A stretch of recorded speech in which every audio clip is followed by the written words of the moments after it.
So we play one of those hit singles from the 80s that we had. And this one's I really do feel close to this song, but I'll tell you, you've never heard it till you hear Eddie Vedder sing it, so I thought maybe Eddie'd come out.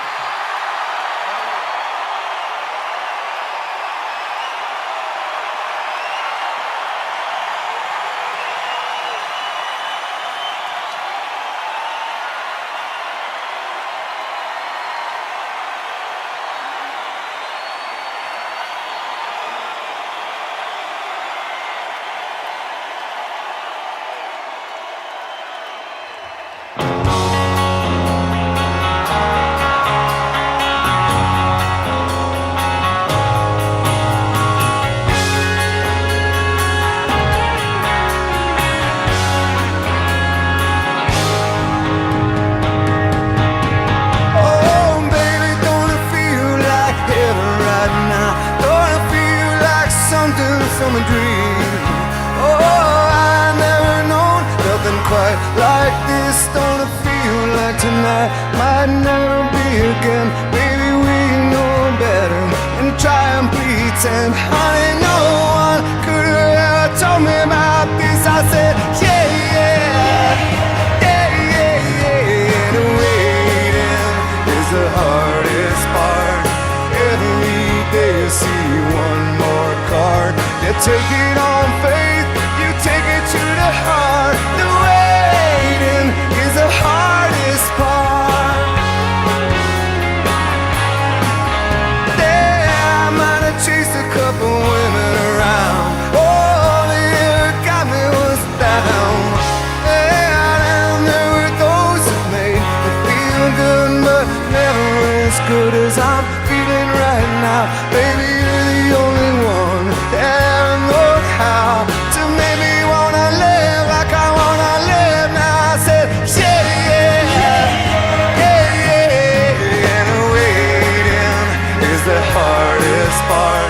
Every day you get one more part. You take it on faith, you take it to the heart. The waiting is the hardest part.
You take it on faith, you take it to the heart. The waiting is the hardest part.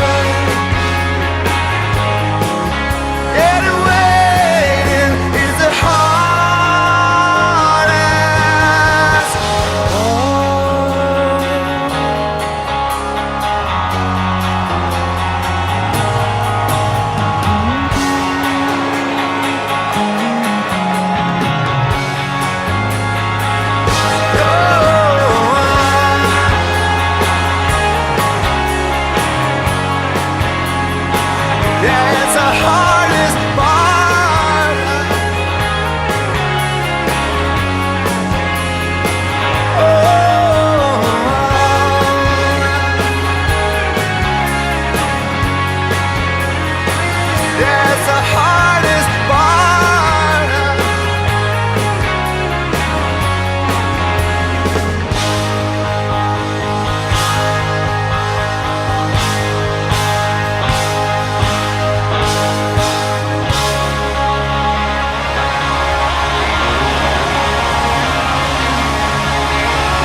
not ready to go yet, okay?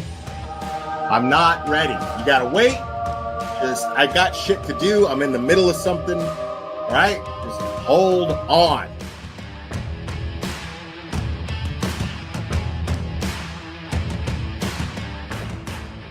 Watch your mouth or don't come in here. Uh-oh.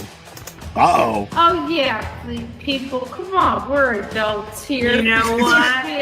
What is the point? Yeah, we're adults here. I got a fucking Burger King fucking thing on my head. We're all fucking adults here, guys. People in my chat, 2 words. What are they? 2 words. Let me see the chat flood. Let me see the chat flood. 2 words. Okay, next caller. Please. Let's get into the meat and potatoes, which translate in American to dick and balls.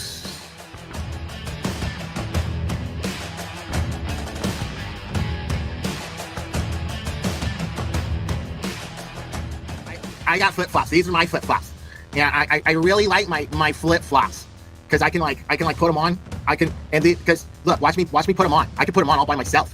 Watch me put them on. Look, are you watching? Look, these are my flip-flops. Thanksgiving Day. I remember it clearly. It was Thanksgiving Day. I was inserting myself in somebody else's fucking business as a cash grab, and you know. This channel is harsh reality. Karen Yak se jodió la sucia vida. Amen. This is Jonathan Lee Riches. I have cheeseburgers. I'm gonna put cheese on them. I'm gonna make sure that I have my hamburgers because I'm a big boy now and I can make the hamburgers. My mom lets me use the stove now.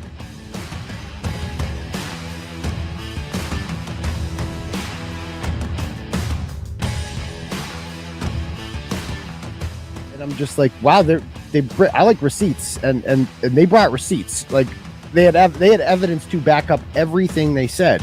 And I'm like, okay, well, there's got to be another side to this, right? Like this can't, no, this is too fantastic. Yeah, because you're not going to just jump to the conclusion that there's a conspiracy amongst cops to cover up a murder.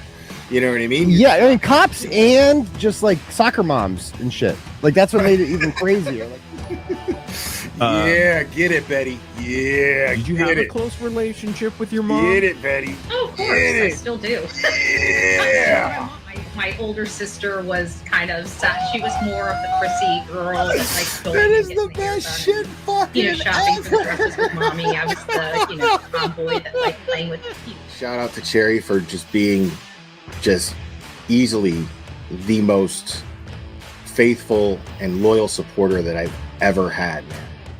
That someone could have that tenacity with loyalty. And I'm really blessed to have someone like Cherry be part of this channel and in my life. So it means a lot. And yes, I named him after Mr. T and Rocky. Say, woman. Say, woman. Say, woman. Said your old man ain't got no heart. Why don't you come down to my apartment tonight and I'll show you a real man. Oh my God, I'm so in love with this little dude. Yeah, I'm going to go ahead and wrap this one up. I love you guys very, very, very, very much. And we will do this again very soon, my friends. Oh, say bye. Say bye. Oh, I love you too. Give me a kiss. Oh, I love you. Bye, guys.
morning, my friends. It is great to see you guys, and not soon enough, my friends. We had a great time yesterday. Before we start, I want to say thank you to everybody who hung in there with me, even just came in and out of the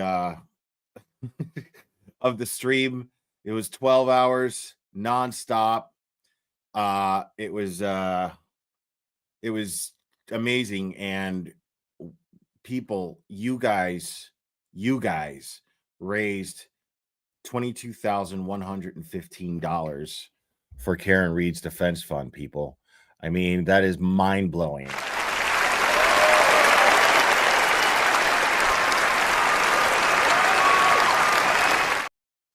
$22,115, guys. And I had an amazing, just an amazing lineup of guests that I just shot invites to. And that's what makes it really pure, man. Like I don't have to go through these tedious.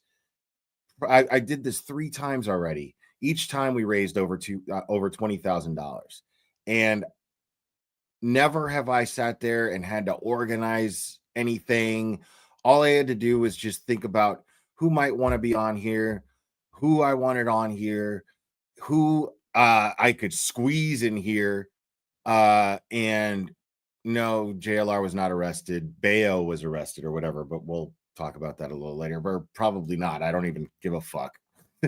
But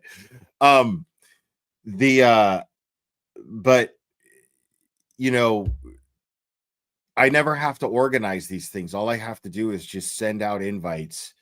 And the thing about that, when these things become so successful, the fact that that I'm just winging it and just going just by the faith that people in this community want to help. People in this community believe in Karen's innocence, and people want to contribute to that in whatever way they can. And those 12-hour streams are kind of a way to show, it's a demonstration of that in this community. And it's a really dope thing to be a part of, really. Yeah, some idiot. Okay, this Bayo guy, I don't know shit about him. I never gave a fuck about him. He's just a troll who shows up to the trial, and he like picks on Tom, and Tom actually handles it really well. But yeah, man, like it's really weak and lame, and I wouldn't be surprised if the police that he interacted with are the same police that he had trouble with last trial, because he had trouble with the police the last trial. And they just weren't having it. That's, if I had to guess, that's what happened. And I haven't seen the footage. I have no idea. All I know is Oh, here we go. Yeah. I think we got a super dad. Super dad. I think we got a super dad. Super dad. Super dad. Super dad.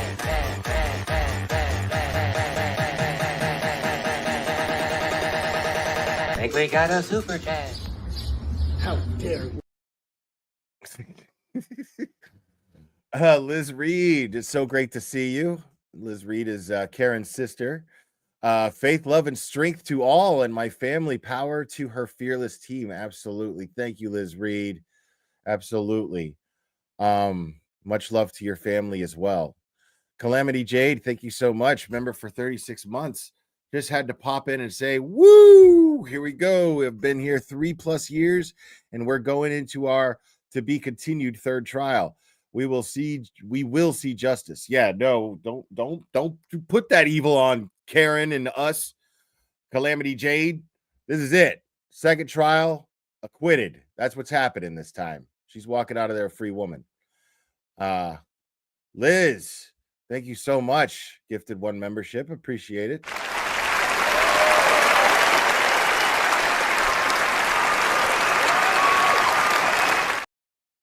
And as you guys know, there's no need to really set up why we're here. Today is opening statements, folks. And I just got to pull that up. All I see is a fan. But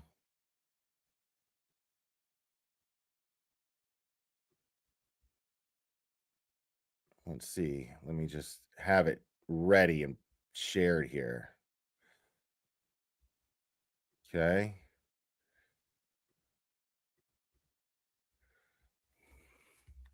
No, thank you, Calamity Jade. Yeah, Calamity Jade has been here for a long time. My man. Turbulence in the chat. My man is here, boy. Love it. Thanks for being here so late last night, man. Stopping in, man. It was awesome to have you on.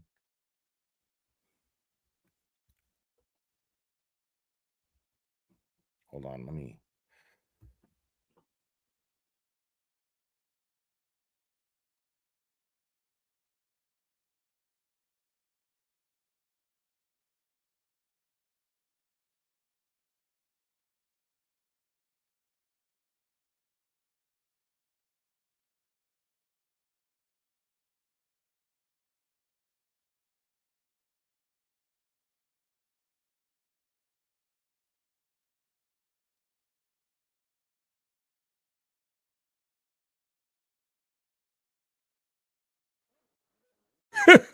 Oh, here we go. Yeah. I think we got a super dad. I think we got a super dad. Super dad. Super dad. Super dad.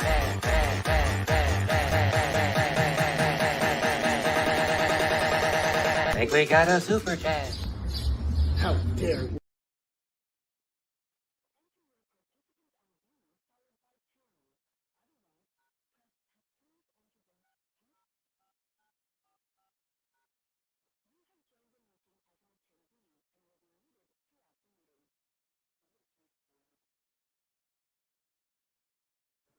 Why am I muted? Okay, Brad Blankenship. Yo, Will, time to roll. Let's fucking go. Free Karen Reed. Take two. Thank you, Brad Blankenship. Damn fucking right, my friend. Is this an OnlyFans channel? No, it's not. Thank you, Donkey. Donkey's noggin. What do I got here? And then I got Valerie Michelle, Free Karen Reed. Thank you, Clara, for all your hard work. You're the best, Free Karen Reed. Thank you so much. Appreciate it. I love this too much to call it hard work.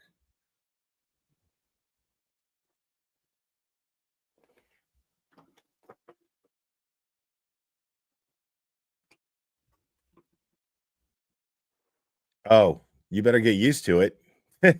You better get used to it because that fan ain't going nowhere. Disclaimer. Disclaimer.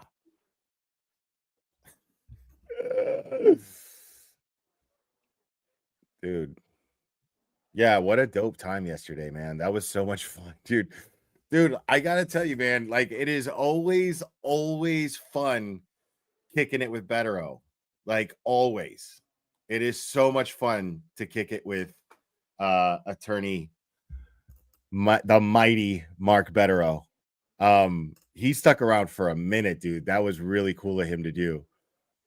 Because he was like when I invited him, he was just like, oh, what time? And I was like, I don't fucking know. Whatever you want, dude. You know, he's just like, okay, I'll see what I could do or whatever. You know, and I just figured he was just gonna stop in like Annie could. You know, Annie's a real busy lady. She had a 30-minute window that she was gracious enough to use to spend here, and that was amazing. It's so dope to like be like this into a case with Annie again, because we haven't done that in a really long time, and like Annie, I probably, if I'm being totally honest, I probably would have given up on YouTube if Annie wasn't out there.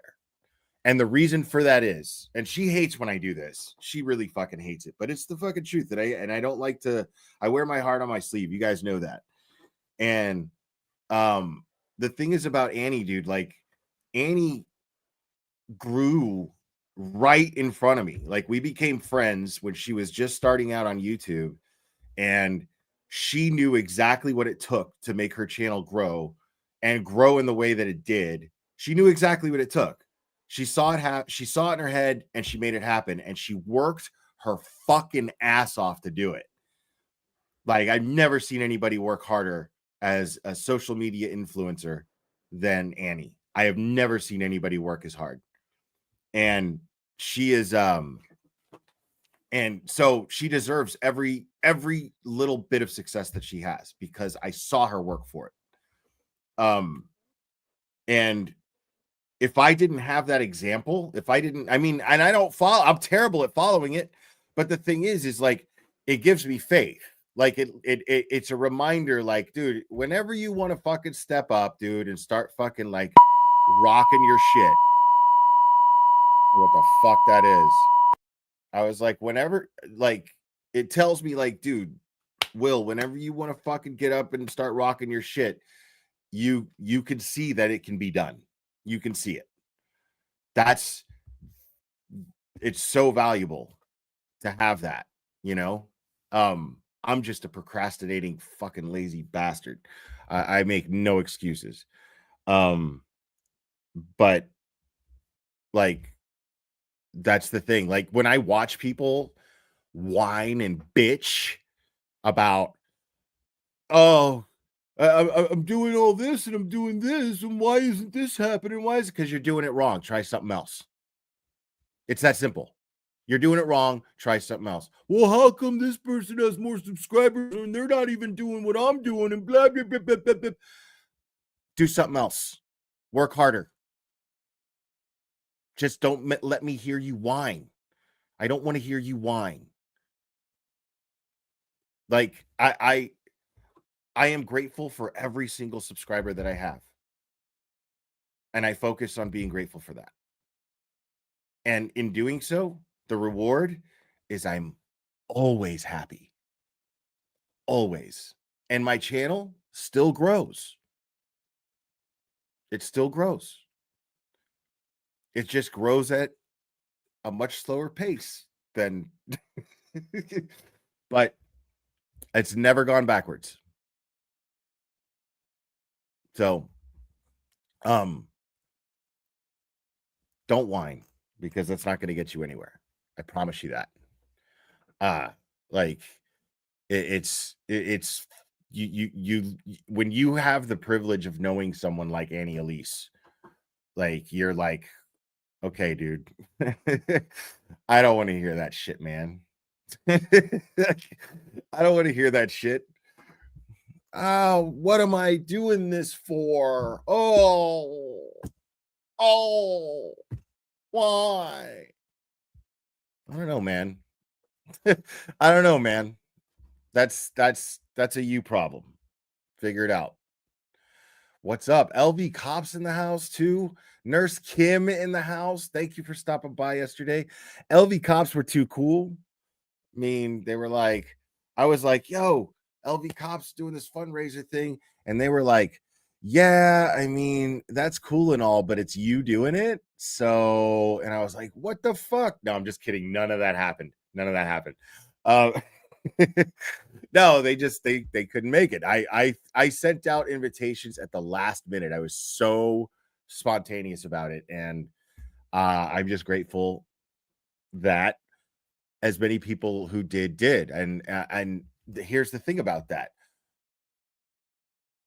Let's just say I sent out these invitations at the time that I did. We don't change that scenario, right? I throw out these invitations at the time that I did, last minute, like night before a 12-hour fucking stream. I'm like, hey, if you feel like it, if you can, come on up. I'd love to have you. That's how I sent out these invitations to just about everybody. And then now let's picture this. What if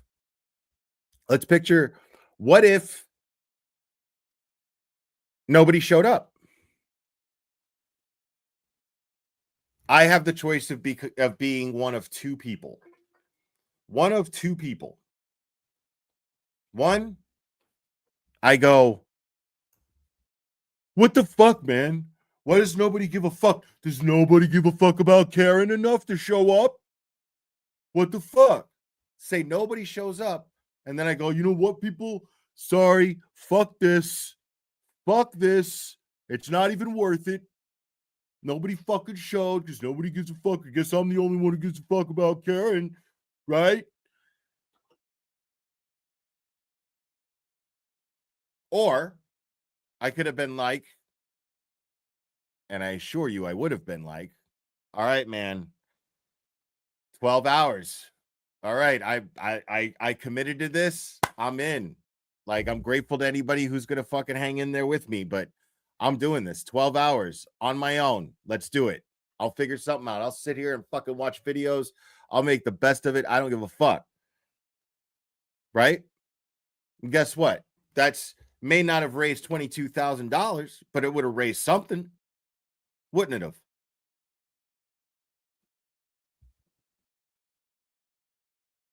All counsel are present. Is Mr. I see all counsel are present.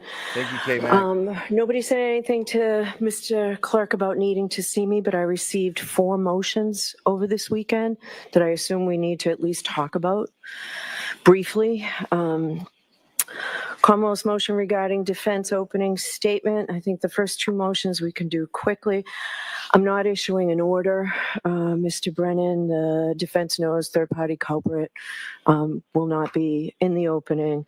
If you think that their opening goes beyond it, you can object. Defendant's opposition to the Commonwealth's request for use of independent readers, because there's an objection, the defendant's motion's allowed. So you will not have an independent reader.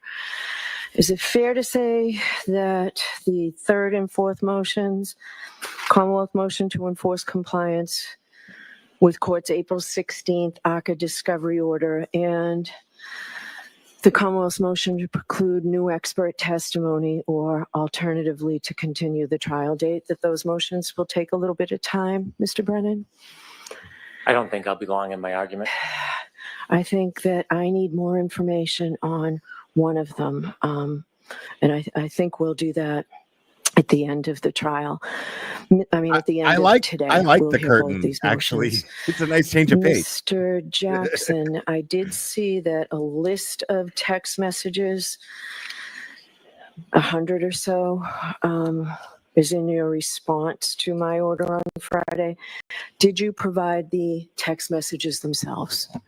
All right. In light of that and the fact that we don't have time, this juror's been waiting for some as many as 3 weeks now, I'm going to prohibit you from mentioning ARCA in your opening statement. What? And then we'll deal with this later Look at today. Alan I shaking ordered his those head. text messages and they weren't delivered. So we're going to be bringing the jury in. I'll be in recess for 5 Unless he- minutes. Heard on that, I think the court respectfully may be factually incorrect on a key Woo! assumption of what your honor is ruling. 5 minutes, Mr. Alessi. Mr. Jackson's going to give the facts. I would like to hear the law. Way to go, Bob. That's more than 5 minutes. I'll see you at sidebar. Come up here. Wow. So she's, if I remember correctly, if I could be mistaken, but it sure as shit sounds like that was the first time that Bev actually reprimanded somebody for not producing discovery. And it's been happening for 3 fucking years. Unless I misunderstood what just happened. I don't have a law degree. I don't know. But it sure fucking sounds like it.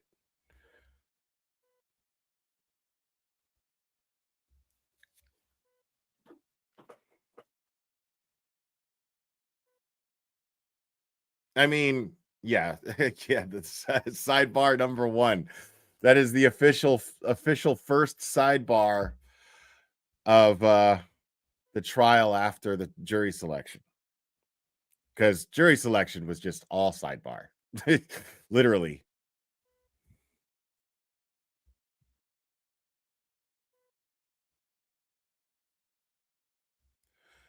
I mean, Aaron's there, you know. Aaron's there, which is interesting.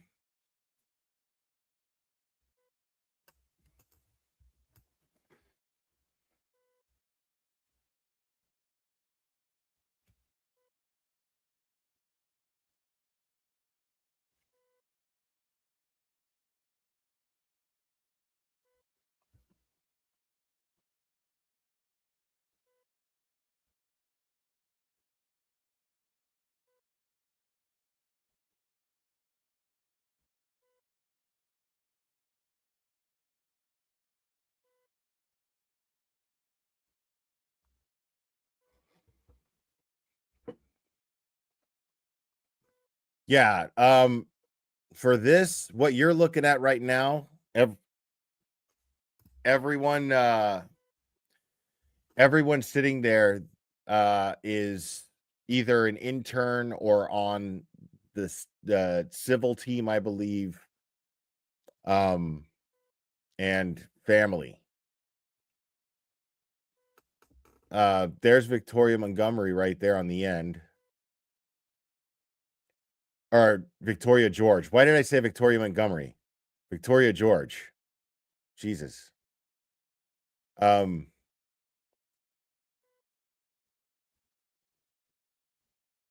there's Aiden. Get a look at who's in there in that press. Dude, is he sitting next to John DePietro? I can't tell if that's him. Is the hold on, I gotta check Twitter. I gotta check X, see what Aiden's posting.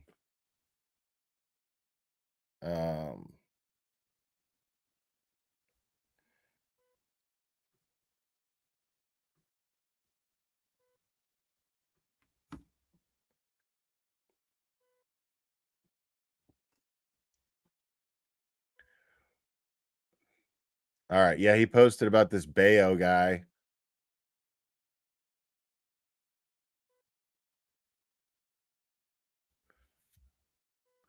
But Aiden defended him. Last time I saw that guy, he was fucking giving Tom a hard time. Last time I saw that guy. But I don't know what he was. Did he just go past the buffer zone? Is that what happened?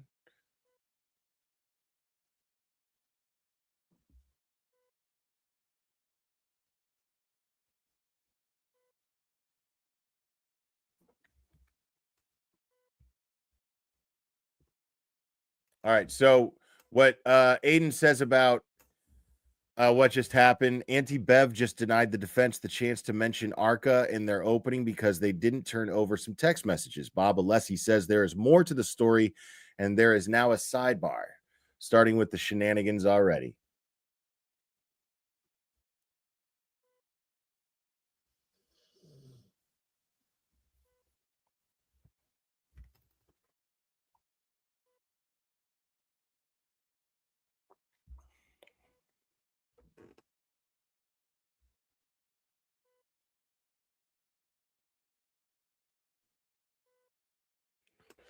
Yeah, I mean, Guys, please.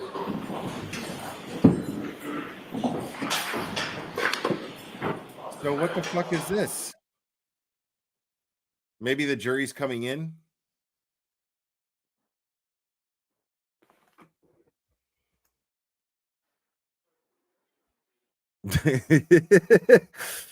But hey, hold on. Yo, you in handle of the day.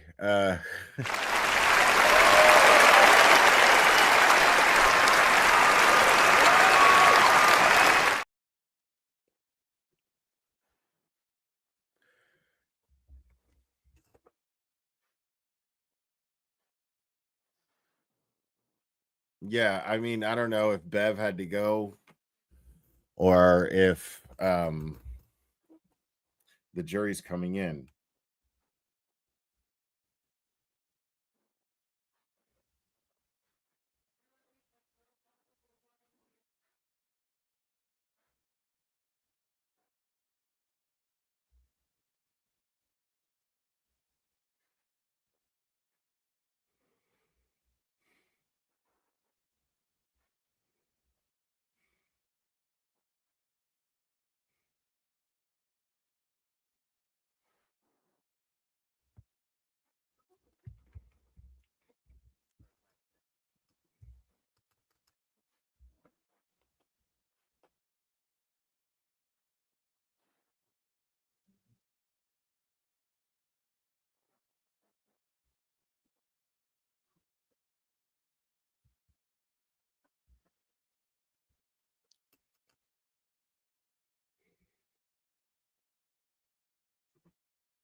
I think I missed this one. DW says, thanks, Will. Thank you, DW.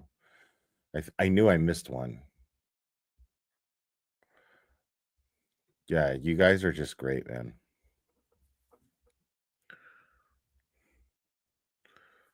I mean, my money is the next person who gets arrested is him. That's where my money's at. But the thing is like, this is what he does for a living. Like, it's bizarre. He's like a supervillain in this whole thing. Like, he's like a comic book supervillain. Like, if this were the movie Unbreakable, he'd be the supervillain.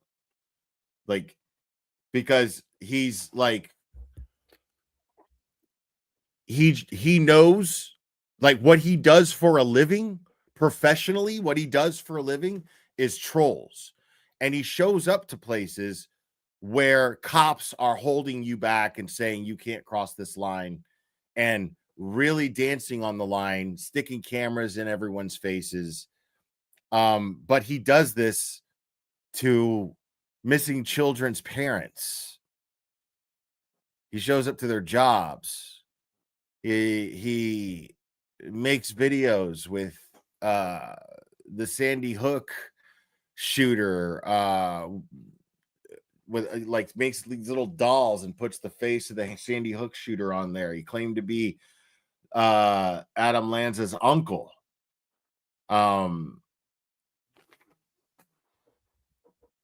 Posed as a Muslim to crash political events. He's out there, man.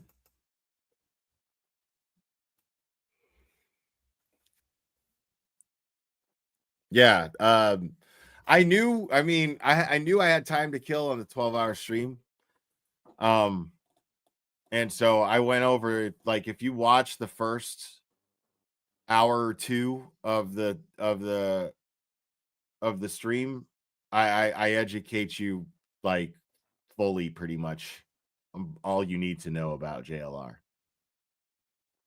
I spent that time doing that because it's really important that the boots on the ground people out there, this is what he does. What he wants to do is go out there and disrupt and get someone to cross the line. He wants to antagonize and elicit a physical response from somebody, play the victim so that he can have someone else get in trouble and give the whole boots on the ground people out there a bad look. That's his whole purpose of coming out here. And so knowing that, just don't engage with him.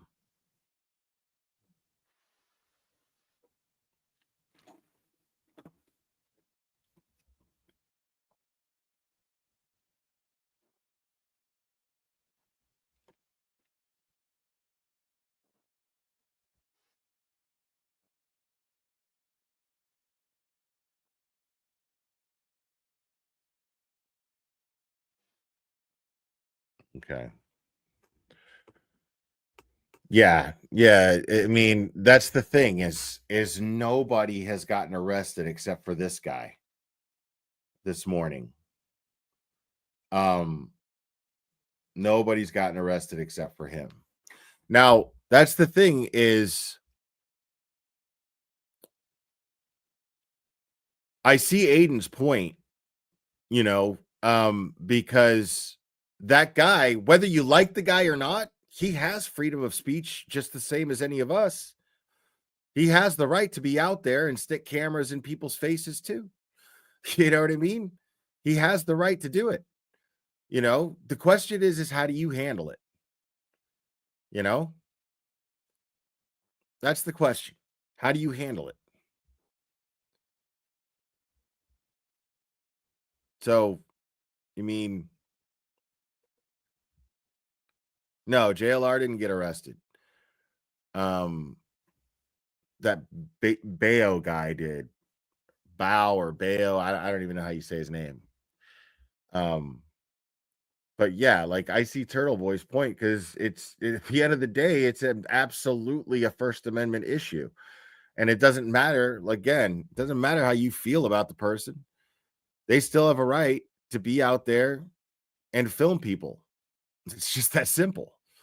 you know, and he has a right to be out there and piss you off. He has a right to do it. JLR has that same right, and he'll hide behind that, but he's very, very good at eliciting responses. That's all I'm saying. Just be careful. Oh, LV. Oh, Steve. I don't know, man. I don't know yet, but soon. Soon. I don't think I want to make I want to make 2 trips up there, but I don't, like throughout the trial, but I don't think I'm gonna be able to do that. Unless,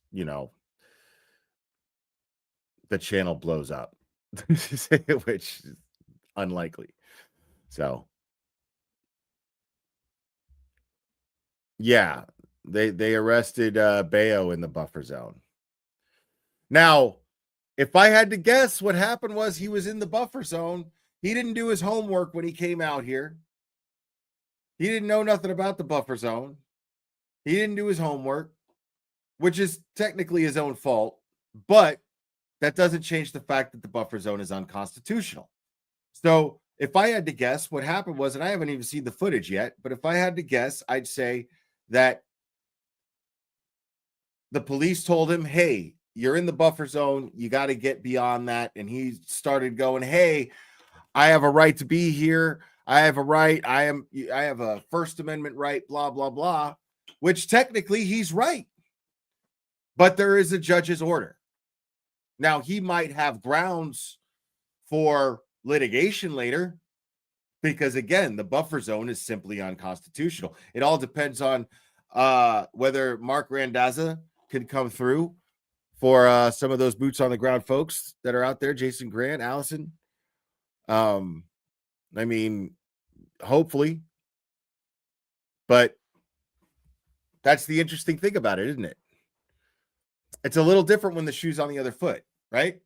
Because it all makes perfect sense when we're defending Turtle Boy, right? It all makes perfect sense when we're defending Turtle Boy, but when it comes to somebody we don't like, you got to think about it for a second. You got to think about it for a second. But it doesn't take much. It doesn't take much. Like at first I was like, I don't give a fuck. Let me know when JLR gets arrested. You know what I mean? But that's just me assuming that he did something wrong, right? Did something illegal, unconstitutional.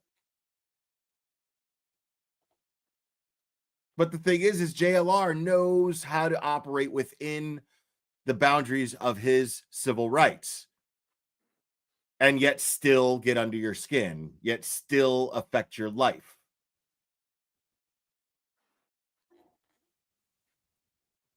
Plot twist pending. Thank you so much. How much does the trip to Boston cost? Would like to Venmo you something. I'm not comfortable giving out a number like that. I'm just not. I mean, if you guys want to just, throw me something because you want to, cool. I'll make the best of it. And I appreciate it. And I'm grateful. That's mostly where your money goes to anyway. If I could afford 2 trips out of it, even better. If I could afford 1, that's great too. So that's just how I look at that. I'm not throwing some number out there like that's not what I do.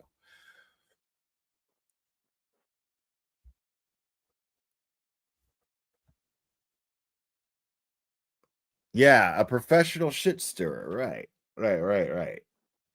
And he tries to intimidate you by doxing you and your family and spreading lies about your family.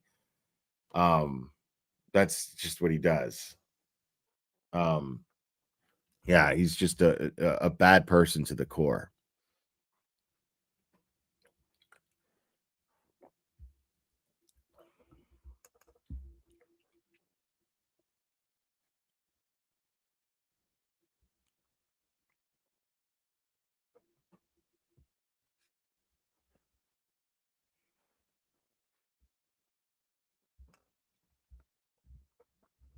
I wish something would happen here.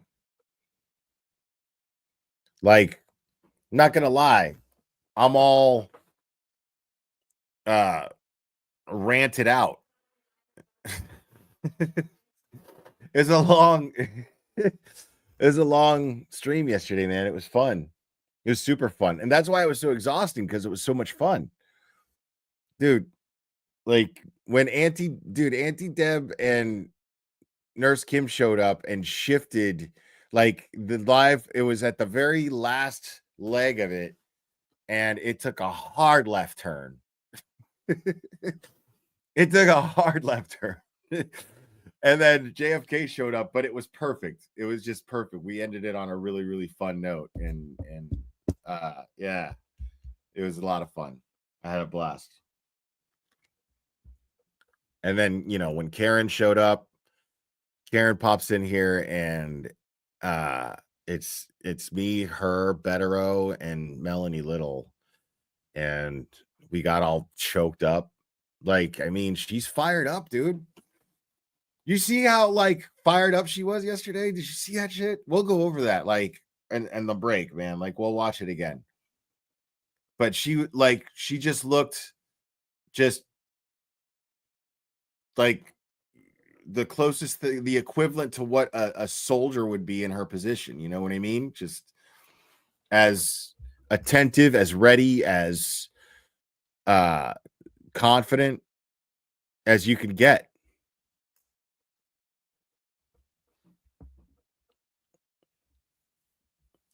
Yeah, it was wild, man. It was a wild, wild time yesterday. And what was really awesome was I've never gotten to listen to, and I don't think really anybody on YouTube has yet, unless I'm mistaken and I'm missing something, listen to Turtle Boy and Bettero bounce off each other about this case. That shit was a treat, you know? That was a treat, because I don't think Bettero's ever been on Turtle Boy's channel.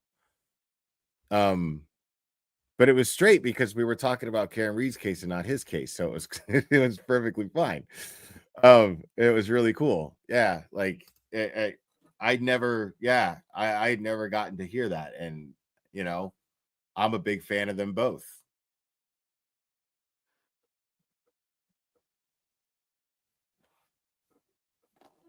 Yeah, it got to a point where I just shut the fuck up. Like, I enjoyed, in theory, being in the conversation, but I just shut the fuck up. After a while, I was just like, all right, yeah, man, you guys go. Because like Turtle Boy was asking some good questions, raising some really good points. Bettero was raising some really good points. I mean, it was just a really cool thing to see.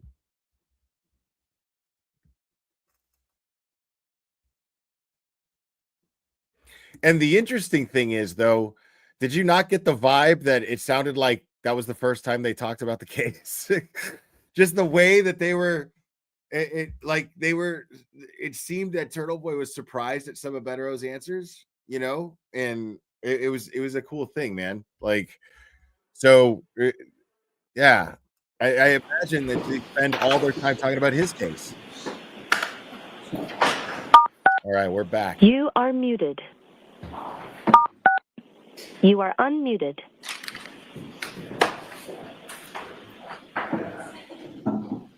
$9:47. It's only 9:42. So maybe we'll get some mics.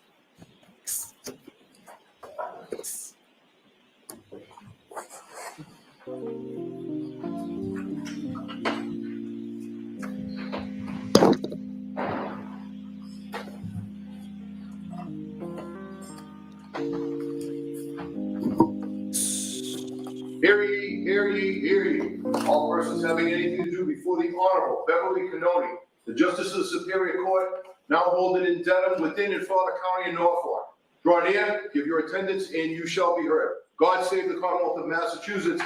This court is in session. Please be seated. 2282CR117, the Commonwealth versus Karen Reed. Can I have counsel identify themselves for the record? Morning, Your Honor. Adam Lally for the Commonwealth. Morning, Mr. Lally. Good morning, Your Honor. Hank Brennan for the Commonwealth. Morning, Mr. Brennan. Morning, Your Honor. Alan Jackson on behalf of Ms. Reed. Good morning, Mr. Jackson. Good morning, Your Honor. Elizabeth Little, also on behalf. Good morning, Ms. Little. Good morning, Your Honor. Robert Leslie on behalf of Ms. Reed. Good morning, Mr. Leslie. Good morning, Your Honor. David Yannetti for Karen Reed. Good morning, Mr. Yannetti. Yeah. Good morning, Ms. Reed. Good morning, jurors. So I have 3 questions I have to ask you because I haven't seen many of you for a long time, and we do appreciate that you are all here, ready, willing, and able My to heart's get beating so started fast. early. We sometimes have to deal with a few things before bringing you in, but we do appreciate your patience. So those questions are, were you all able to follow the instructions and refrain from discussing this case with anyone since we last saw you? Everyone said yes or nodded affirmatively. Were you also able to refrain from doing any independent research or investigation into this case? Yes. Everyone said yes or nodded affirmatively. Did anyone happen to see, hear, or read anything about this case since we last met? Everyone said no or shook their heads. Thank you very much. Jurors, can I have each of you stand and raise your right hands, please? Do each of you solemnly swear you shall well and truly try the issue between the Commonwealth and the defendant according to your evidence and according to the law, so help you God? Yes. Thank you. You can have a seat. Jurors, hearken to these indictments. Karen Reed of Mansfield in the county of Bristol, on or about January 29, 2022 at Canton in the county of Norfolk, did assault and beat John O'Keefe with intent to murder such person, and by such assault and battery did kill and murder the said John O'Keefe, and is guilty of murder in the 2nd degree and not in the 1st degree in violation of Massachusetts General Law, Chapter 265, Section 1. 002, Karen Reed of Mansfield in the county of Bristol, on or about January 29, 2022 at Canton in the county of Norfolk, did operate a motor vehicle upon a way as defined in General Law, Chapter 90, Section 1, or in a place to which the public has a right of access, or upon a way or in a place to which members of the public have access as invitees or licensees, with a percentage by weight of alcohol in their blood of 8/100ths or greater, or while under the influence of intoxicating liquor, and did so operate said motor vehicle so that the lives and safety of the public might be endangered. And by such wanton and reckless conduct so described to cause the death of another person, to wit, John O'Keefe, in violation of General Law, Chapter 265, Section 13. Isn't this guy a drunk? 003, Karen Reed of Mansfield in the county of Bristol, on or about January 29, 2022, at Canton in the county of Norfolk, did operate a motor vehicle upon a way or in a place to which the public has a right of access, or upon a way or in a place to which members of the public have access as invitees or licensees, and without stopping and making known her name, residence, and registration number of her motor vehicle, to go away to avoid prosecution or evade apprehension after knowingly colliding with or otherwise causing injury to John O'Keefe. Such injuries having resulted in the death of said person in violation of General Law, Chapter 90, Section 24, Subsection 2, Subsection A and a half, Subsection 2. To these indictments, the defendant has pled that she is not guilty, and for trial has put herself upon the country which country you are, and you are sworn to try the issue. If she is guilty, you are to say so. If she is not guilty, you say so and no more. Jurors, hearken to the evidence. All right. Thank you. All right, members of the jury, I'm about to make some preliminary remarks to you to acquaint you with some of the legal principles, procedure, and terminology that you may inquire during the course of this trial. These comments are not intended to be a substitute for the more detailed instructions on the law that I'll give you at the conclusion of the case. So you'll remember that this is a trial of a criminal case. Ms. Reed is charged with 2nd-degree murder. She's also charged with manslaughter while operating under the influence and leaving the scene after causing personal injury or death, the indictments that Mr. McDermott just read to you. I'll describe the law in detail at the end of the case and the elements of these charges, but briefly, murder is the unlawful killing of a human being. In order to prove Ms. Reed guilty of 2nd-degree murder, the Commonwealth must prove beyond a reasonable doubt that she committed an unlawful killing and that it was done with malice. In comparison, manslaughter while operating under the influence is an unintentional, unlawful killing caused by wanton or reckless conduct while under the influence of intoxicating liquor. And leaving the scene of an No, I have her sped up. or death requires the Commonwealth to prove that Ms. Reed knowingly collided with John O'Keefe, that she caused him injury or death, and then she fled the scene. These terms and the elements of the crimes will be explained to you in detail at the end of the case before you begin your deliberations. Now, please remember that Ms. Reed starts this trial presumed to be innocent. The fact that she was arrested or that she was indicted is not proof of anything. An indictment is just a piece of paper. It just makes an accusation. It is merely a formal manner of accusing a person of a crime and bringing that person to trial in the Superior Court. But it is only the jury, in other words, you folks, who can decide whether the prosecution has proved its case beyond a reasonable doubt. If the Commonwealth does not do that, then the presumption of innocence alone requires you to find the defendant not guilty. The law never requires a defendant to prove her innocence, to produce any evidence whatsoever, or to do anything other than attend the trial. This presumption of innocence remains with the defendant until you, the jury, make your determination after listening and considering all the evidence. Now, what is proof beyond a reasonable doubt? The term is often used and probably pretty well understood, though it is not easily defined. Proof beyond a reasonable doubt does not mean proof beyond all possible doubt, for everything in the lives of human beings is open to some possible or imaginary doubt. A charge is proved beyond a reasonable doubt if, after you have compared and considered all the evidence, you have in your minds an abiding conviction to a moral certainty that the charge is true. When we refer to moral certainty, we mean the highest degree of certainty possible in matters relating to human affairs, based solely on the evidence that has been put before you in this case. I have told you that every person is presumed to be innocent until he or she is proved guilty, and that the burden of proof is on the prosecutor. If you evaluate all the evidence and you still have a reasonable doubt remaining, the defendant is entitled to the benefit of that doubt and must be acquitted. It is not enough for the Commonwealth to establish a probability, even a strong probability, that the defendant is more likely to be guilty than not guilty. That is not enough. Instead, the evidence must convince you of the defendant's guilt to a reasonable and moral certainty, a certainty that convinces your understanding and satisfies your reason and judgment as jurors who are sworn to act conscientiously on the evidence. This is what we mean by proof beyond a reasonable doubt. Now, our system of justice depends on judges like me and jurors like you being able and willing to make careful and fair decisions. All people deserve fair and equal treatment in our system of justice, regardless of their race, national origin, religion, age, ability, gender, sexual orientation, education, income level, or any other personal characteristic. You have agreed to be fair, and I am sure that you want to be fair, but that is not always easy.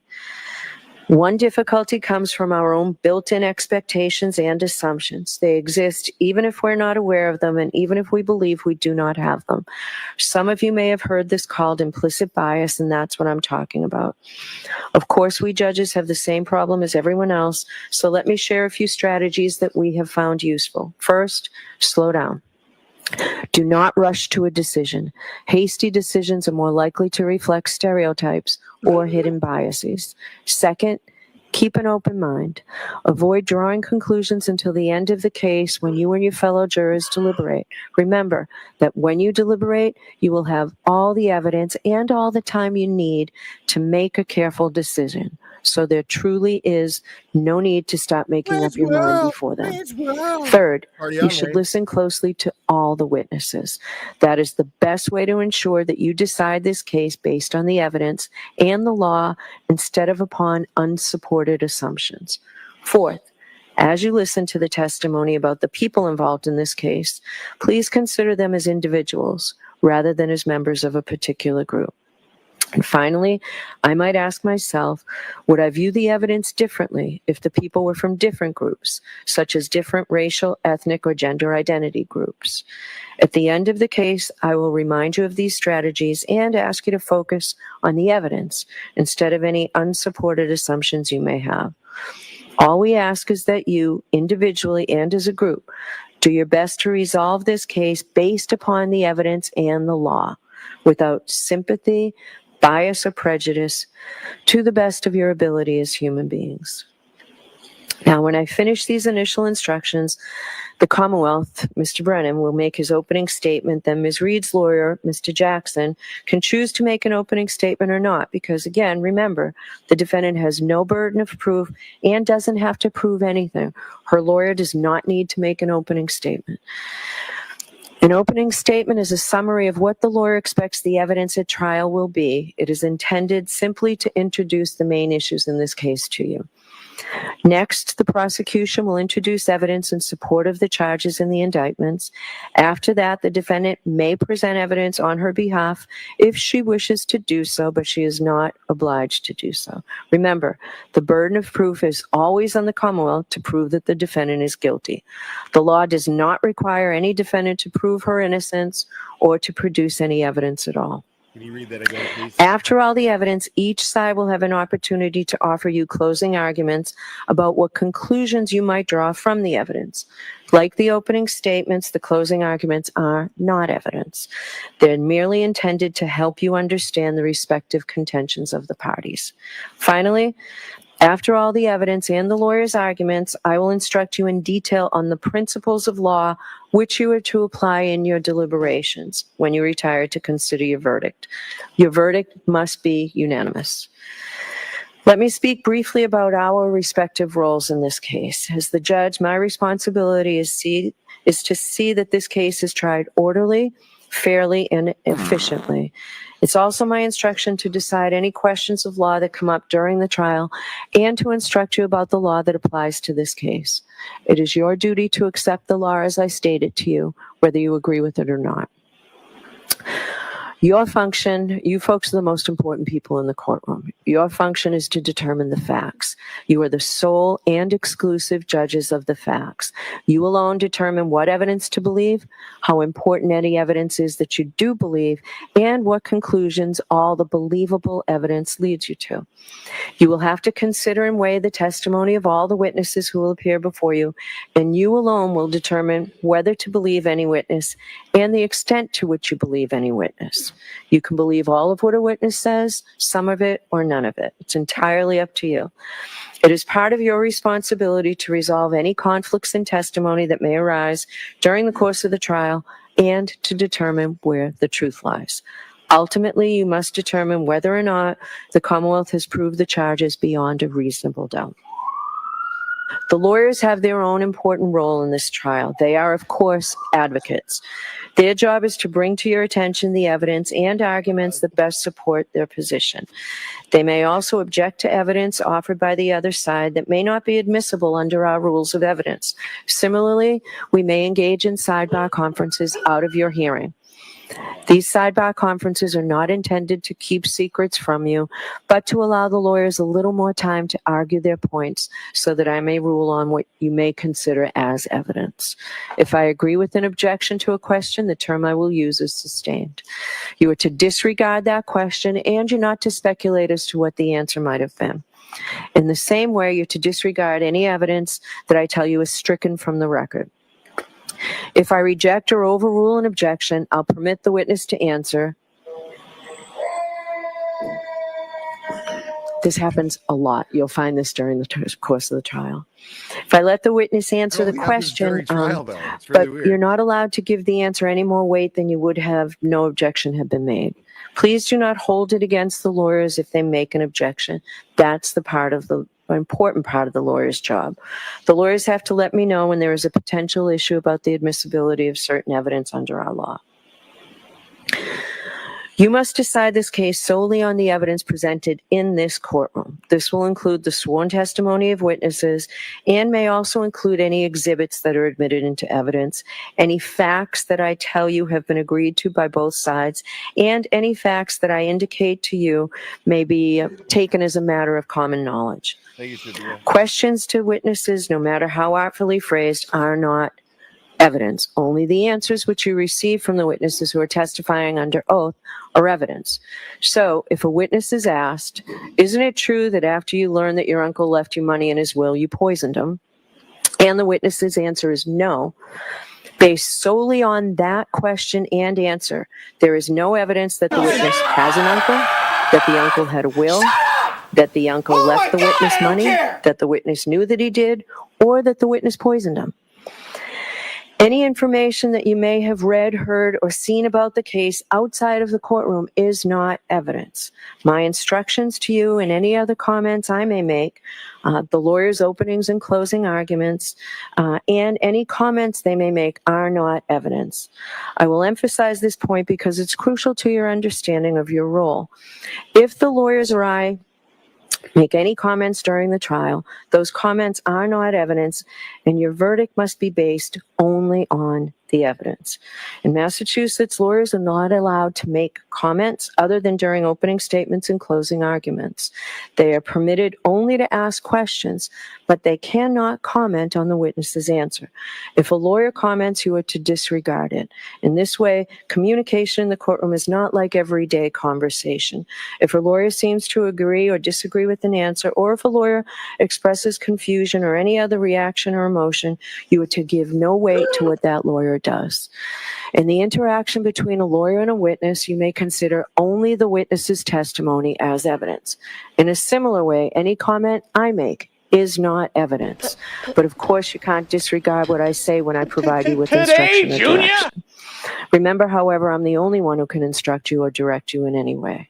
Finally, on this topic, if one of the lawyers or I refer to some part of the evidence and that does not coincide with your own recollection, it is your collective recollection which you are to follow in your deliberations.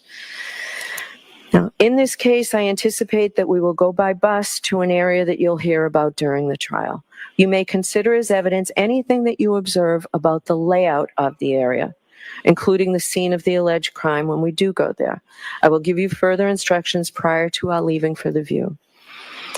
Now, in this case, I'm going to allow you to take notes. Any jurors who wish to take notes during the course of the trial, except during opening statements and closing arguments, because remember, those aren't evidence.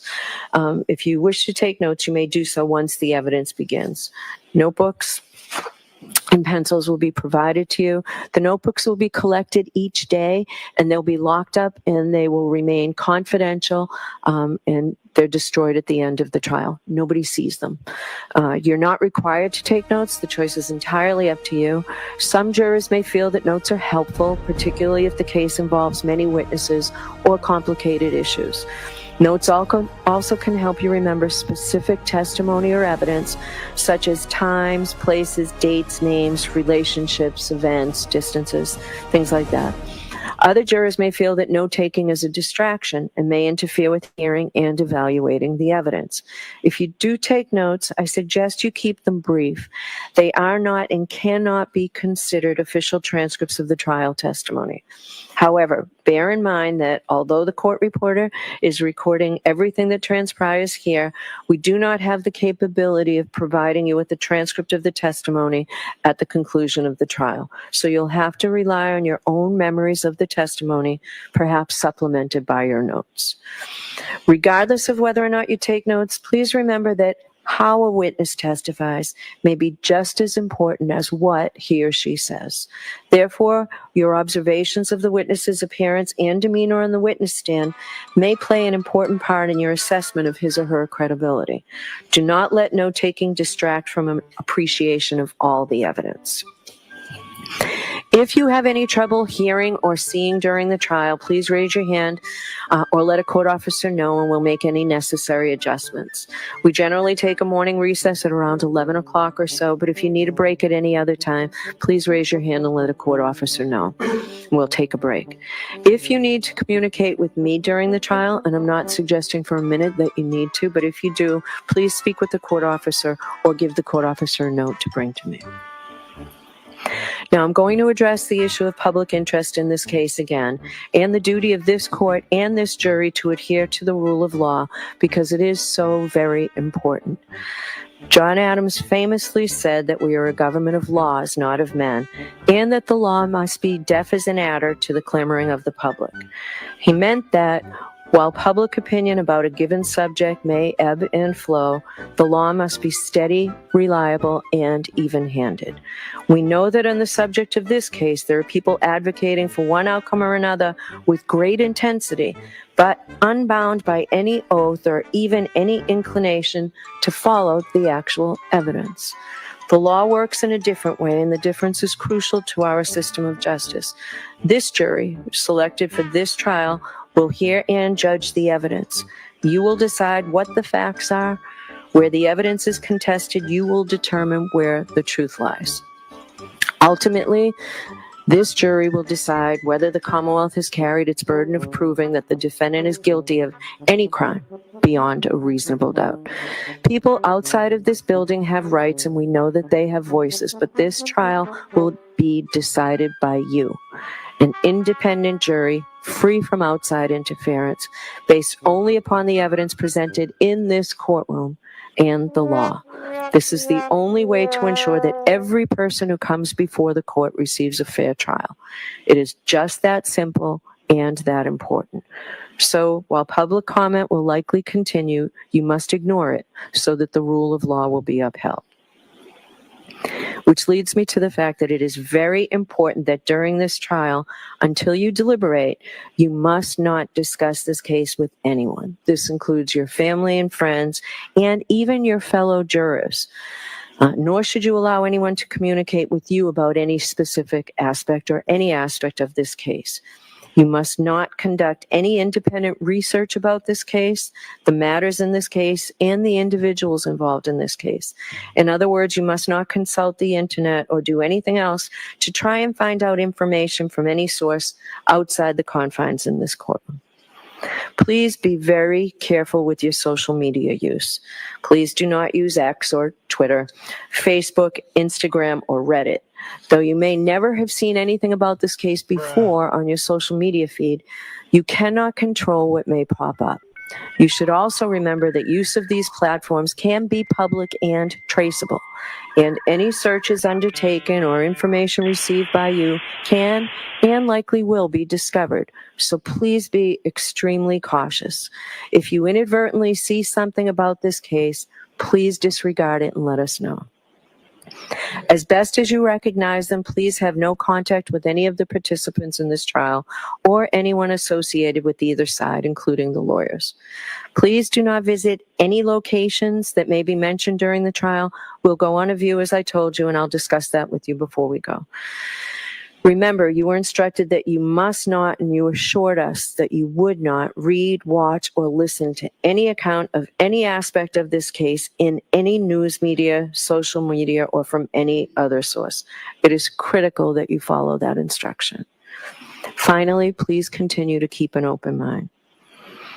I know that you will try this case according to the oath that you've just taken as jurors. When you took that oath, you promised that you would well and truly try the issues between the Commonwealth and the defendant according to the evidence and the law.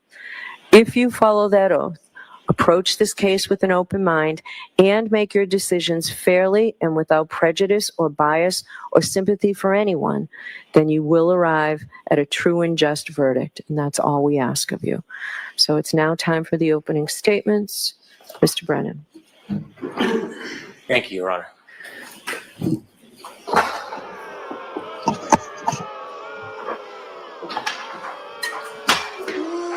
suck.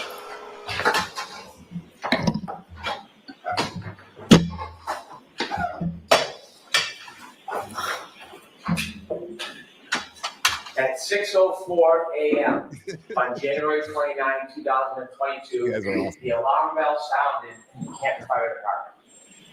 Firefighter paramedic Timothy Nuttall knew what that meant. His heart skipped a beat, he raced to his equipment, and he picked up his bag, which was meticulous. There was a sign and a signal, and then there was a voice commanding that there was cardiac arrest. The most serious of calls for a firefighter and paramedic, that means that a person's heart has stopped. He didn't know who it was, he didn't know where it was, he took his bag, he had just gotten to the station, and he rushed to the ambulance. He was one of the most senior paramedics that morning. Another paramedic, Anthony Flamati, would be running this mission. He jumped in the back of the ambulance, the door shut, and they headed off to 34th Fairview Road. As they drove, firefighter Nuttall could not see anything. He couldn't hear anything other than the engine of the ambulance.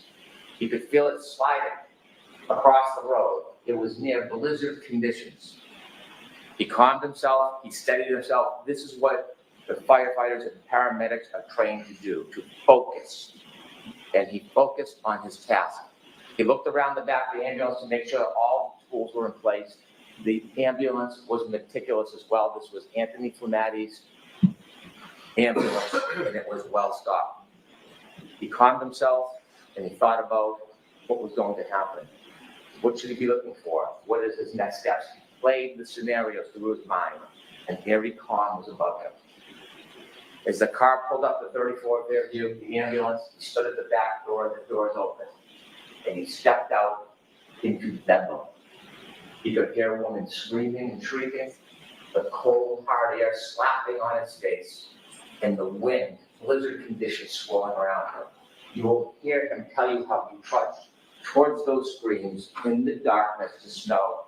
And when he got there, he saw 3 women surrounding a man lying, not moving on the ground.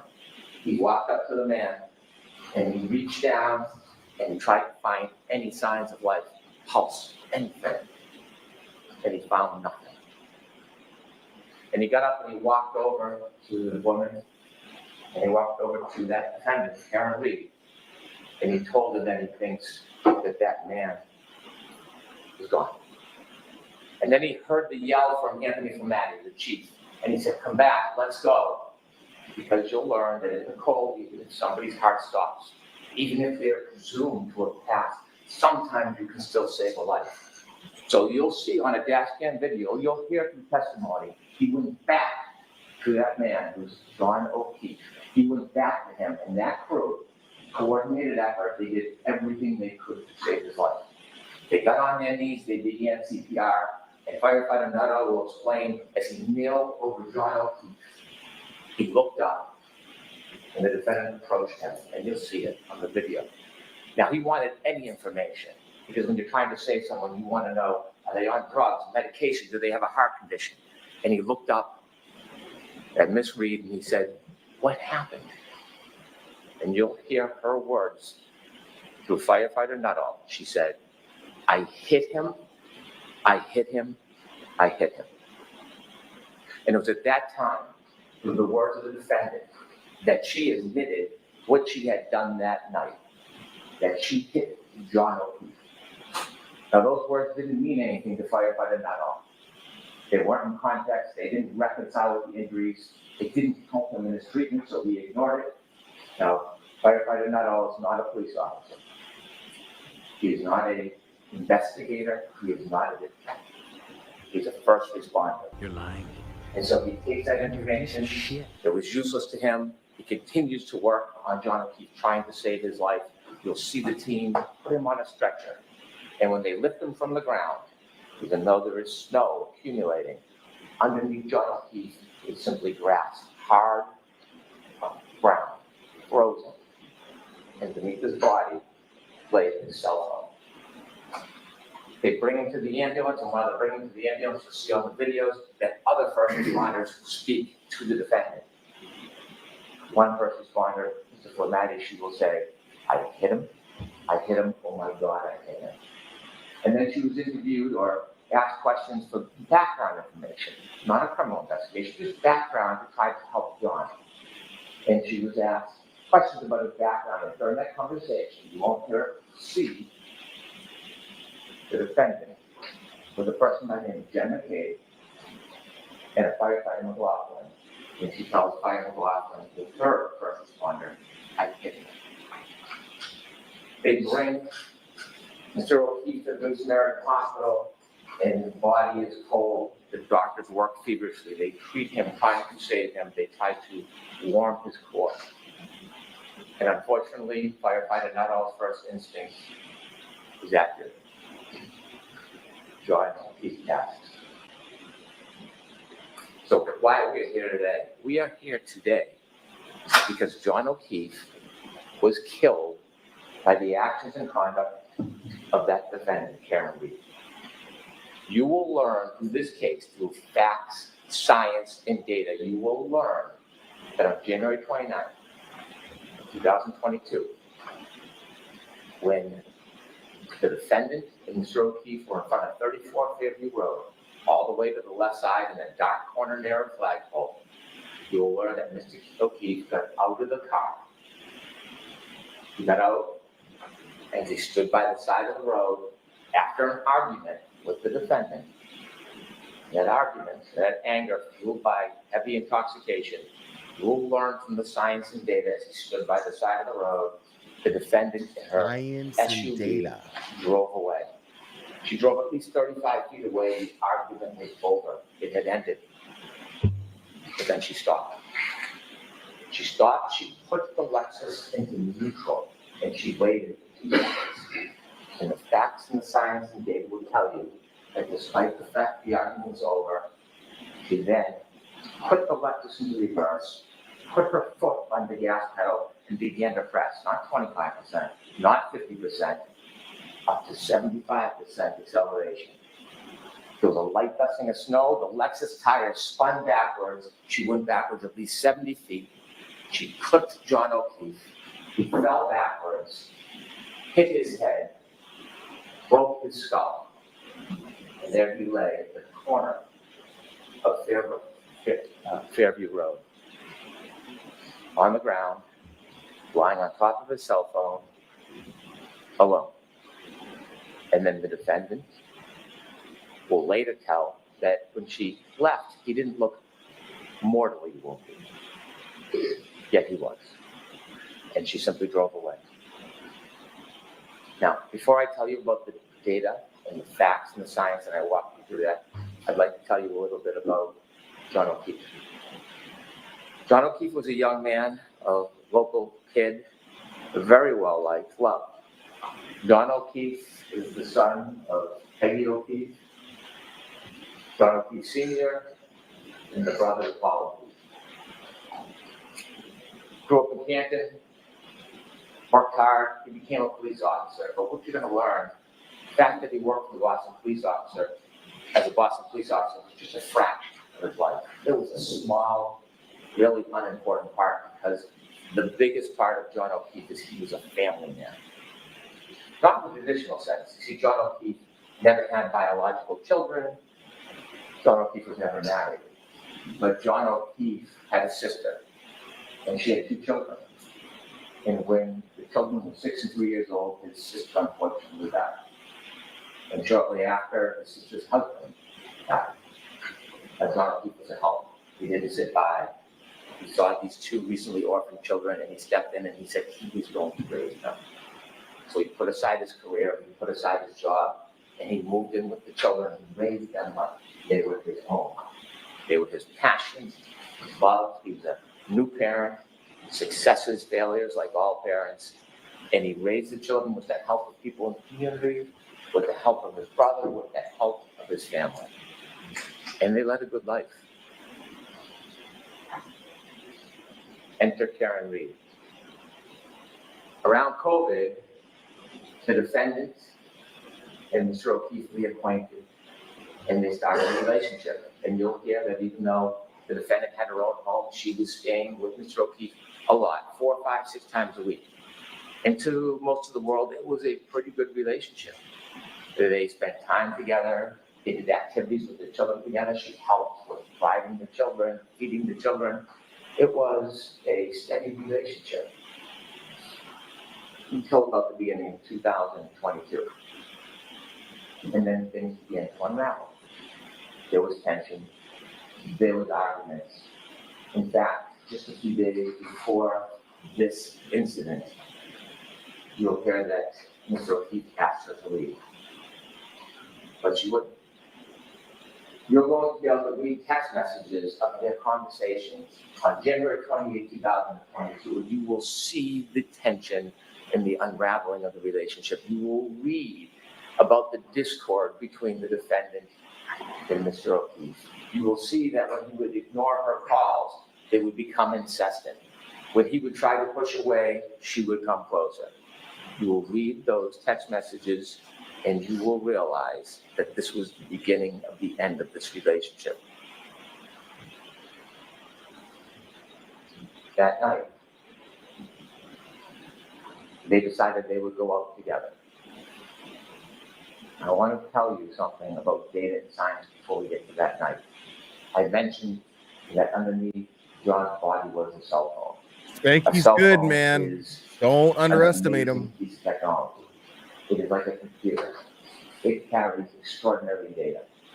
And when they found the cell phone, the only companion to John O'Keefe that night, they studied the cell phone, and there'll be some remarkable data that you will use in this case to find the truth. I want to mention 3 different things you will find in a cell phone that are critical to this case. The first is called location data.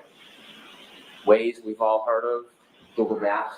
Well, at some point that night, John put his Waze on, and Waze is like a breadcrumb that will show exactly where the phone goes second by second.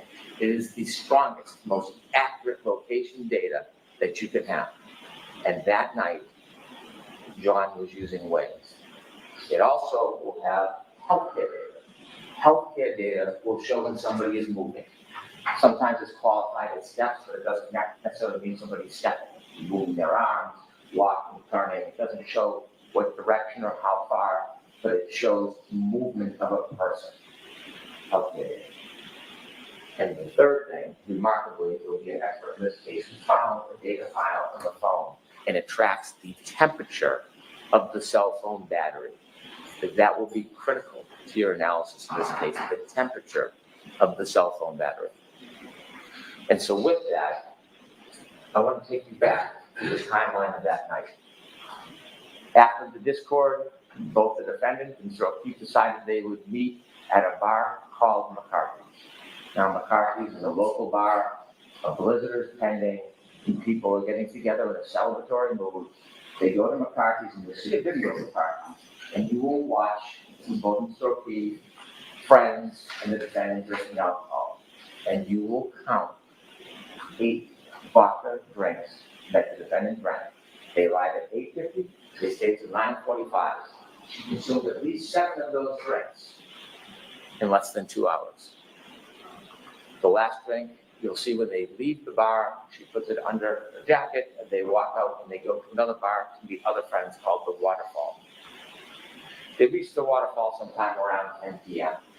And when they go into the Waterfall, you'll see a video. And when I said celebratory mood, you will see a group of friends of John O'Keefe, many who are friends with Karen and John, and you'll see them clapping and happy and joyous that they're there. You'll see many hugs between John O'Keefe and his friends and the defendant and many of the people there. And they spend some time together, they're drinking, and they all do a shot. So that will be at least the 8th drink within 3 hours that you consume. You will see from the data, not just the cell phone data, but there's some other very important data. And the other piece of data that goes hand in glove with the cell phone is information on the defendant's Lexus vehicle chips. You might have heard of black box in an airplane, or there's some type of event that captures a small amount of time. Well, that was captured in the defendant's Lexus. That black box information with the cell phone data will tell you everything you need to know in this case. It will bring us step by step through the entire night to the death of John O'Keefe. And so they leave the Waterfall bar at 12:12, and you'll see that the ignition goes on to the defendant's Lexus. And both John O'Keefe and the defendant in the car, and they decide that they're going to go back to 34th Fairview Road, what we talked about earlier. They're going to go there for a get-together for one of the homeowner's sons who's having a birthday party. And so as they drive back, you will be able to follow them with this location data. When they go back to Fairview, they don't know exactly where it is, and they get lost. And so John O'Keefe makes a phone call, has a phone call with one of his friends, Jen McCabe. And during that phone call, which the defendant listens to because she recounts it, and trying to get directions, Jen McCabe tells John O'Keefe, it's near Bella's mom's house. You'll learn that Bella, or her mom, was somebody that John had dated before. And so as they make their way through Fairview, you will see there's a road that comes down like a loop and that leads to Fairview. They take a wrong turn on the loop, and then they do a three-point turn in the driveway. You'll see the exact precise driveway they turn into because some type of acceleration movement triggered that black box in the Lexus. And that's important because that's 7 minutes before the collision. And you'll see from the ways exactly where the car was. You'll see from the black box, the event of the three-point turn in the driveway, and then every turn down the Fairview. But before they get there, at 12:23, a truck is coming the other way.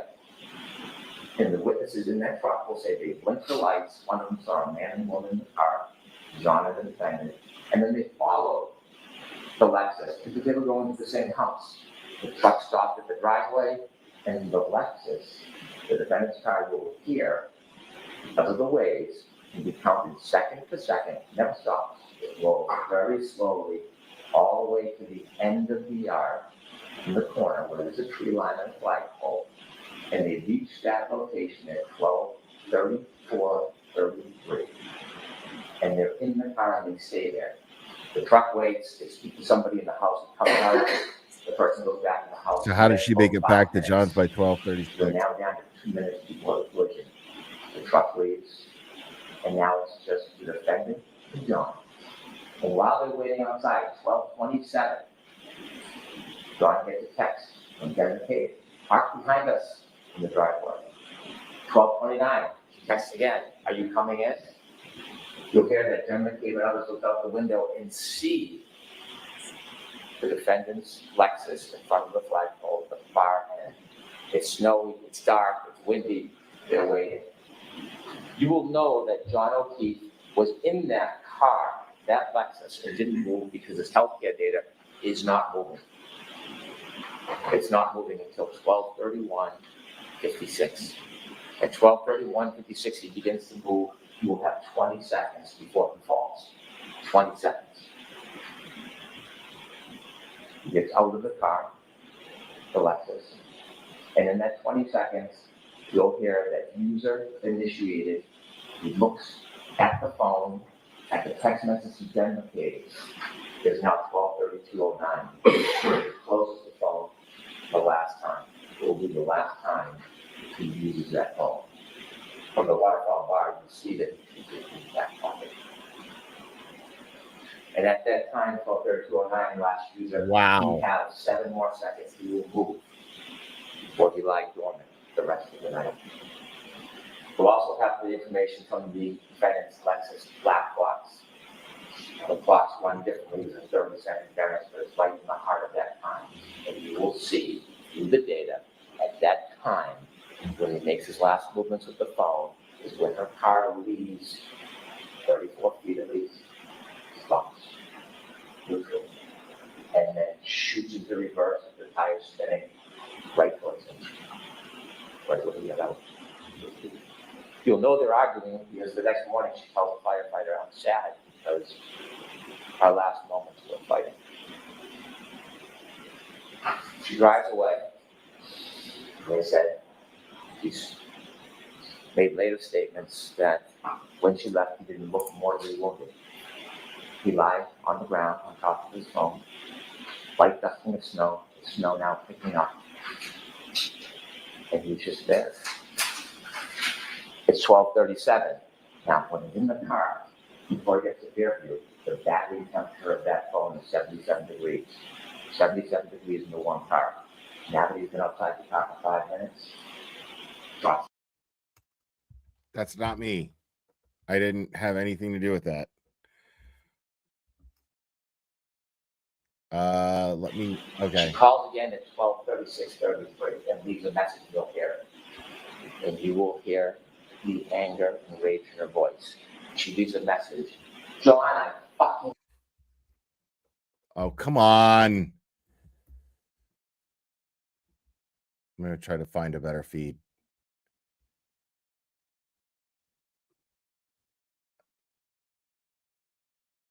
All right. sounds better on this one too. Give me 1 second here, guys.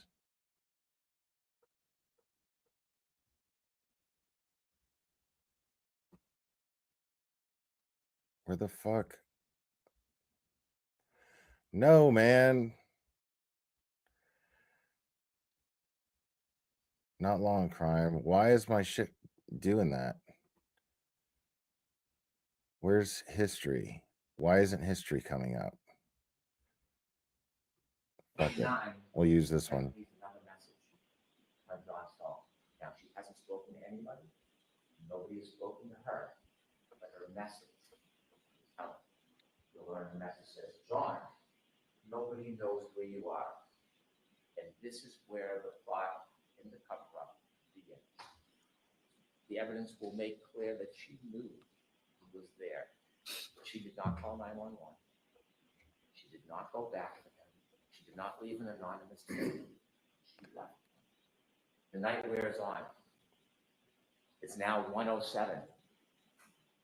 Battery temperature 55 degrees. All right, guys, you're going to hate me, but I'm just going to switch screens real quick. Okay, because I got a better feed. Now, she hasn't spoken to anybody. Nobody has spoken to her. But her message is out. You'll learn the message says, John, nobody knows where you are. And this is where the plot in the cover-up begins. The evidence will make clear that she knew he was there. She did not call 911. She did not go back to him. She did not leave an anonymous tip. She left. The night wears on. It's now 1:07. The sound is slightly better. Battery temperature 55 degrees. 1:14, she calls her mother. No answer. 1:14:53. Battery temperature 50 degrees. The defendant had healthcare data on her phone as well, and you'll hear that it stops around that time. You'll later learn that she admits to falling asleep and passing out. But then she wakes. It's 5 o'clock. She is frantic. She wakes up John's niece, and she is unintelligible. She is yelling, she's screaming, she asks for the niece to call Jen McCabe. She calls Jen McCabe, and you'll hear Jen McCabe recount out of a deep sleep. She wakes up and she hears, Jen, Jen, Jen, screaming Jen's name. John's dead. Hangs up the phone. Jen McCabe calls back. And then she, what's going on? And she told, well, I left him at the waterfall at the beginning of it. She tells Jen McCabe, I left him at the waterfall. Jen calls back and says, he saw you up front. You did leave him at the waterfall. She hangs up. She then minutes later calls another person, Kerry Roberts, a friend of John O'Keefe. Someone who's not friends with the defendant, but they know because they helped raise the kids and they interacted. It's as loud as it goes, guys. The night before. Wasn't at the bar. And this sound is even better than the last feed I had, so nothing I can do. I think John got hit by a fly. I think he's dead. Now, Kerry, with that information, calls 911. She calls hospitals. You can hear her voice. She's concerned. Okay. And then she gets another call from the defendant. And she tells the defendant, come to my house. I will help you look for him. And the defendant says, I was so drunk last night, I don't remember anything. Waiting for her to arrive, she learns she doesn't arrive. Instead, the defendant goes to Jen McCabe's house. Kerry Roberts, the other friend, then goes to Jen McCabe's house, pulled behind the car. And when she does, she's on Bluetooth, and she can hear the defendant say, my taillight's broken, my taillight's broken. And she looks, and the snow packed in the right taillight, she can see a piece of the taillight missing. The defendant desperately wants to go to 34th Fairview Road, but Kerry Roberts takes over and says, we're going to go back to John's house. Maybe he's in the house when you didn't see him. So both cars, driven by Kerry Roberts and then Jen McCabe, with the defendant, go back to John O'Keefe's house. You'll see a ring video. We see them go into the house and they look around, and you'll hear about the woman, Jen and Kerry, enlisted into this task. Look for John O'Keefe. They cannot find him. And then when Kerry Roberts comes into a room, she sees, rather than looking, the defendant simply standing there, staring at the wall. At that point, the defendant insists they got to go back to Fairview Road. They decide to take one car. Carrie Roberts is taking charge. She's going to drive. They leave Miss Reed's Lexus and John Keith's driveway, and they drive back towards 34 Fairview Road. There, it is blizzard-like conditions. It is dark. They can barely see a thing. And when they get close to the edge of 34 Fairview, you hear the defendant start to scream, "There he is!" Both women look and they can't see anything. She starts kicking the door. The defendant's kicking the door. "Let me out." Carrie Roberts stops the car and lets her out, and she sees the defendant run exactly to where John O'Keefe is in the darkness. Just where she left him. Carrie gets out of the car, starts to walk towards where the defendant is, and she sees the defendant lying on a body. She can't tell who it is because the face is still covered with snow. And she comes over and looks, and she wipes off the snow from John O'Keefe's face. She realizes it's one of her best friends in the world is John O'Keefe. And she starts to try to do first aid. They start to move him, and coincidentally at 6:06, when they start to move him, the cold air hits that cell phone battery. It drops from 50 to 43 degrees. And they try, Jen McCabe calls 911. And that's when a police officer arrives, firefighter Nuttall and his crew. And when they lift him, that cell phone battery that is shot down to 37 degrees, Carrie Roberts picks it up and puts it in her pocket, and it immediately starts to warm as she moves to help get a data. Showing movement starts again. At that point, nobody knows what happened. The Canton Police Department come. You can see the police cars and cruisers. They're not sure, so they look in the area where John's body is and find a glass from the bar near his body. They find blood spots. They try to put the blood spots in plastic containers. They don't know what they're looking for at this point. There's no information. They don't believe or know that there's a crime. They just know that John O'Keefe somehow ended up here with the broken glass and the blood. And so that morning, you can see the work of the Canton Police Department try to uncover a little bit around his body to see what they could find, which was very little. And then Carrie Roberts goes and picks up Peg O'Keefe, tells her the news, and they go to the hospital. They go to the Good Samaritan Hospital, and Carrie Roberts is walking. Peggy O'Keefe is going to go see her son. This guy's opening is terrible. And she walks down the hall. Karen Reed is also in the hospital. It's dramatic, but it's reports of maybe she was upset or suicidal. all over the place. Put her into evaluation to make sure she was safe. You'll hear Peg O'Keefe tell her she walked down the hall to go see her son. The defendant was screaming, "Is he dead? Is he dead?"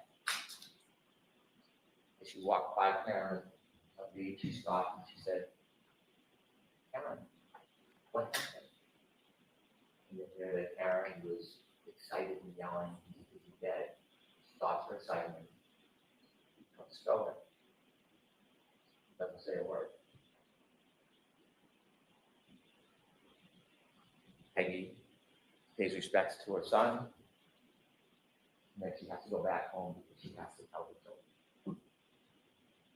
Now, while she's out, the Canton Police Department send an officer to the house to make sure the children are safe because they're alone if they're home. And when the officer pulls in, he doesn't notice anything, but you'll see on his dash cam video notices something. That tail light has a big missing piece to it. They can't find the children. Ultimately, Peggy comes home. A friend can take A him down. big missing piece. Bring the nephew home, and he is distraught. And then Peggy hears a knock on the door. It is the defendant and her father. They want to come in.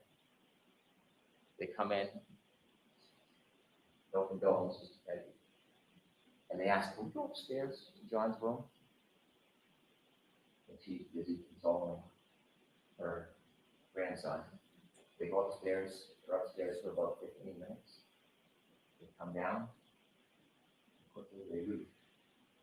Now they got there from the defendant's father, drove his wife and the father to that house. But when they leave, they take two cars. They take the Lexus with the broken taillight with them back to the defendant's father's house. And you will learn that when police start getting some of the information, they learn about the broken tail light, they learn information that she had told people that she had hit him. They went down to see her. And on their way down, they decided they would get a warrant to take the Lexus. When they get down to Dayton, where the car is, you'll hear from Trooper Buchanan, who took a look and see the missing tail light. They went in and spoke briefly to the defendant. They took the car, they brought it back to Canton. And so what you'll learn from the forensic evidence that will help with the science and data is that not only was the cell phone left behind, but also around that area, broken tail light was littered around John O'Keefe's body. Littered around that area. When they got to the hospital, they noticed there was a shoe missing. As time went by, snow melted, they dug the excavations, they found his shoe on a little berm on the border between the street and the grass. You'll learn days later when they did a plant excavation, they found his hat frozen into the ground. Ultimately, they would find over the course of 10 days that the snow melted almost all every piece of that broken tail light in that area. His hat, the sneaker, the glass. When the defendant left Mr. O'Keefe behind, he took with her something of Mr. O'Keefe called trace evidence. You'll learn on the back of her Lexus, around the taillight area, is John's DNA, and stuck to the side, grasping one last piece of John O'Keefe's hair. Now, John O'Keefe fell backwards and hit his head after he was clipped by the car. And you're going to hear from a very renowned doctor, a neurosurgeon, who's treated thousands and thousands of head injuries. And the wound on the back of the head, when he fell backwards, not the cracked skull, it's called a basal fracture. It created an injury called counter-coup. After he was put by a car and fell backwards and hit his head on that hard rock ground, remember there's no snow, it's just a dusting at this point, the back of his brain hits the back of his skull and bounces up. When it bounces up, it leaves marks showing that impact. And this neurosurgeon will tell you, treated thousands of patients, that this injury, with reasonable degree of medical certainty, is counter-coup caused by falling backwards and hitting your head. When the medical examiner for the state looked at it, they generally said blunt force trauma. They had it as undetermined. So we brought it to the renowned neurosurgeon who does exactly this. You're also going to hear from an accident reconstruction. His name is Judd Welcher. He does not work for the state police or local police. He was hired to take a look at this case and the data. He will come in and explain to you exactly what I talked about, how the data from that black box coincides with the cell phone and the movements of the car, the moments before, during, and after the defendant struck John O'Keefe with her car. Now, just a few more things I want to share with you. There are 3 charges against the defendant in this case. The first one, second-degree murder. When most people hear murder, they instantly think shooting somebody, stabbing somebody, bringing deliberate premeditation. Our honor will instruct you on the law. I'm not going to trample in that area, but I can tell you clearly, we are not going to try to prove that Karen Reed tried to kill John O'Keefe. We're not going to try to prove to you that she intended or wanted him dead. That's not second-degree murder. What we will prove to you is she engaged in an intentional act, driving back at him at that speed, in the storm, in the darkness, knowing that he had just gotten out of her Lexus. She intended that act would cause a plain and strong likelihood of death. That's what will prove to you second-degree murder. Also, operating under the influence of alcohol, manslaughter will prove to you that she drove her Lexus recklessly. She hit John O'Keefe, and because she hit him and he fell back, she caused his death. The third charge is leaving the scene after knowingly causing death. Again, she hit Mr. O'Keefe with a car. She knew he was injured. She left him behind. And he died. That's what we'll prove. This case will come down to the science and the data. The science and the data, the cell phone is the best of historians. It doesn't suffer from intoxication. It doesn't suffer from memory loss. It doesn't suffer from emotion, pride, or prejudice. It is facts. It is data. And that facts and data will lead you to the truth in this case. But after Ms. Reed was charged, she began what you'll learn as a campaign to make public statements. 2020, Nightline, Fox 25, a documentary. And we've had an opportunity to get many of her statements in the footage, and we're going to show much of it. And her statements to you will confirm what you already know from the science and the data, what you will already conclude from the facts independent about what she did that night. Her word simply confirmed that her judgment is sound. And you're going to hear from her own lips of many of her statements, her admissions to extraordinary intoxications, her admissions to driving the Alexis, her admissions to being angry at dawn that night. And I dare say her admissions that she told.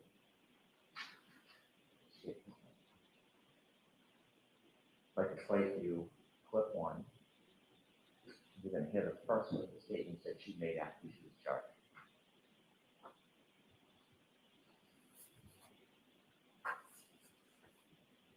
I mean, I didn't think I hit him, but could I have clipped him? Could I have tagged him in the knee and incapacitated him? He didn't look mortally wounded as far as I could see, but could I have done something that knocked him out and in his drunkenness and in the cold didn't come to again? And this would have been the moment you dropped him off at the party. Yeah, would have had to.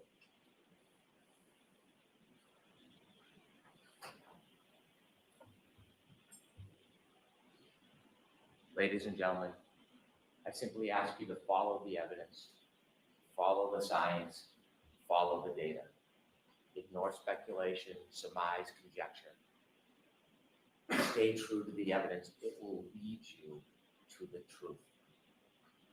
That on January 29th, 2022, a very intoxicated defendant was angry and arguing about the relationship with John O'Keefe. And after the fight was over, she left, but she brought the fight back to him in the form of her SUV. She clipped him, he fell backwards, he broke his head, and then this man who helped, a lifetime of help, was left at the corner of that yard, left to die with no help. The facts, the data, and the evidence will bring you the truth, and the defendant's own words will confirm everything you've already concluded. All right, thank you, Mr. Jackson. Could I have just a moment to readjust? Sure, the court officers will be kind enough to help you.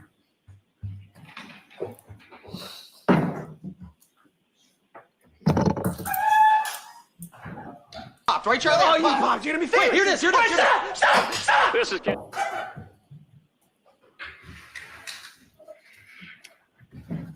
It's the fact that she said he didn't look mortally wounded. The evidence in this case will establish above everything else. It's compelling. 3 points. There was no collision with John O'Keefe. There was no collision. There was no collision. That's it. John O'Keefe did not die Simple. From being hit by a vehicle. Period. The facts will show that. The evidence will show that. The data will show that. The science will show that. And the experts will tell you that. You'll learn that the Commonwealth has pinned its entire case on a brazen and a flawed assertion that is untethered, unconnected to the facts and to the evidence. And their assertion is contrary to science. Because at the end of the day, folks, there was no collision with John O'Keefe. He already owns this jury. He already owns So how it. did we end up here? How does Karen Reed end up sitting in that chair on trial for something, for an event that literally never happened? Well, the evidence is going to explain it. And it can be summed up in the following text message at the very beginning of this investigation, a text message of a now fired Massachusetts State Police officer named Michael Proctor. Woo! He was the lead investigator on this case. Right for the jugular. And he was talking about a fellow officer, a fellow cop who owned the property where John O'Keefe's body was found. Text message with a buddy. Question, is the homeowner going to catch any shit? Answer, nope. He's a Boston cop too. That quote defines the lack of integrity of the Commonwealth's entire case, its entire investigation, and this prosecution. During the course of this trial, you'll learn much more about Mr. Proctor, why he said that, and what it really means. What you'll see and hear in this courtroom in the coming weeks is not just a story of a tragic loss. And make no mistake, John O'Keefe's death is and was a tragic and tragic loss. But the story you'll hear is about an investigation that was riddled with errors from the beginning, a rush to judgment, conflicted and corrupted from the start, corrupted by bias, corrupted by incompetence, and corrupted by deceit. Finally, it was corrupted by a deliberate effort to avoid and to cover up the very truth that you are seeking. You'll find when you hear the evidence that the Commonwealth's case is the literal definition of reasonable doubt. They won't be able to talk their way out of it. They won't be able to explain their way out of it. They won't be able to excuse their way out of it. And they can't meet their extreme burden of proof, which the court will tell you is beyond any and all reasonable doubt and to a moral certainty. Members of the jury, Karen Reed found John O'Keefe dead on the front lawn of a Boston police officer, Brian Albert, at 6 a.m. on January 29th, 2022. Picture the scene.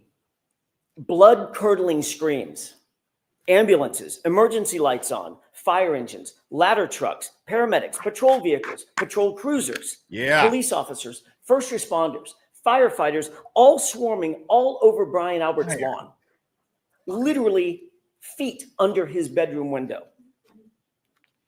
Yet Brian Albert, a sworn peace officer, a first responder himself, never came outside.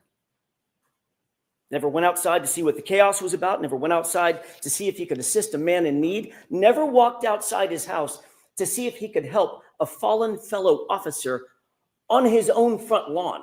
Woo! More shockingly, you'll learn that lead investigator for the Massachusetts Police, Michael Proctor, never set foot inside Brian Albert's house that day. Never engaged in any investigation inside that house that day, even though a party with much alcohol had just occurred in that house, and even though a Boston police officer was found dead or dying just mere feet from the front door on that lawn. He never secured the crime scene, never separated and secured witnesses. He never properly collected evidence. He never secured the evidence. He never searched for signs of a struggle inside or outside the home. He never properly canvassed the neighborhood. Michael Proctor never did any of these things, even though fellow officers of Michael Proctor's actually mentioned, in their words, not mine, that it looked like John O'Keefe may have been, quote, in a fight. You'll have questions about that conduct. During the course of this trial, you'll find that the Commonwealth will not have answers. You'll see from the evidence in this case, right there, you just put them on trial, that this case carries a malignancy, one that is spread through the investigation. It's spread through the prosecution from the very start, from the jump. A cancer that cannot be cut out, a cancer that cannot be cured. And that cancer has a name. And his name is Michael Proctor. Now, you didn't hear his name in the prosecution's opening statement. Not once.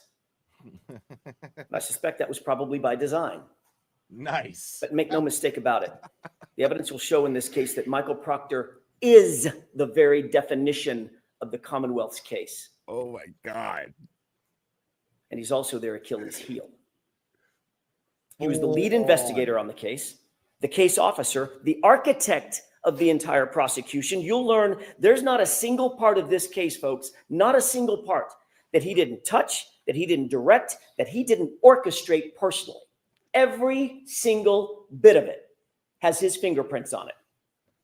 You'll learn that Michael Proctor was a longtime family friend of the Alberts. And he's been disgraced by his own agency, not by us, by the Massachusetts State Police.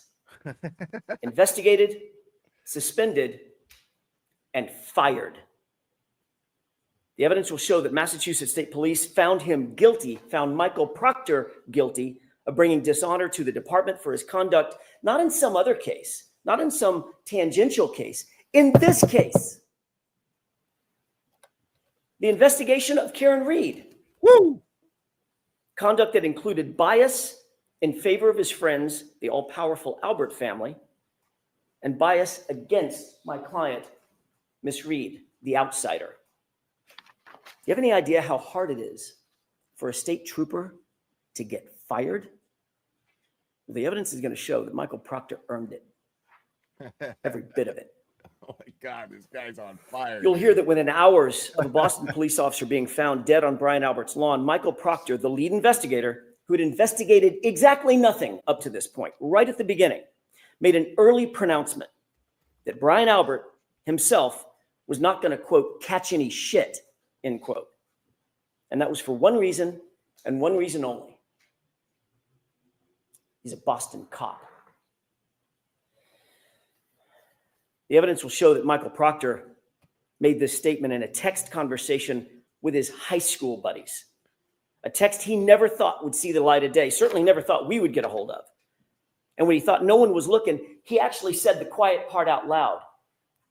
He's a cop too.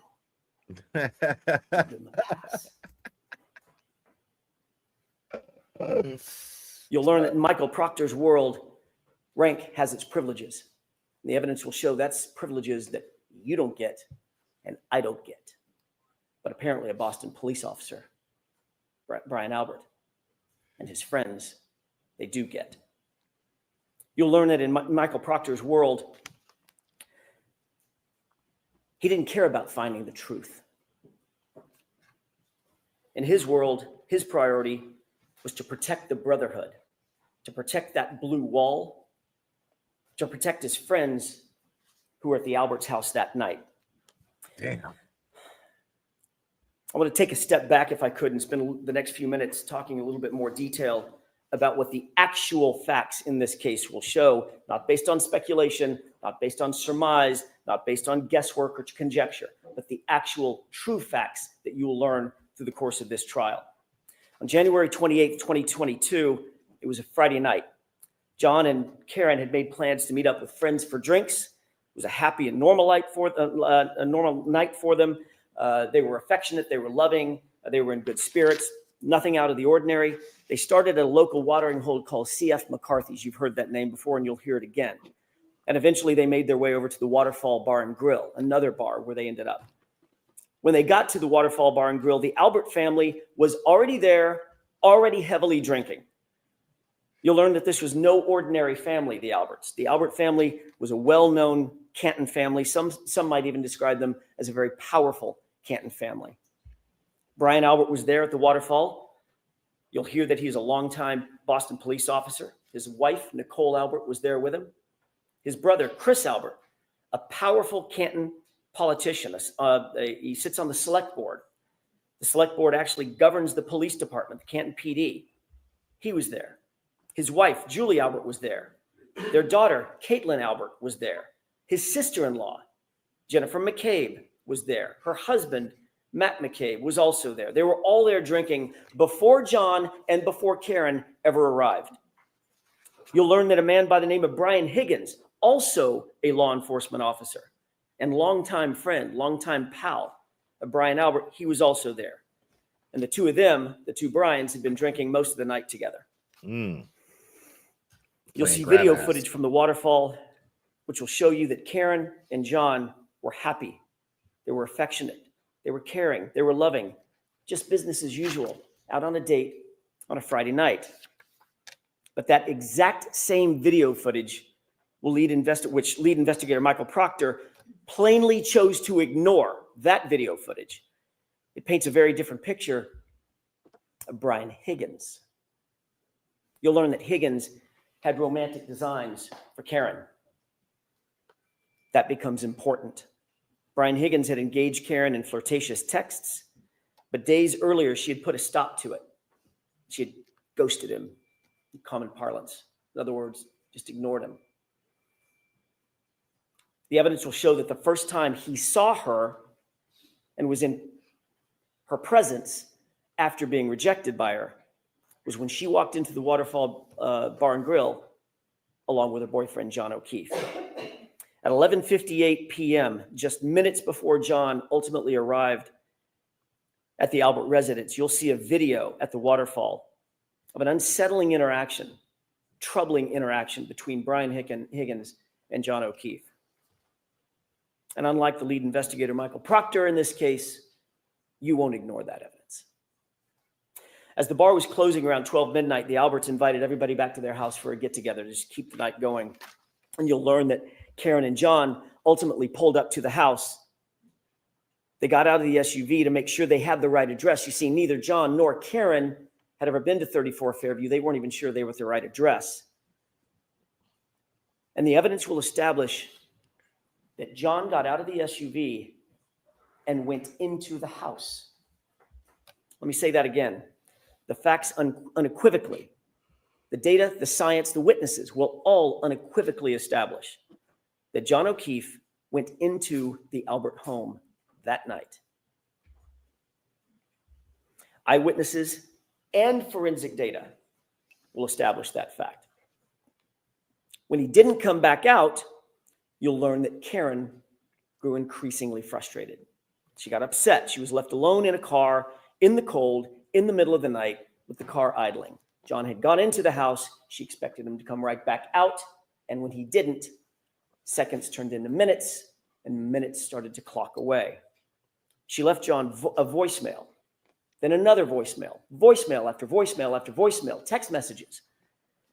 But he was unresponsive. He didn't pick up a single call. He didn't respond to a single text.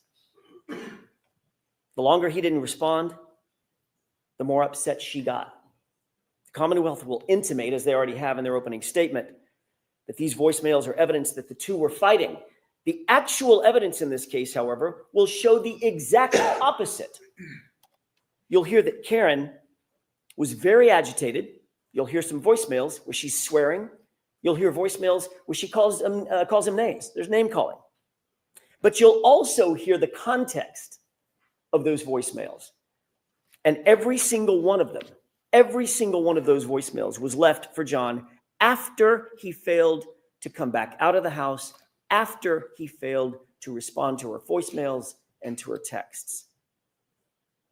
Karen believed John had just left her sitting there, grabbed a beer, was partying with his friends. The evidence will actually show that John and Karen never had a crossword, not a single crossword that entire evening before he left that SUV and went inside the house. And you will learn what Karen had absolutely no way of knowing at the time. It wasn't that he wouldn't respond to her. It's that he couldn't respond to her. And the evidence will show you why. Let's talk about that. We'll introduce you to a doctor named Elizabeth Loposada, a renowned forensic pathologist, a medical examiner, and a professor at Brown University. Okay. She will tell you that the injury to the back of John's head, first of all, was immediately incapacitating. And that has meaning.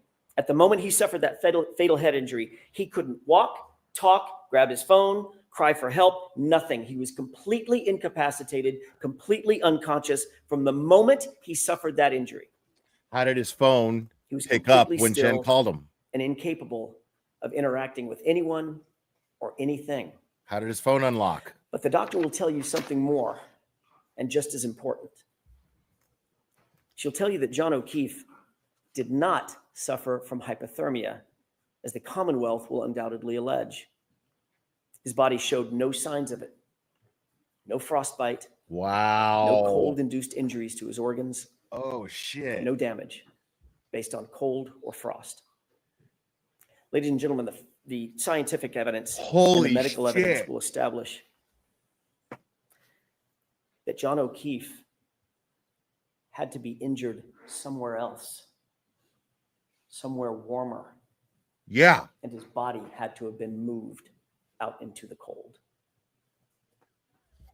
Wow, dude. And that's where ultimately at 6 a.m., Karen found him the next morning. You will learn that John did not have a single injury consistent with being hit by a car. Let me say that again. The evidence will establish that John did not suffer a single injury on his body consistent with having been hit by a car. Not one.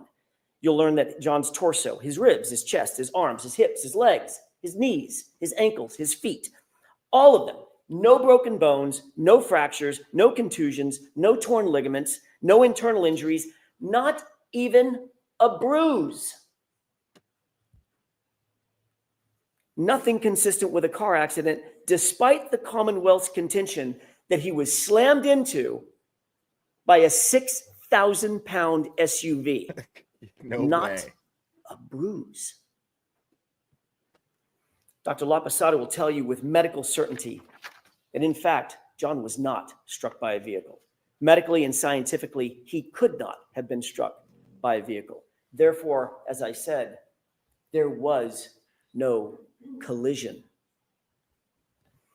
She will tell you that the patterned abrasions on John's right arm, the patterned abrasions you see over my left shoulder,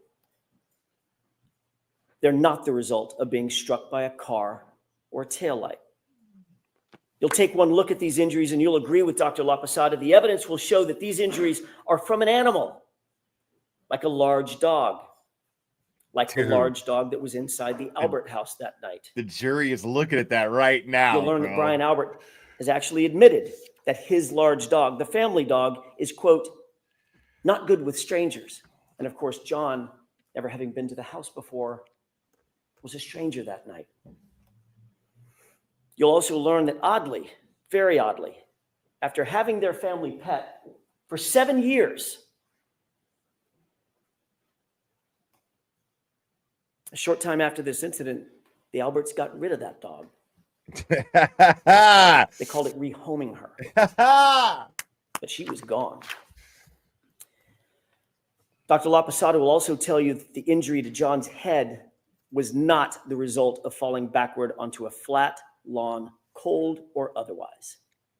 Rather, Dr. LaPosada will tell you with medical certainty that the injury pattern to his scalp was produced by an impact from a raised or ledged surface, a surface that does not exist on Brian Albert's front lawn where John was found. The medical evidence will establish no hypothermia, no injuries from a car strike, no collision with a motor vehicle. And forensic analysis of John's cell phone, Mr. Brennan mentioned that in his opening statement. The Commonwealth's own expert will ultimately support the exact facts that I just told you, including the temperature data. John O'Keefe was injured someplace warmer, and he was moved. That alone is reasonable doubt, but there's much more. You'll also learn that there were many people at that after-hours gathering at Brian Albert's house who would have left by the front door just feet from where John O'Keefe's body would have ultimately been had he actually been there right after 12:30 a.m., which is what the Commonwealth's claim is. There were nearly a dozen people who walked out that front door directly adjacent to the precise spot where John O'Keefe would have been lying. Not a single person, not one, not a single person saw a 6'2", 216-pound man laying sprawled in the front lawn in dark clothing on a light white dusting of snow. Not one. Then the evidence will also show that every one of those same people drove by that same spot, not walked by it, drove by it to leave the house, and still not one of them saw John laying in the yard when they left between 1 a.m. and 2 a.m. in the morning. But you know who else you'll find never saw a body on that lawn? The snowplow driver, a completely independent witness charged with plowing the streets in Canton that night. You'll hear that Michael Proctor, oh, he's not done yet, Mr. Proctor. You'll hear that Michael Proctor wrote a report where he claimed that Fairview had not been plowed that night. You'll learn that that was completely false. That was a lie. Michael Proctor did not want any more witnesses. He didn't want the truth. And he falsely claimed that the road was never plowed. You'll learn that he wouldn't look for the plow driver, but we did. And we found, and we'll introduce you to, Brian Loughran. He plowed Fairview that night, and what he's going to tell you is that there was no body on that lawn at 2:30 in the morning.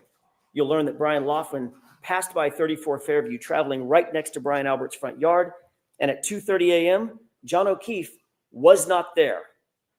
But you'll see that the plow driver also provides some other troubling information, troubling testimony for the Commonwealth. You'll learn that after making that pass at 2:30 a.m., he showed up with his plow an hour later. He stopped at the entrance of Fairview. He was looking up Fairview to decide whether or not to plow it, but he saw an obstruction.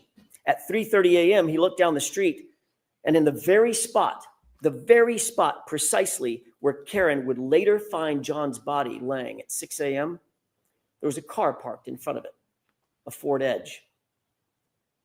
You're going to ask yourself, who's moving a car at 3:30 in the morning into a blizzard on the side of the road?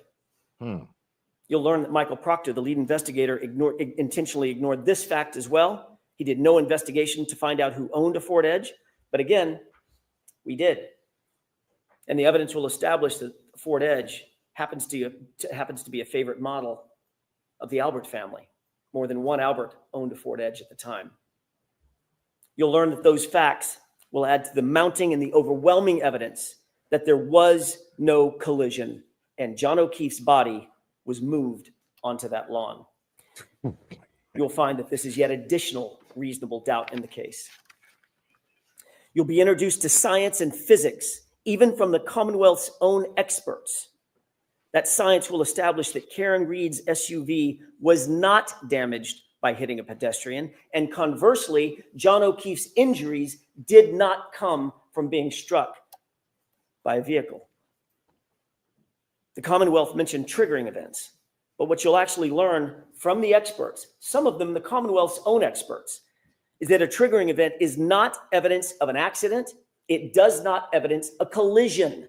That's why we're here. A collision. Right. And there's no evidence of one. Zero. You'll also find that those exact sort of triggering events that the Commonwealth will rely on are relatively commonplace on Karen's SUV, and none of them are associated with a claim of a collision. Folks, the science will not lie, and the physics cannot lie. And that science will tell you with certainty there was no collision with John O'Keefe. You'll add that to that rising mountain of reasonable doubt. I want to take you back to the night in question, January 29th, for just a few minutes. Remember, Karen had gone home after dropping off John and John walking to the house. While Karen was asleep at home with John's 13-year-old niece, what were the people who had been at Brian Albert's house that night? What were they doing? While she slept, what you'll find and what the evidence will show is that they were extremely busy. You'll learn that after a long night of heavy drinking, Brian Higgins left the Albert residence, but he didn't drive home. Rather, he drove over to the Canton Police Department, where he kept an office at about 1:25 a.m. Not a Canton police officer, but he kept an office there. Why go back to his office at 1:25 a.m.? Why go back to the Canton Police Department at 1:25 in the morning on the night of a blizzard? To play keep away, make sure. You'll learn that while there, Higgins made a call at 1:30 a.m. Higgins will later deny that he made that call. You'll find that curious. And his explanation for that late night visit to Canton PD, you'll find that it changes nearly every time he's asked about it. Be a lookout. You'll learn that after everyone left Brian Albert's house, Brian Albert actually claimed he had no contact with anybody else except his wife. No contact. Until he woke up the next morning. So he says. Then you'll learn that that too is a complete lie. His phone records establish that he placed a call to none other than Brian Higgins at 2:22 a.m. shortly after Higgins completed that late night visit over to Canton PD. You'll wonder, what did they possibly need to talk about at 2:22 a.m. that night? The evidence will establish that Brian Albert called Brian Higgins first. Brian Albert then disconnected that call when Higgins didn't answer it. Seconds later, Brian Higgins returned the call. Brian Albert then did answer that call. They spoke for 22 full seconds, had a conversation, then they both hung up their respective phones. You'll learn that when they were asked about these calls and conversations, both Brian Albert and Brian Higgins lied about it. Both of them. They said they never had a call with each other. But then ultimately, when they were confronted with their own cell phone records and they could no longer deny the calls, they were asked independently, explain yourself. And they both came up with the exact same explanation. A butt dial. The evidence will make you question, why did Albert and Higgins speak at 2:22 a.m.? And why did they both try to cover up that phone call? You'll also learn after this incident and within days of one another, both Brian Higgins and Brian Albert, both police officers, both trained investigators, got rid of their phones. Both of them. And what else you'll learn Brian Albert got rid of? Shortly after this incident, Brian Albert got rid of his house, the whole thing. Just sold it. His childhood home, a home that had been in the Albert family for generations. He literally sold it mere months after this incident. For 50 dog rehomed, grand under phones market destroyed, value. house sold. You'll learn that all these things happened shortly after the incident where John O'Keefe was found unresponsive and dying in Brian Albert's front lawn. And you'll also learn that Michael Proctor looked the other way. He did not investigate any of what I'm telling you. Homies. He pre-selected Karen Reed from the start. And he ignored everything and everyone else. Let's get back to what was happening with the others while Karen slept. What you'll learn during this trial is that Brian Albert's sister-in-law, you've heard her name before, Jennifer McCabe. She was at the waterfall that night and she was over at the Alberts' house that evening as well. She left the after-hours gathering about 2 a.m., a little before 2 a.m., got home around 2 a.m. And you'll learn that according to the Commonwealth's own evidence from a forensic software program called Physical Analyzer made by Celebrite, it's considered the gold standard for forensic tools. You'll learn that a Google search was discovered on Jennifer McCabe's phone. A Google search that Michael Proctor and his investigators never revealed to us, but we found anyway. A Google search that was timestamped, according to their own data, at 2:27 a.m. 5 minutes after that 2:22 a.m. call that Higgins and Albert denied having. And that Google search on Jennifer McCabe's phone read, Hoslong to die in cold. Hoslong to die in cold. Now she misspelled the first word. Hos is supposed to be how, but the meaning's the same. How long does it take to die in the cold? Time-stamped. Beautiful. 2:27. And then that search was also noted by the same Celebrite program as having been deleted. The evidence will force you to ask, why is there a search on her phone? Why is it logged at 2:27 a.m.? When the Commonwealth claims that she first learned of John's death and where his body was hours later at 6 a.m. So what you'll learn is that while Karen slept, here's what was actually happening by some other very busy bees. 1:25 a.m., Brian Higgins makes an unexpected visit to Canton PD. 1:30 a.m., he makes a phone call that he later denies ever making. At 2:22 a.m., Brian Higgins and Brian Albert talk. They both deny and lie about having made that phone call. 2:27 a.m., 5 minutes later, a Google search appears on Jennifer McCabe's phone, Haas longed to die in cold hours before John's body was ever discovered. A Google search she denies making, and that she later, or at least it was later logged as deleted. Meanwhile, at 2:30 a.m., the plow driver confirms that O'Keefe's body was not on the lawn of Brian Albert's house, not at 2:30 in the morning. And at 3:30 in the morning, that area was obstructed by a Ford Edge like the one the Albert family liked to own. The evidence will show in the meantime, Karen dozed in and out of a fitful sleep for the rest of the night, only to awaken just before 5 a.m. And that's when she realized, in a panic, John had never come home. And you'll see, it wasn't like John to not come home. That morning, you'll see and hear evidence that Karen's emotions had morphed. It'd gone from frustration and anger, which you'll hear in the voicemails, to abject fear. Fear that something bad had happened. The evidence will establish by this time, Karen was panic-stricken. She had a feeling something was very, very wrong. She was unable to get a hold of John. Karen went to go look for him. She got in her Lexus and she backed up to leave her garage at One Meadows. You'll hear a lot about that address, One Meadows. That was John's house where Karen was staying. She backed out of the garage, and during the course of the trial, you'll hear that she actually struck another car with that right rear taillight. During the course of this trial, the Commonwealth is going to desperately claim that Karen Reed's taillight was actually damaged by hitting John O'Keefe. They'll have no evidence of it, mind you, none, but they'll make the claim. We'll show you a video of exactly how that taillight was originally damaged, or exactly what happened at 5:07 in the morning. The facts will show that it was damaged in John's own driveway at 5:07 when Karen backed up and made contact with another car in the driveway. This is 5 hours after she dropped John off and he went into the Albert residence. As a result, the taillight was minimally cracked, but it wasn't completely shattered or damaged or broken. And that's the condition of the SUV when Michael Proctor got a hold of it. That becomes important. You'll hear from an independent police officer, an eyewitness to the damage on that SUV, someone not connected to Michael Proctor or under his control. And he'll tell you that he saw the taillight damaged before it was in Michael Proctor's possession, but it was not completely shattered. And you won't have to speculate how that taillight got cracked originally. You'll see it for yourself. It's on video.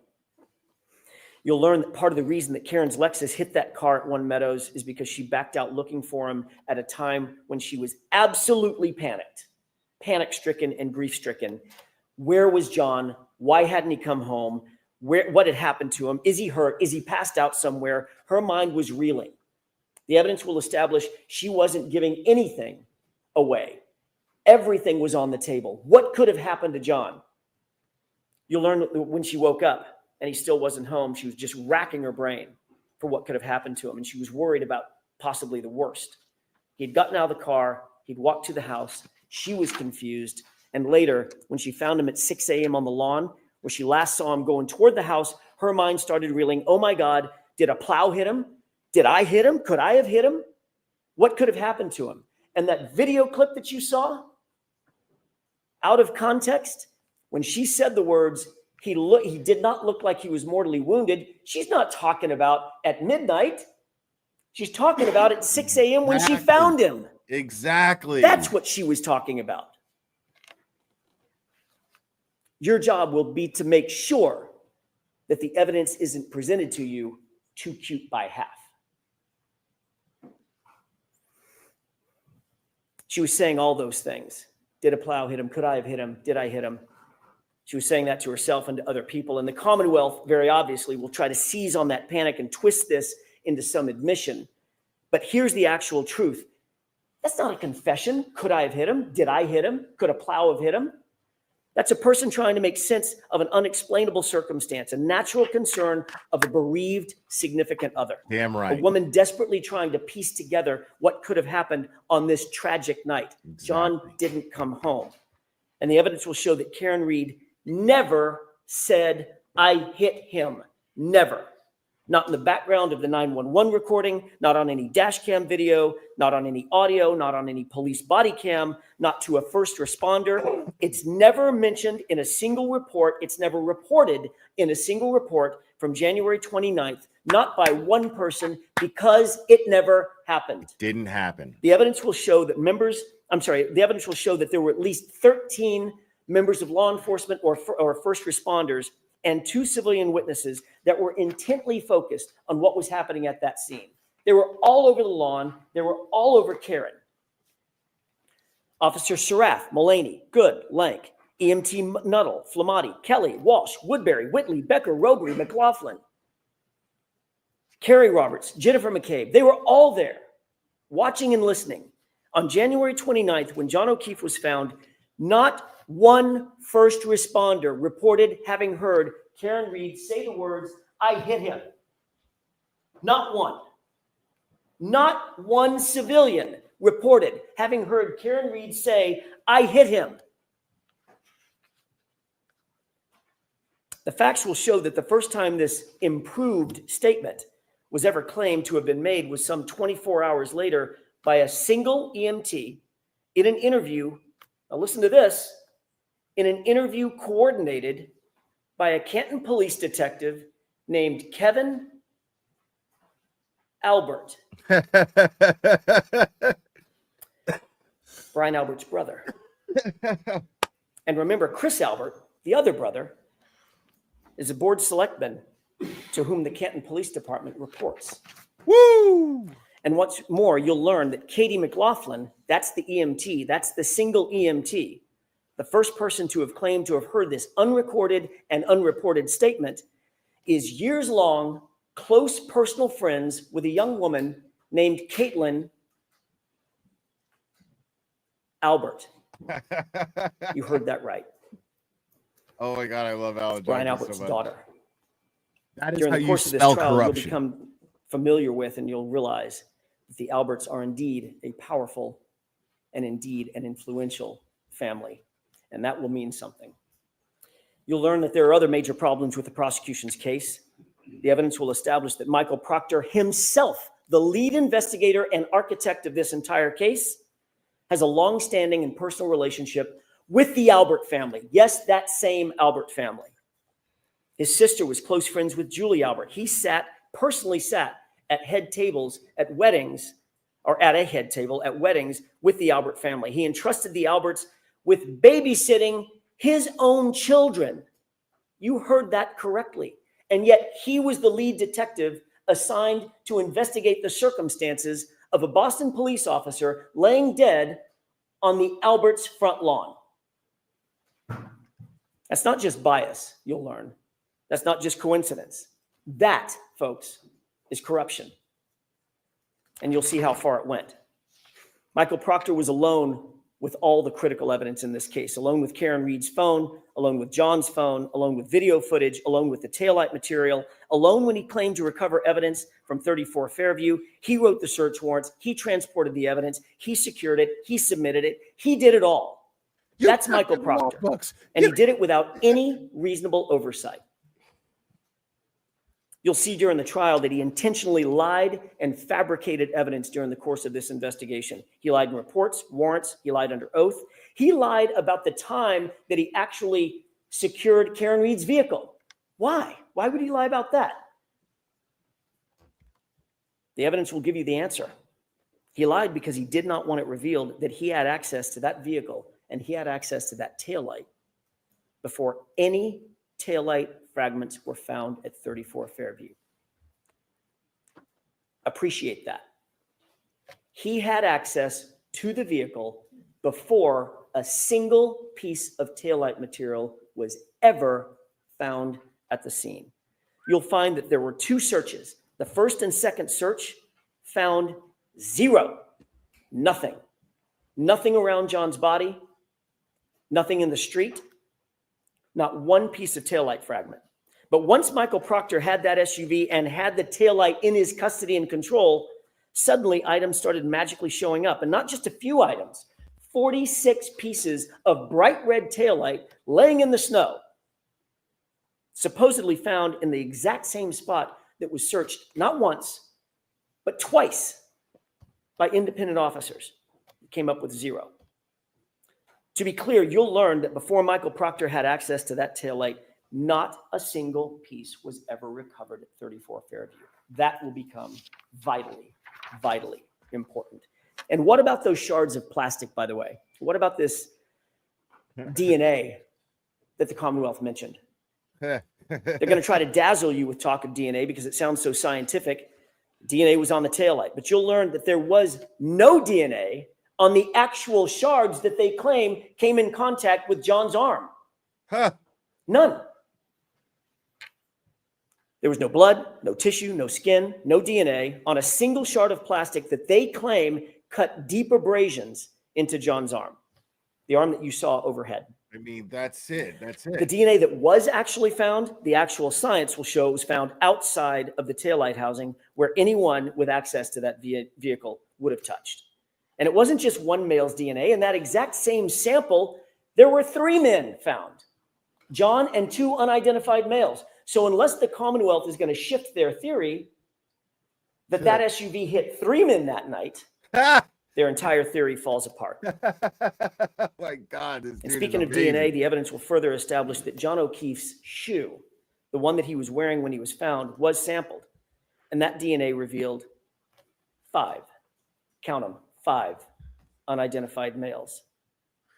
Recall that the evidence will establish independently that John was injured someplace warmer and had to be moved onto that lawn. 5 unidentified males touching that shoe. You'll also learn that you are not the first person, not the first to hear about the Commonwealth's theory of this case. That's wild. That John was hit by an SUV. That's their theory. The Commonwealth presented this exact same claim to their own medical examiner, a woman by the name of Dr. Irini Scorti-Bello. And you'll learn that after reviewing what's called a law enforcement accident notifier, with law enforcement's theory of the collision written in it, defined in it, after conducting the autopsy herself, after examining John's injuries in detail, she refused to conclude that John's death was a homicide based on the Commonwealth's presentation and their theory. That's right. The Commonwealth's own medical examiner will not deem the manner of death in this case, a homicide. She won't do it. But they're nonetheless back again trying to present the exact same theory to you in this trial. Again, don't let them dupe you. The evidence will show that that is reasonable doubt. Throughout this trial, the Commonwealth will try to convince you of paranormal events, phones calling themselves, messages deleting themselves, Google searches made and then unmade, evidence magically appearing and evidence magically disappearing. But all that smoke and all those mirrors will not ever reach their burden. Get them. Because that's what this case is ultimately about. It's about the Commonwealth's burden of proof. You'll learn that during the trial, the Commonwealth bears the highest burden known to our justice system. They must prove every element of every charge beyond a reasonable doubt and to a moral certainty. And you'll learn that moral certainty means the highest level of certainty known in human affairs. It's not a small thing. They're not going to be able to do that. Not when every piece of this case was handled by a disgraced investigator with a motive to protect his friends, not when the physical evidence contradicts their very theory, not when their own medical examiner won't call this case a homicide based on the exact theory that they're presenting to you, not when the conduct of those in the House and the utter lack of investigation speaks volumes about those who actually have something to hide. By the end of this trial, you'll conclude that Karen Reed is not guilty of hitting John O'Keefe with her SUV. There was no collision. She's the victim of a botched and biased and corrupted investigation that was never about the truth, folks. It was about preserving loyalty. You'll find that this case is the very definition of reasonable doubt. And at the end of this trial, we'll ask you to return the only verdicts, all 3 of them, that are consistent with the evidence, there you go, the science, the truth, and justice. Not guilty, not guilty, not guilty. Woo! Thank you. Morning recess. Bro.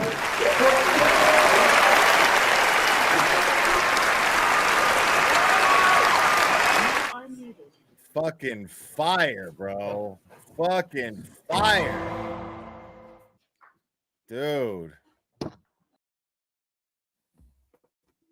Is that a break? I actually have to get up for a second myself. So I'm going to leave you guys for just a moment.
We're back.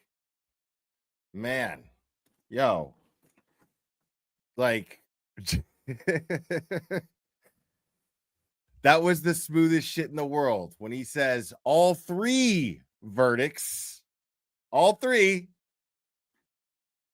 We're not pulling that shit again this time.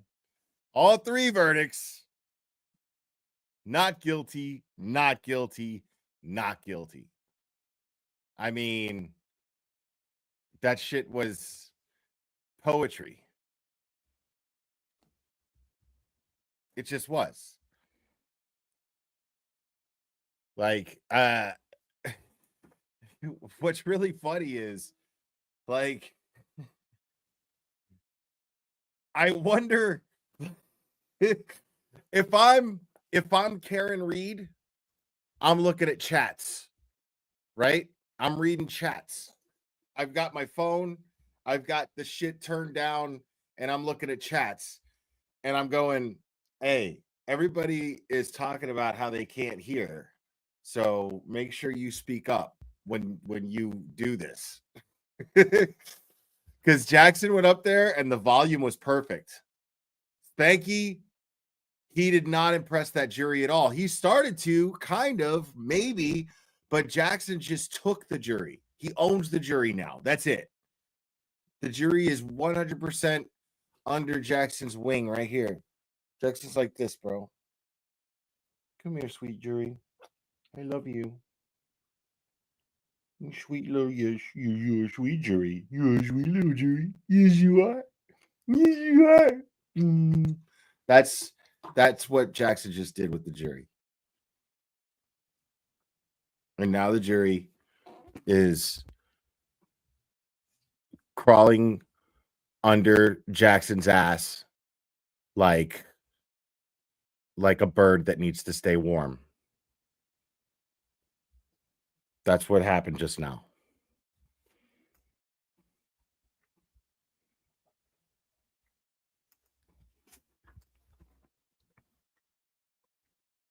I'm blown away. I'm fucking blown away. Like that, if that's not a glimpse into, let's talk about the bullet points of what we just took out of that. Jackson just now claimed, this is brand new. Jackson just now claimed that the defense can prove that Officer John O'Keefe, Boston Police Officer John O'Keefe, did not in fact die of hypothermia. That is huge. That is a massive game changer, because that means that he couldn't have been out in that lawn for very long. He couldn't have been out in that lawn in a blizzard, laying there, incapacitated, losing blood from 12:30 at night. to 6 in the morning. There's no fucking way. That is incredible. That is a huge game changer, right? No jacket either, right? I mean, it doesn't even matter. Then he claims there's 5 sets of male DNA on the shoe. The shoe that they didn't find the first time, the shoe that they later found, 5 sets of male DNA on it. What? That is the craziest shit in the world. 5 sets of male DNA on that shoe. And I'm fucking telling you, it's not the same goddamn shoe. One of them has a black sole. The other one has a white. Telling you right now. I've been saying this forever. And the jury saw those injuries in opening statements. They know about Chloe the dog. But here's the thing. The one thing to worry about, because here we are going slam dunk. I see JFK in the chat talking about they should just dismiss the case right now. And I felt the same way. I did. But the thing is, though, this is the thing we can't overlook. Okay? You can't overlook the fact that that shit is wild.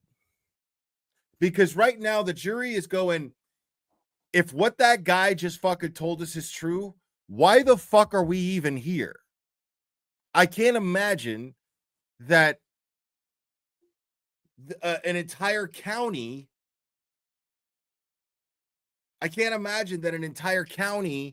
would use all these resources to convict this woman if any of this shit were true. This guy has to be fucking lying. He's just trying to dazzle us with crazy shit. But here's the cool thing about that, is that jury wants Jackson to prove these things. Jackson has this jury's attention now. Like their undivided attention. They had to have been at the edge of their seats listening to that. I wish I could see that jury. Let's check Turtle Boy and see what Turtle Boy is saying about the jury.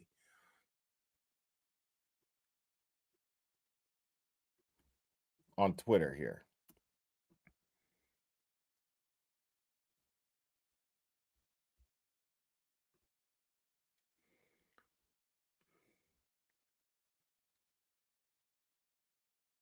Yeah, I mean, just him opening, yeah. Yes, Hayden's last tweet was 17 minutes ago, and he says, this opening's masterful. Oh, yeah. Who had the better opening? Come on. Alan Jackson by a 96.7% in the poll that Turtle Boy put up in Twitter. So, I'm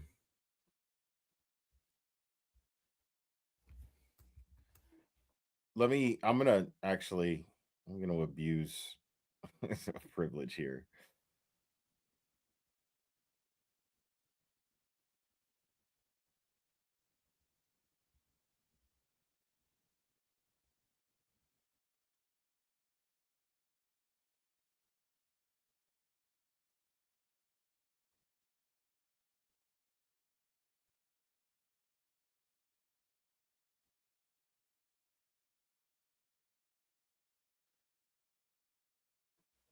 All right.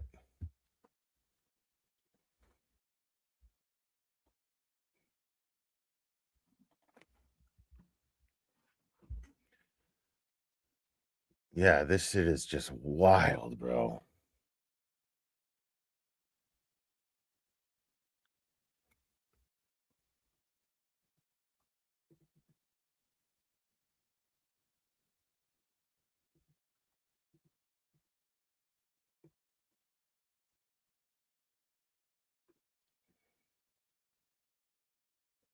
Yeah, I just wanted to see like if he's trending at all. But I'm looking at the latest tweets. People just writing, dude, Alan Jackson is just a beast, man. Alan Jackson is one of the most dynamic attorneys I've ever watched in court. He commands the room. I cannot imagine a single juror not hanging on every word he is saying. Another one says, now I can see why the Commonwealth is scared. Alan Jackson can prove that Officer O'Keefe did not have hypothermia. DNA from 5 unknown males. Holy shit, let's fucking go. Alan Jackson smoked him. I can't help but feel like jurors are probably thinking to themselves, why the hell are we here right now, dude? Unless this person is just piggybacking off of what I just said. After hearing opening statements, Alan Jackson just mopped the floor with Commonwealth's case, period. Because it was only 31 seconds ago that was dropped. I don't care about Brennan. Alan Jackson is a fucking beast. Spanky is going down. Alan Jackson's opening was riveting. My cognitive bias is on full display. I refuse to listen to Brennan. Alan Jackson, defense attorney, was succinct and on point. I don't know that word.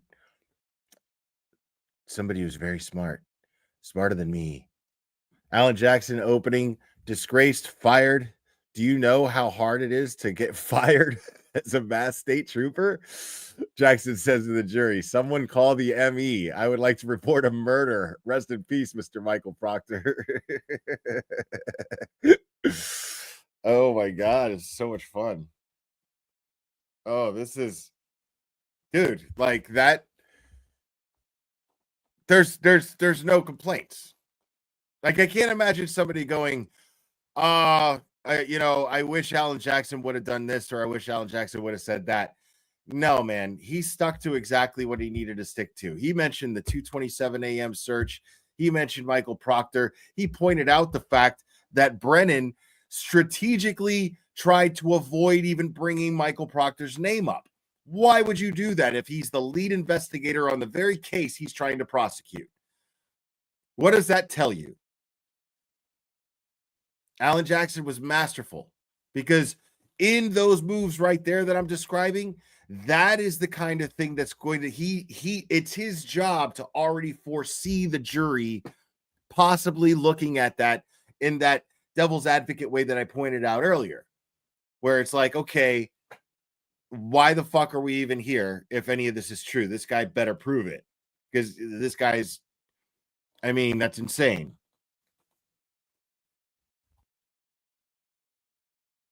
I mean, so Alan Jackson had to have foreseen this, and he painted this picture getting to this point. I mean, it was just beautiful. Like, and we haven't even heard Bob Alessi. Like, I mean, we've heard him argue, but we haven't, dude, not one witness has been called yet. And I'm already like, this case is fucking over, bro. This trial is over, dude. Like, it's crazy. And it's not, I mean, in the sense, like, of course, like, Alan Jackson has to, prove all of those things to the jury for it to work. But what I'm saying is like, we're seeing a contrast in who commands the room, who knows how to control that jury. And that is Alan Jackson by a landslide. Like, Spanky really shit the bed in that opening statement. Because what's really funny is, here I was thinking that this was going to be a stark contrast to Lally. And when you think about it, it really wasn't. Hank Brennan was not impressive in front of a jury.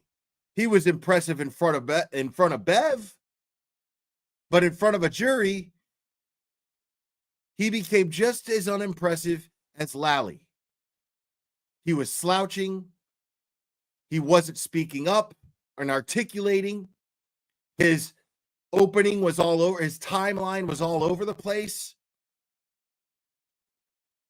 I mean, it was crazy. Like, immediately Hank Brennan fucking choked in front of that jury. Choked. Crazy. Oh, here we go. Yeah. I think we got a super dad. Super dad. I think we got a super dad. Super dad. Super dad. Super dad. Dad, dad, dad, dad, dad, dad. I think we got a super dad. How dare you? Wow, dude. Thank you, Mike B, for the 413.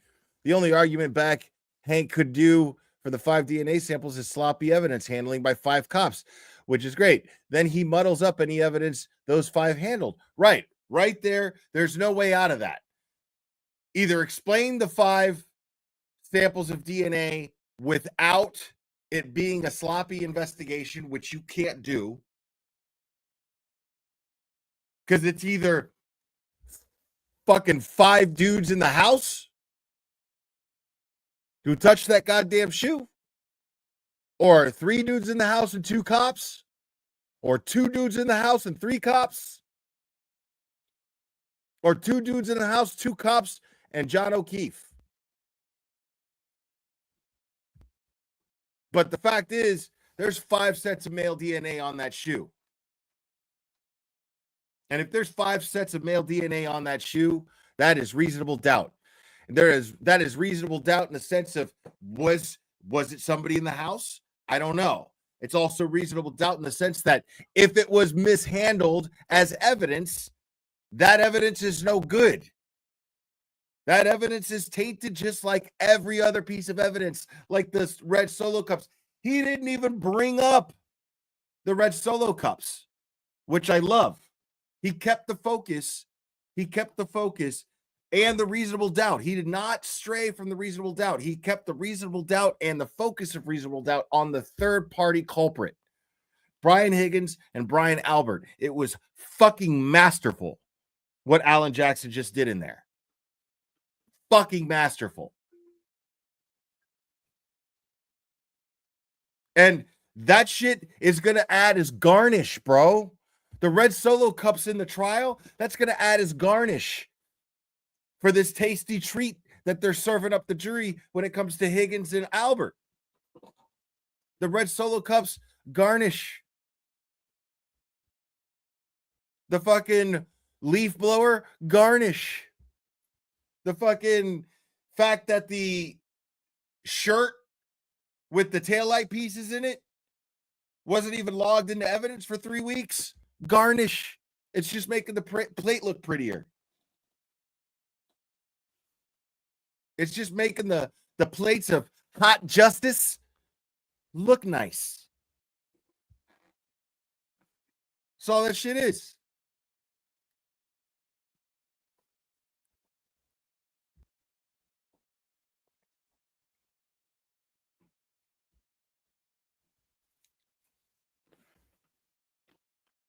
That's what I'm talking about. That's just sour cream and chives on the potato, dog.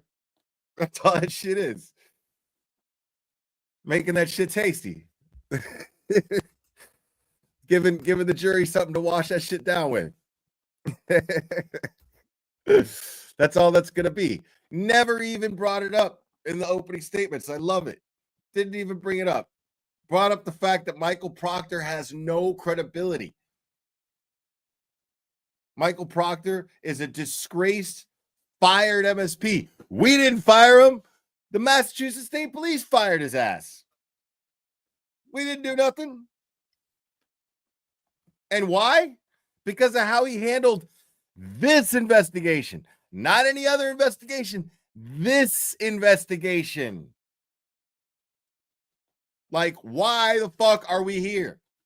Like, that was absolutely Alan Jackson's goal, was to get that jury to ask, to sit there and go back there and go, if this dude's fucking telling the truth, why the fuck are we even here? How is this even a thing?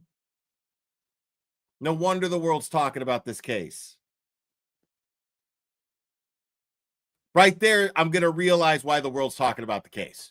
If I'm an impartial juror and I hear that shit, I'm like, oh, well, that explains all the attention. You got to be fucking retarded, dude. that explains the attention right there.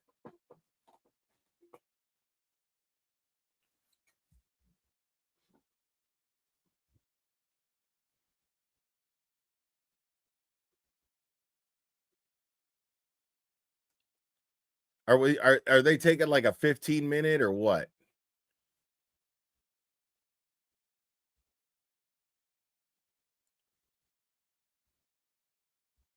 Let's check in with Tom. See if he's got anything. Oh no, he's just him and Mike are just doing their own thing. Okay.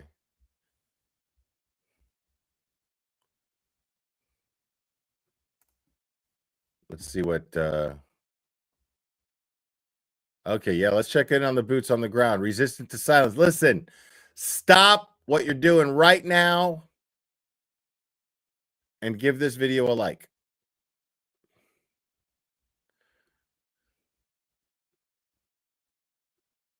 These are the people outside the courthouse right now. I guess whoever's handling this is muted.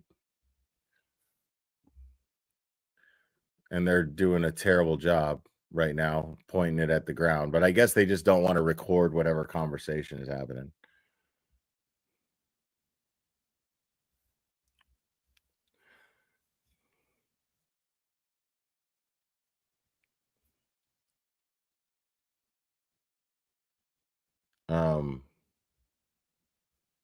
But yeah, looks like there's a pretty decent little crowd out there for opening statements.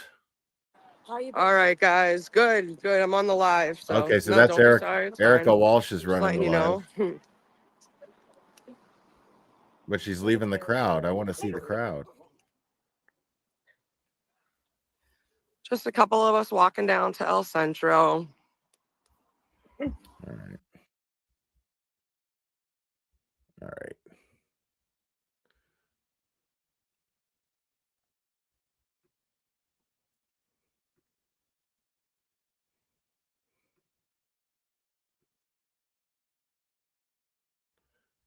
All right. I'm just going to leave this up.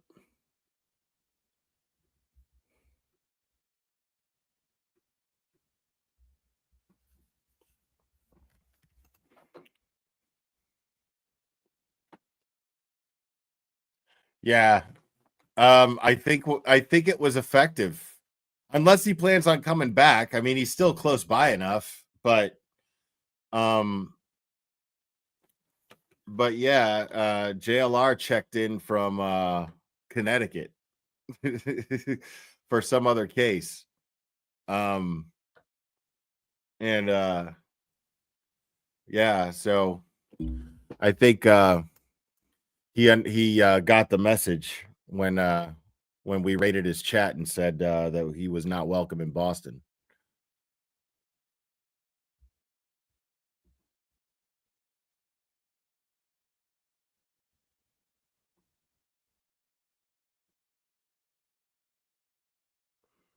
No, I didn't see any of that.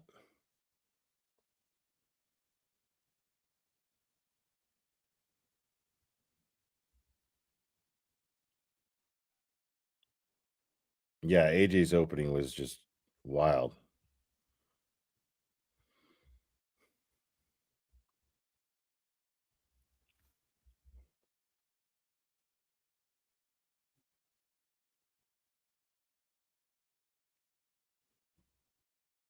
Oh, he had warrants?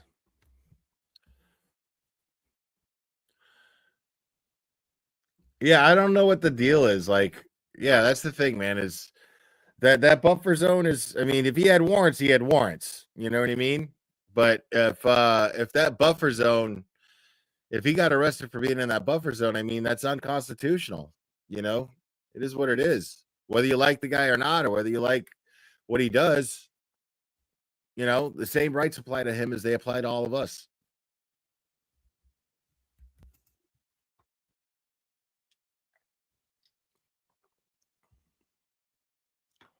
Why are you asking me what Nan thinks of the opening? I don't know. Ask Nan. She was in chat earlier.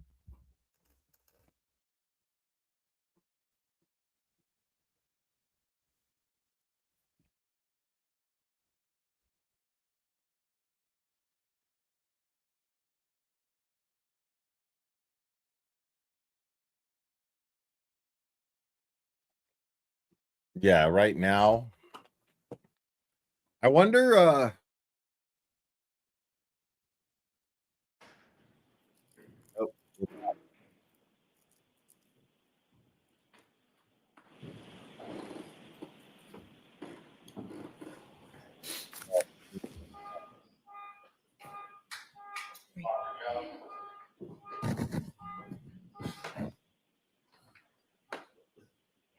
Two men standing.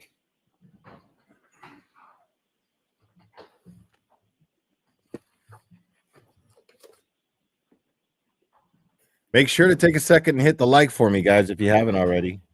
And if you're not subscribed, make sure to subscribe. Make sure to hit the notification bell so that you know when I'm going live. I tend to go live pretty sporadically, so. All right, Mr. Brennan, your first witness, please. Thank you, Your Honor. The Commonwealth calls Timothy Nuttall. Timothy Nuttall.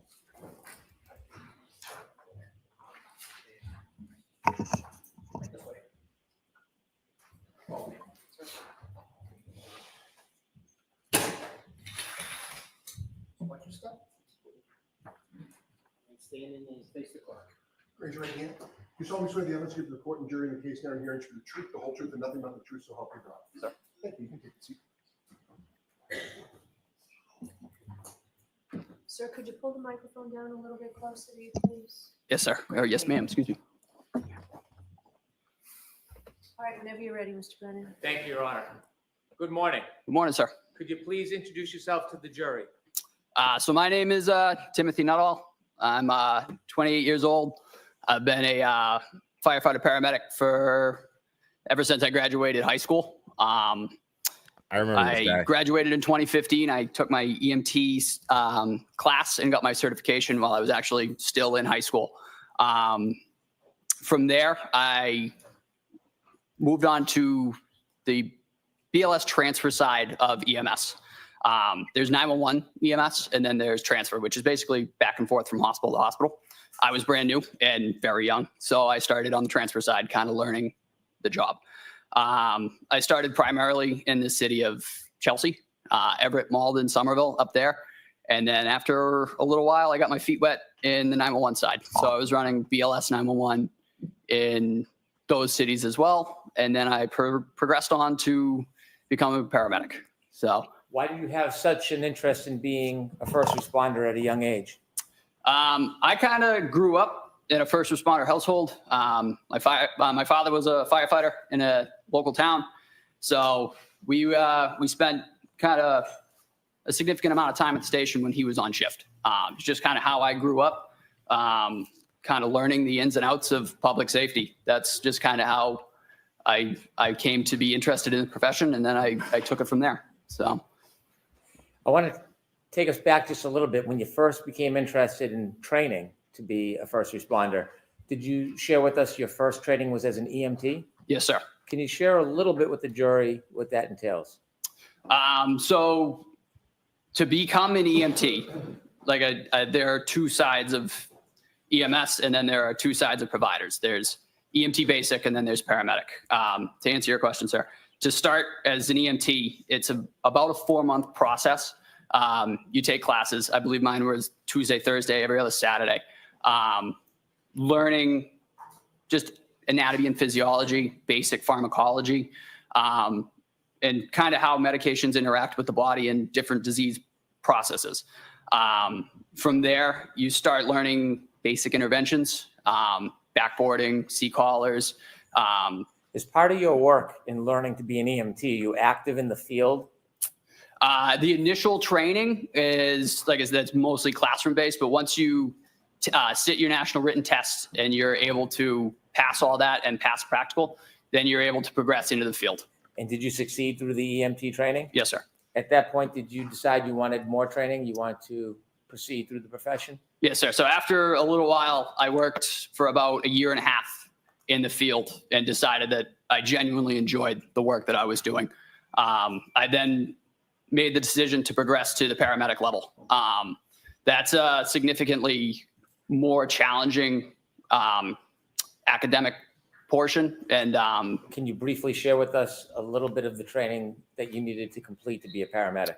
Yes, paramedic training is about, I would say, generally takes people about 2 years to complete. There's about 1 year of classroom. It delves far deeper into not only diseases, but how they interact with multiple body systems, multiple different treatment modalities that we can pursue, multiple different interventions, a whole host of medications, far more medications than a BLS. As a paramedic, I have a much wider range of drugs that I would be able to select to treat different patients. As you worked through your training and got this experience, did you ultimately become employed by the Canton Fire Department? Yes, sir. What did they hire you as? They hired me as a firefighter paramedic. And so you were both a firefighter and a paramedic? Yes, sir. Does the Canton Police Department, in their units, do they include paramedics and firefighters in the same division?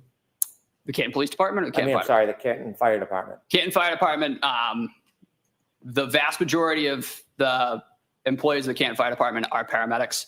I believe there are I want to say 5 EMTs, but now as a requirement to remain employed by the Canton Fire Department, you have to become and maintain a paramedic certification. So when you would go to work as a firefighter or paramedic, was it always the same, or did you get assigned as a firefighter one night and a paramedic a different night?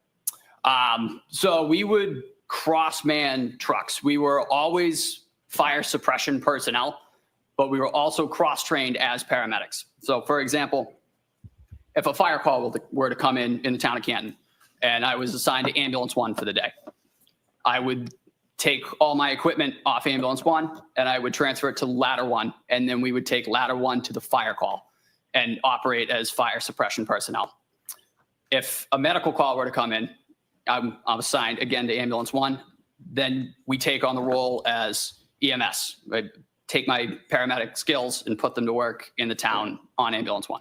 Let me ask you one more background question about how the Canton Fire Department works. When there's a call, an emergency call, is an ambulance sent with other vehicles or alone to the call? Yes, sir. It's typically the engine of that district and the ambulance of that district. Depending on call volume, that can change. But if all is not to use the word quiet, it's kind of a taboo word, but if all is everybody's in quarters and there's a dispatch in District 1, it'll be Canton Engine 3 and Canton Ambulance 1, and they go as a unit together. Mr. Nuttall, I want you to take us back, if you would, to the early morning hours of January 22nd, 2022. I want you to bring us a little bit before 6 a.m. Do you remember what you were doing? Yes, sir. So that particular morning, I arrived at work earlier than I normally do. There was inclement weather that morning. So I left earlier than normal just to get in before the roadways got particularly difficult to travel and to relieve anybody that may need to get out if they needed to get home before the roads got particularly bad. I arrived just before 6 a.m. I was walking in. I was assigned to ambulance 1 for that oncoming 24. I was scheduled to be there at 8 a.m. Could you share with us a little bit about how the weather was as you arrived around 6 a.m.? It wasn't great. I was driving. It's about a 35-minute ride for me to get to Canton. The roads were starting to they weren't great. They had been treated, but they weren't pristine. The wind was starting to pick up. The snow was starting to come down a little heavier, which is the reason that I left at the time I did. And so I may have misspoke. January 29th, 2022, that morning, around 6:04, did you hear a tone or did you hear an alarm? So the tones went off right as I entered the building. Tell us what a tone is. So the tone is the emergency alert tone. In the town of Canton, we have 3. We have 1 for fire, we have 1 for investigation, and we have 1 for EMS. The EMS tones went off and the lights came on. Whenever there's the tones go off, the lights come on as well. I was just walking into the building when the tones went off and the lights came on. And is there information that accompanies the tone, information about the call that needs response? Yes. So after the tones had cleared, there's an overhead dispatch, which is our dispatch center, communicates to us before we get in the trucks and on the air responding. Basic nature of the call. In that particular instance, we were dispatched to an unresponsive male in a snowbank with no real further information to follow up on. So what do you do? So as I said, I arrived pretty early that morning.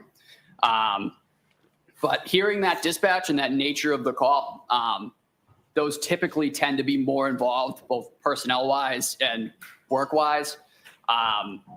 The crew that was working that morning was getting on the truck, and it was firefighter paramedic Anthony Flamati and firefighter EMT Matt Kelly. Matt Kelly has since become a paramedic, but at the time he was an EMT. So off the bat, that crew, not to say that they were at a disadvantage, but paramedic Flamati was the only paramedic on that So ambulance. what did you do? So I made the decision. I checked with the shift commander, and I jumped on ambulance 1 to just give a second set of hands as being a paramedic myself, just being able to hopefully help if there was any advanced interventions that needed to be done or needed to be performed. What And happened? just a second set of hands. What happens next? So I got in the back of the truck. I was actually still in civilian clothing at the time because I had just walked in the door. So I got in the back of ambulance 1 in the patient compartment. The other 2 gentlemen were up front driving to the scene. I actually had to don my turnout gear because, again, I was in civilian clothing. I wasn't quite ready to go. So I had to put all my structural turnout gear on and then my Canton Fire jacket.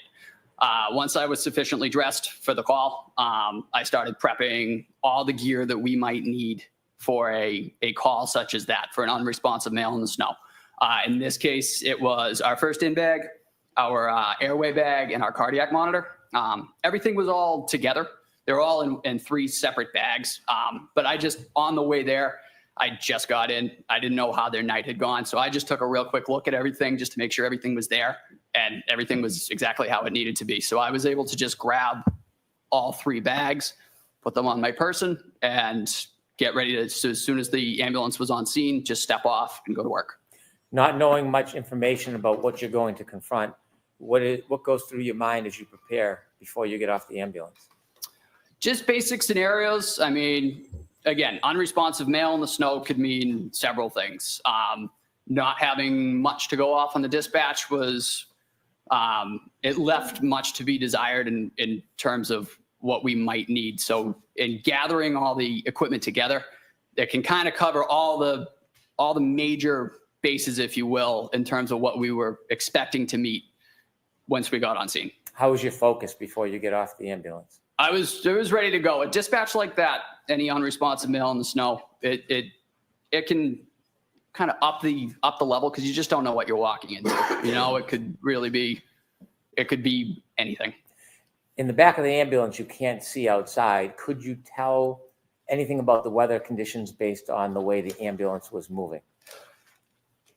Again, being in the back, as you noted, it just seemed to be taking a little bit longer than normal. I really had no visibility at all. Like I said, I was in the patient compartment. It's very limited visibility in the back, and it's limited visibility. There's like a peephole that's maybe 1.5 feet by 1.5 feet to kind of peek up front. But again, I was so busy getting everything together, I really didn't notice, but I did note it took a little bit longer. We were going not slow, but we were going cautiously.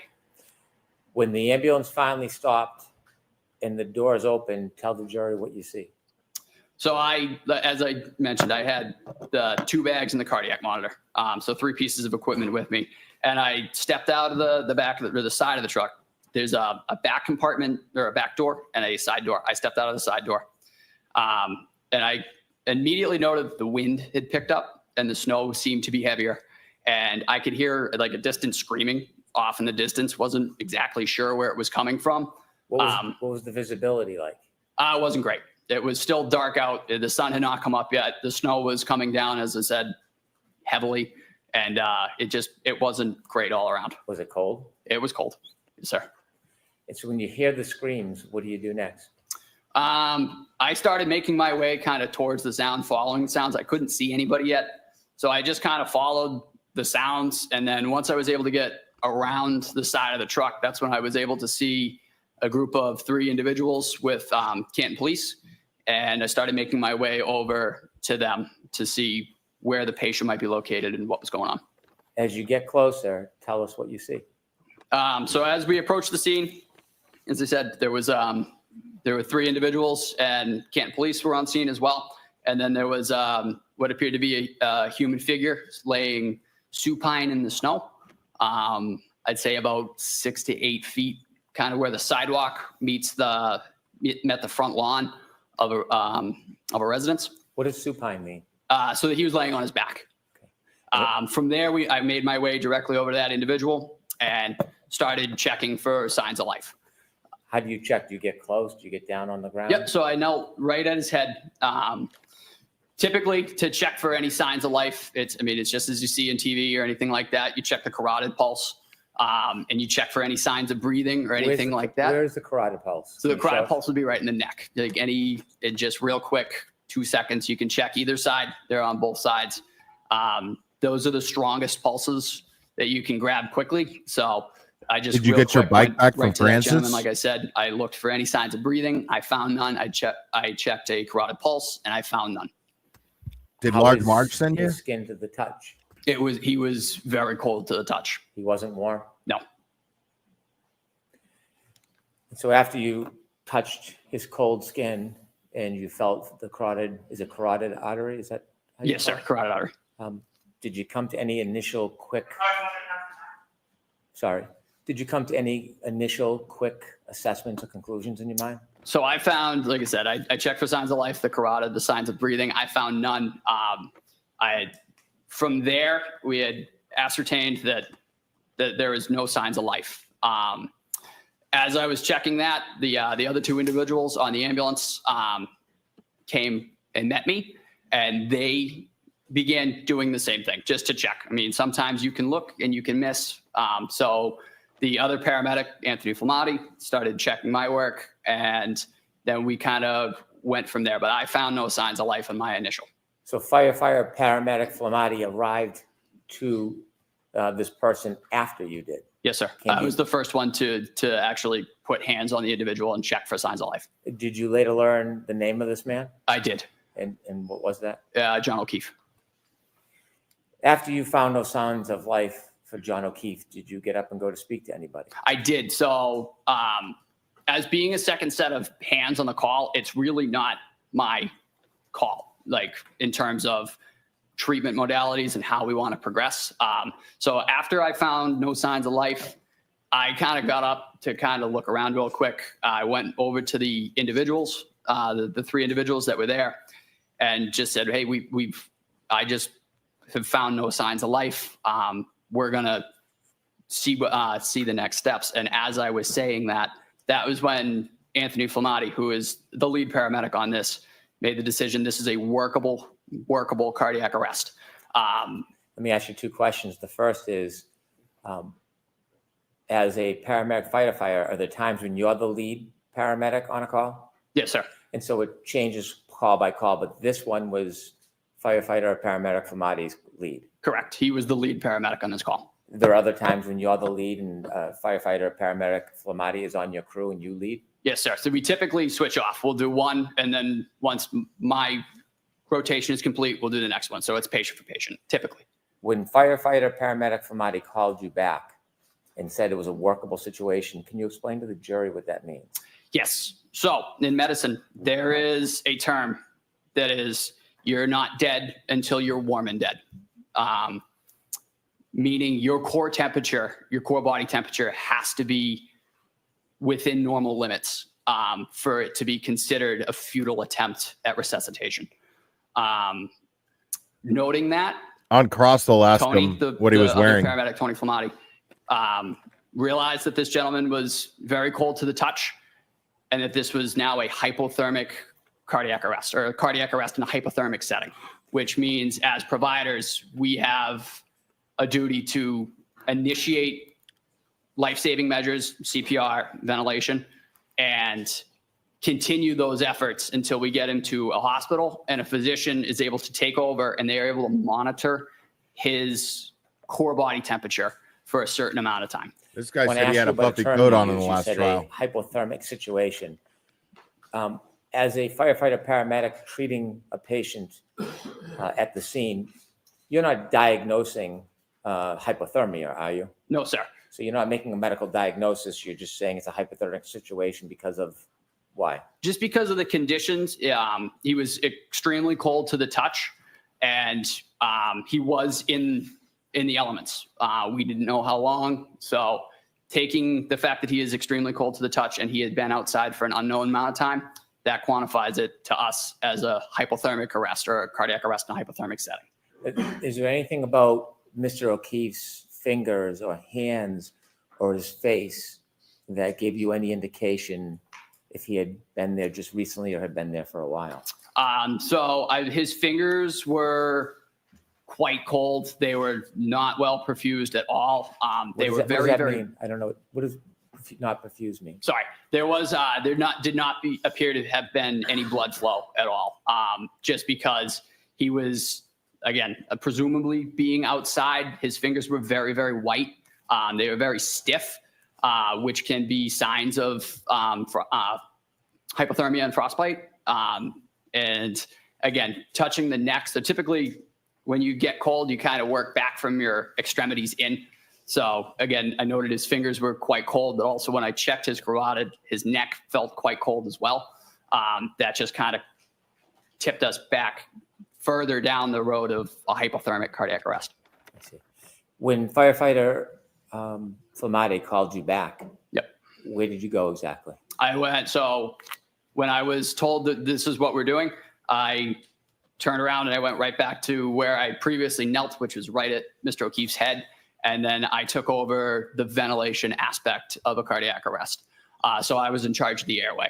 So I began giving him positive pressure ventilations with a bag valve mask, which is just a glorified balloon that you can push oxygen through and down into your respiratory tract to get oxygen moving.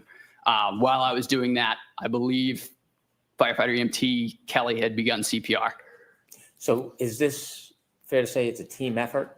Yes, sir. A coordinated effort? Very much so. And depending on where you're placed, whether in the back of the ambulance or driving or leading, does everybody have an important role to play? Yes. Yeah, we work in conjunction with each other.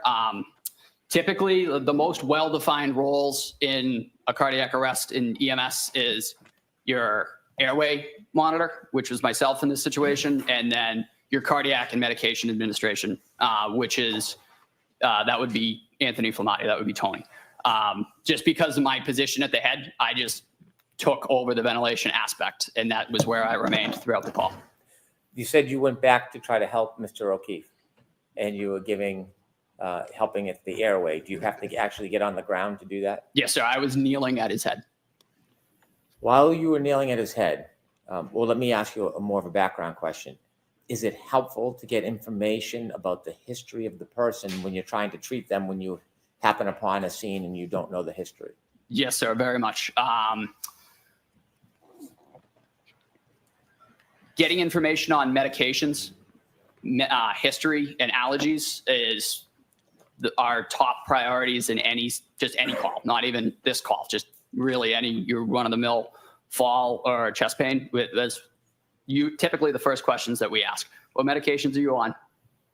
What medical history do you have? And do you have any allergies? The medical history is important because if you've had heart attacks in the past, or just using a generalized example, if you've had heart attacks in the past, does this feel like a previous heart attack? It kind of gives us something to go off of.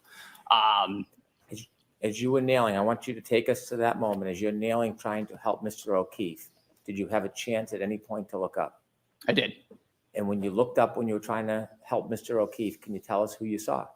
I saw a middle-aged middle-aged female with blood on her face. And real quick, as I was in the process of providing ventilations, I said, do you know this person?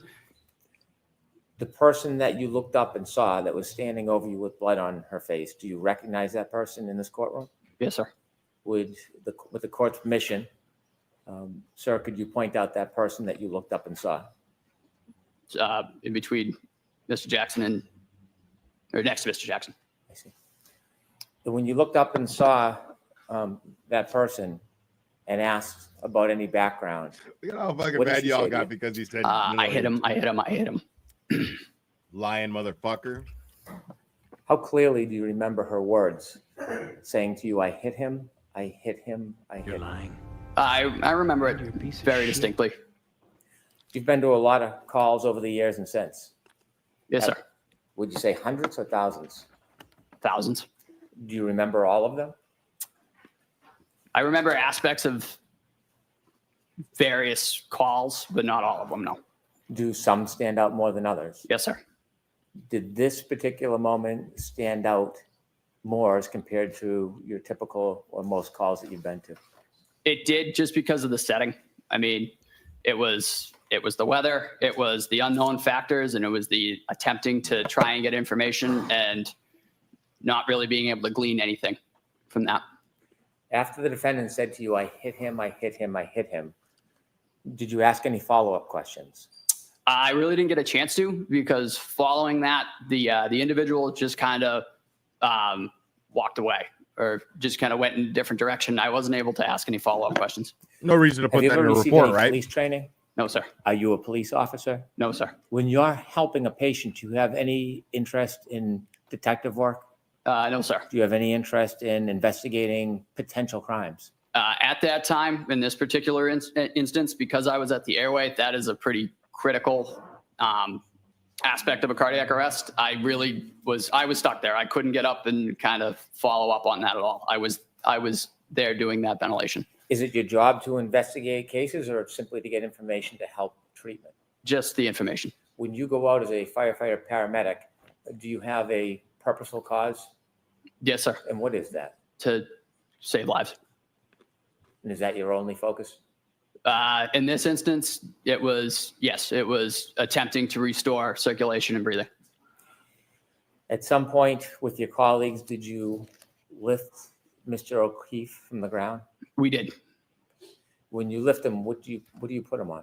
So we put him on, it's called a scoop stretcher. It's basically just a hard plastic moving device with some seatbelts on it, just to get the patient up and onto the stretcher. And then from there, we can move from the stretcher to the ambulance. After you lift him to the stretcher, tell us what happens next. So we put Mr. O'Keefe on the scoop stretcher, and we were able to get him onto the stretcher itself and then off to the ambulance. From there, I maintained my role as the airway individual on this call. So we made our way to the ambulance. I got in the tech seat, which is directly behind where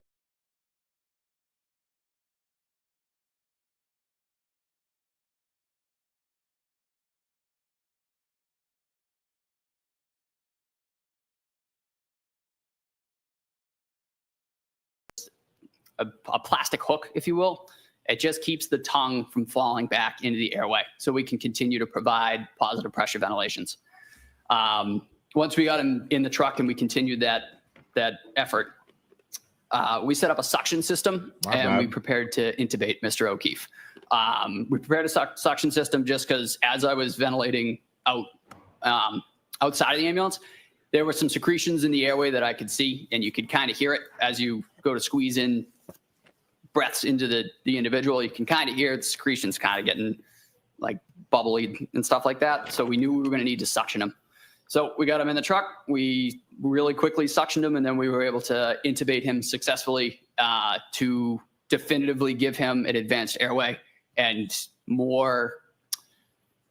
give him better ventilations, get more oxygen into his system. You're a lying Now, sack you of mentioned shit. that he wasn't warm, he was very cold. No, he was still very cold. What does the team do to try to assist with that? The most basic thing that we did, we turned the heat on as high as it would go. We also stripped all of his clothing off. Why didn't I think of that? Getting all of that wet clothing off of him. I didn't really have a role in that particular part of it, just because once you're on the airway, that is kind of yours. Nobody can breathe for him. So every time I squeeze that bag, he gets a breath. So I'm kind of tied to that airway for the duration of the call. So when your colleagues are stripping the clothes off him, is your attention on the clothes or more on the airway in your job? No, I'm maintaining the airway. If an endotracheal tube is dislodged for whatever reason, it is typically more difficult to get one in. So the integrity of that tube staying where it is and not being dislodged, that is another key aspect of airway management. As you're doing that, do you notice what anybody else, any of your colleagues are doing to help?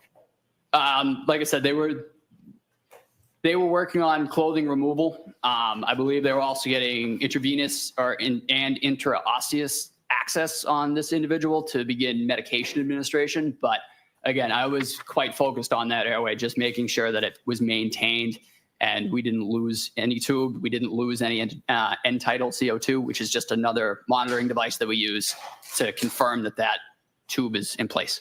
How quickly do you get to leave the scene and start moving towards the hospital?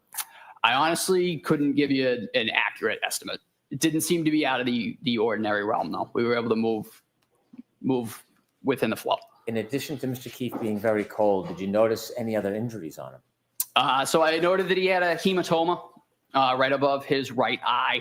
Could you explain to us what that is? Yep, it's just, for lack of a better term, it's just a big egg. He had a pretty good bump over his eye. And you said his right eye? Yes, sir. Did you know how that hematoma was caused? No, sir. No idea? No.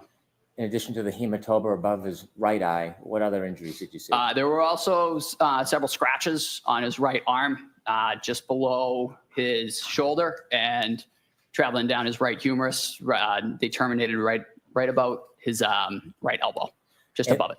Those scratches, have you also described them as abrasions? Yes, sir. Is there any difference in your mind, difference between scratches and abrasions? Nope. These were they were deep and they were not bleeding, but they were notably deep. Did you ever describe it as furrows? I did. And in describing those scratches, do you have any idea how they were caused? No, sir. Okay. And did you notice any other injuries on Mr. O'Keefe? No, sir. Those were the only ones that we noted. As I mentioned, we suctioned a little bit of blood out of the back of his airway as well. I believe it was blood, mucus, and saliva. But those were the extent of the injuries that I was able to note. Did you notice anything about the back of his head? Actually, yes, I did. I apologize. There seemed to be a little bit of matted blood around in his hair around there. Really didn't see anything too obvious at the time. He was also placed in a cervical collar as well, following intubation, and that was kind of there just to maintain his cervical spine. But there was, like I said, there was noted to be a little bit of dried blood on the back of his head. At some point, did you finally make your way with Mr. O'Keefe to the Good Samaritan Hospital? Yes, sir. And just share with us what happens when you get there. So after we got there, we handed off care to Good Samaritan Medical's physicians and ER nurses. We were able to give a report to the physician of just basic what we've done, what we've given for medications, in my case, what he was intubated with and how he was being ventilated, how well he was being ventilated, and any other further pertinent information. Typically, we noted that Tony was the lead paramedic, so that is typically he kind of holds the room for a minute when we get in there and gives a big rundown, and then we back off and let Good Samaritan take over. When the defendant told you that she hit him, did that have any significance to you? No, sir. Did it reconcile with the injuries that you saw before you that Mr. O'Keefe was suffering from? No, sir. And so at that point, was that information insignificant in perspective of your care? Sustained. Okay. What role did that information play in your care after the defendant told you she hit him? How did that contribute First objection to what you were doing? It really didn't help at the time. Again, I wasn't able to chase anything down from that. I just kind of took it, noted it, and moved on with my aspect of the cardiac arrest. Okay.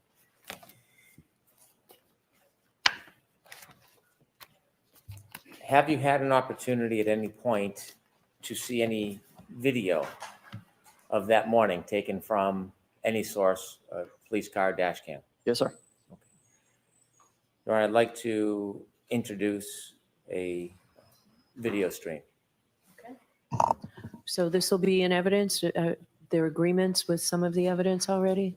I believe there's no objection, but I don't want to speak for the defense. There's no objection. Okay, thank you. Yes, you can show it. And for the record, if I may note, this is Cruiser 683 Stream 2. I'm sorry. It is Cruiser 683 Stream 2. I'm going to ask to play a portion of it that's relevant to Mr. Nuttall. Ms. Gillum, if you would please move to 6:11 a.m.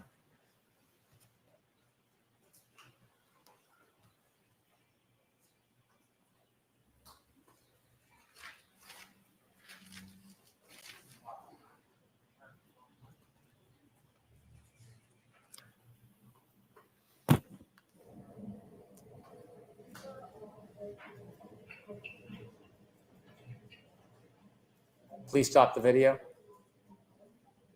Mr. Nuttall, do you see the red lights reflecting on the left? Yes, sir. Do you know what those red lights are? Presumably those would be ambulance 1. Yeah, so not what you presume. Do you know what they are, sir? And those are the lights for ambulance 1. Do you see the weather conditions as it's depicted on this video? Yes, sir. Oh, as you stood outside, was it same or different to how it appears on this video? That is the same. When you look to the left, you see a straight line about an inch or two from the left of the screen. Do you know what that item is?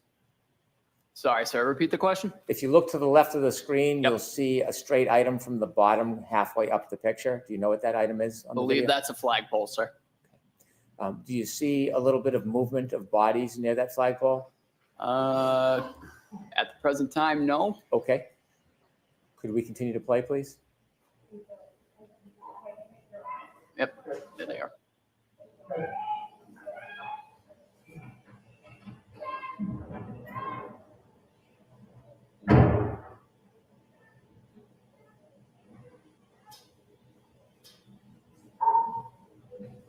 Could you stop, please? Did you see the first person in line now behind the person with in front of the person with the blue hat? I'm sorry, sir. Can you back it up like 10 seconds? Certainly.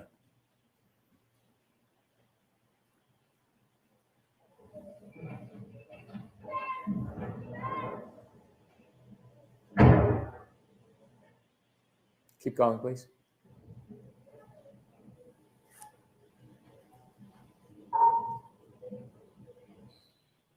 Do you know who that person is? I believe that's me, sir. Okay. Could you please continue?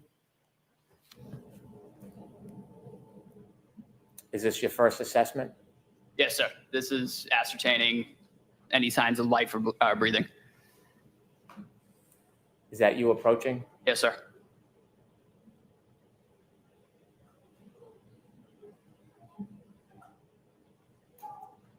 Could you stop, please? After informing your return, is that after firefighter Flamati called you? So right after that, when I turned around, that was when Tony said, "Hey, we're working this." Okay. Please continue.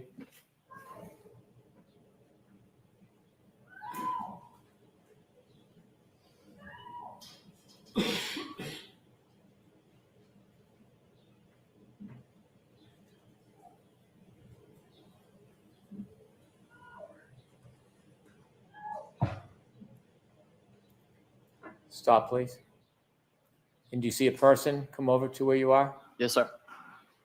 Is it at that point or another moment when the defendant said, "I hit him, I hit him, I hit him"? It was right there, sir.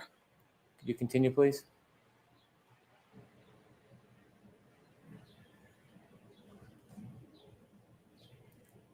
Could you stop for a moment? There's no voices or noises from people coming through that audio.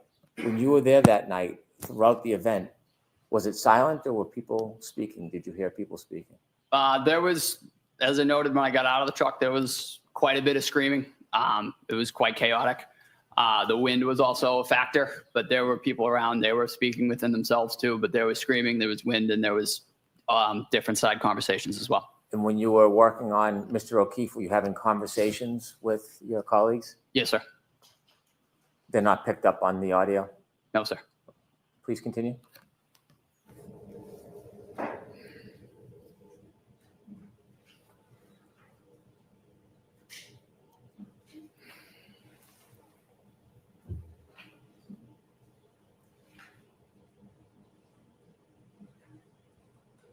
This is the biggest crock of shit I've ever seen in my fucking life.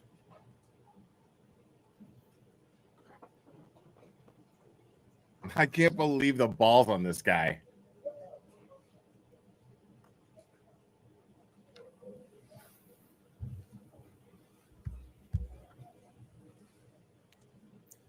Sir, are you still at the flagpole? Yes, sir. I'm kneeling at the head of the patient.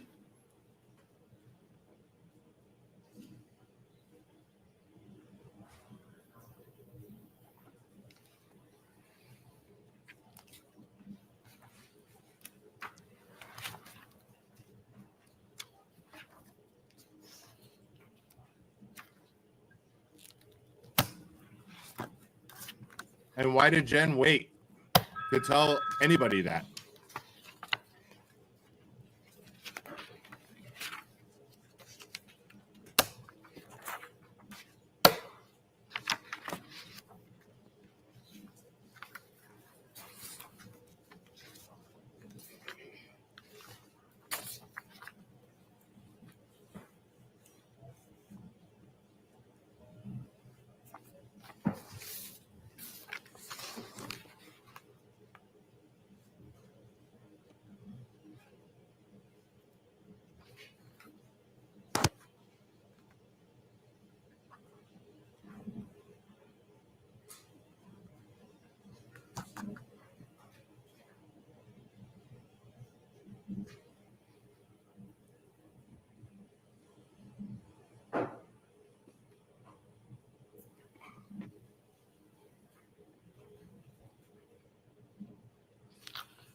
Are you included in that group of first responders? I am not, sir. I have actually exited to the side with the bags. I believe I'm entering the ambulance at this point. Thank you. We can conclude the viewing. The volume was doctored out of that video so that they With the can court's argue, permission, I'd like oh, there's to no sound. approach and show a few exhibits to Mr. Nuttall. They've been shown to the defense. Yes.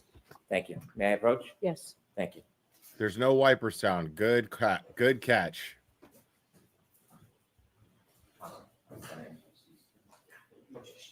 No objection. Okay.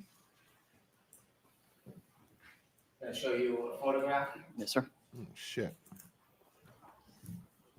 Well, that sucks. Sir, do you recognize what's in that photograph? Yes, sir. Those are the scratches on Mr. O'Keefe's arm. Does that appear the same as when you saw his arm that morning, or is there any differences? And if there's any differences, can you share them with us?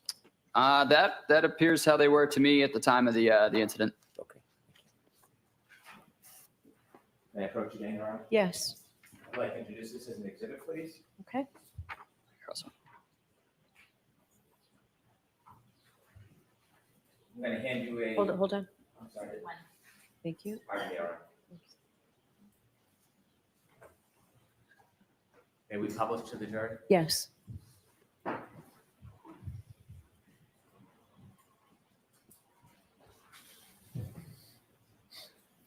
Is that the photograph you just identified on the screen? Yes, sir. Last trial, this guy said he had a puffy coat on.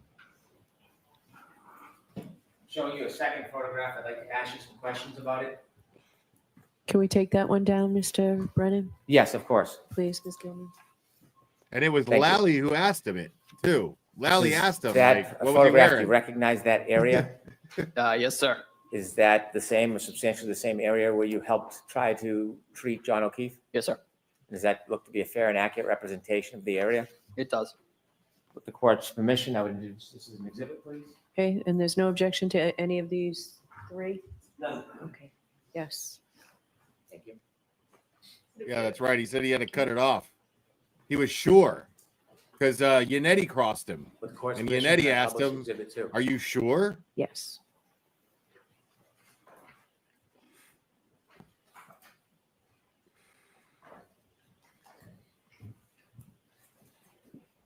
And sir, that's what you recognize as the area where you were helping to treat John O'Keefe. Yes, sir. I've left one last photograph in front of you. Yes, sir. And do you recognize that? I do. Tell us about any differences between when you were there and what you see in that photograph. The street appears to be plowed. There's bare pavement. The weather conditions are significantly better. It is also daytime. If we could take down that Exhibit 2, Ms. Gilman. May I approach, Your Honor? Yes. I would move to introduce this as Exhibit 3. All right.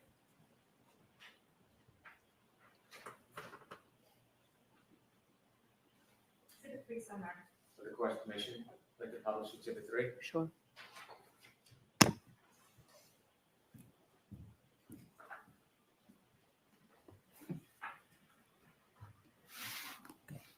Is that the photo you just identified? Yes, sir. Okay, we can take that down. Thank you.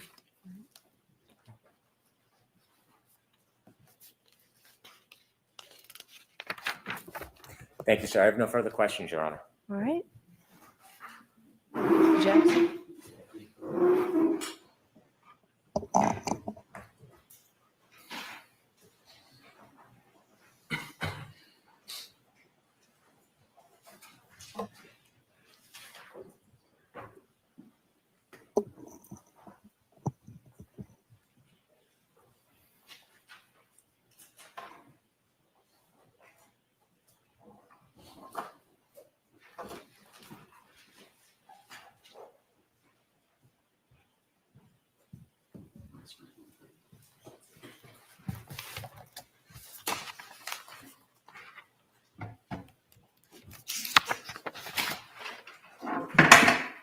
Thank you, Your Honor. May I? Yes, please.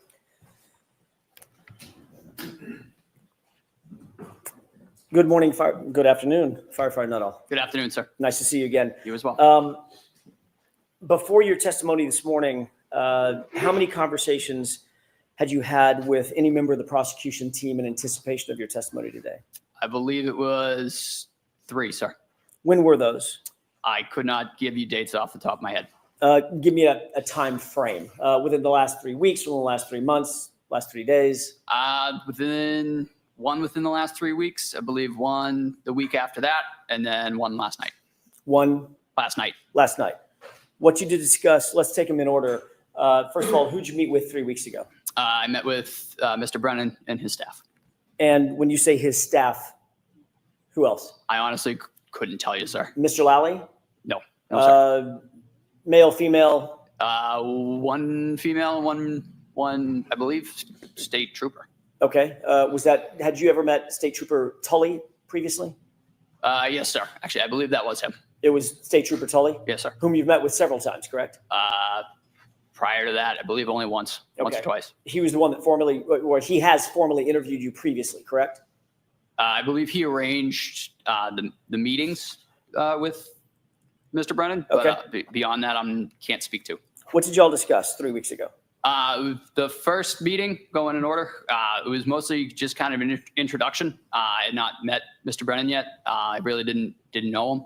So it was mostly that, and then just kind of seeing where we were at with testimony, going over previous testimony and in that sort of realm. Prior to today, how many times have you testified under oath concerning the incident on January 29th, 2022? Once at a grand jury hearing and once last year. All right. As a matter of fact, last year in this courtroom. Yes, sir. Okay. Did you look over your testimony at the grand jury 3 weeks ago during that meeting? No, sir. What about the testimony from last year? We did go over the testimony from last year. Yes, sir. Were there any issues that Mr. Brennan or anybody else in that meeting brought up concerning any of your testimony? There was just a question of how many times the I hit him came up. It was 3 times. And were you advised that that's not what you said at your testimony last year? No, sir. 2 times? What was that? You said it was 2 times last year? I honestly can't recall, sir. Okay. But you just saw that, or you just read that and went over that 3 weeks ago? I believe so, sir. Yeah. But you can't remember, as you sit here today, just 3 weeks ago, what y'all discussed in terms of how many times you previously testified that you heard the phrase, I hit him. So previously testified possibly to 2, but it was 3. Okay. Your memory is clearer now than it was, for instance, a year ago when you testified. Repeat that? Sure. Your memory is clearer now as you sit here that it was 3 times you heard that than it was a year ago when you testified that it was 2 times. Yes, sir. Okay. Does your memory get better with time generally? Your memory. I'm not talking about the royal you. I'm talking about you. In certain settings, I mean, there are certain things about different aspects that I recall better than others. Okay. And does your memory tend to get better or does it fade over time? That's my question. It can fade over time, but it depends on the context. But in this case, you're telling this jury that your memory is better now than it was a year ago when you testified about the exact same circumstance, correct? Yes, sir. Okay. You then met about a week after that, which would be 2 weeks ago. Yes, sir. Who'd you meet with then? The same group. And what did you discuss at that meeting? Again, just prior testimony. And that was really the gist of it. And tell me the specifics of the prior testimony that you... Again, it was the how many times we had talked about saying, I hit him. Again, it was 3 times. And then there was also the video that was just played for me. If I'll take the video in just a second. If y'all had met 3 weeks ago and you indicated to Mr. Brennan that it was actually 3 times, not 2 times that you heard the I hit him, why did you need to discuss it again a week later to verify the 3 times versus 2 times? Not sure, sir. That was just the way that the conversation went. And I just, again, repeated what I said and what I remember from that morning. Well, tell me about that conversation. Did Mr. Brennan say anything like, well, are you really sure that she said it 3 times? It was that morning what was said to you. And I said, I hit him.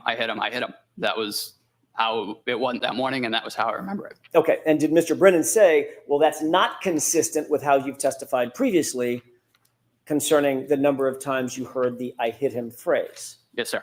He did say that. He wanted to, he acknowledged that I had said it twice. However, again, as I mentioned, it was said 3 times to me. So now you do remember last year that you only said that it was repeated twice.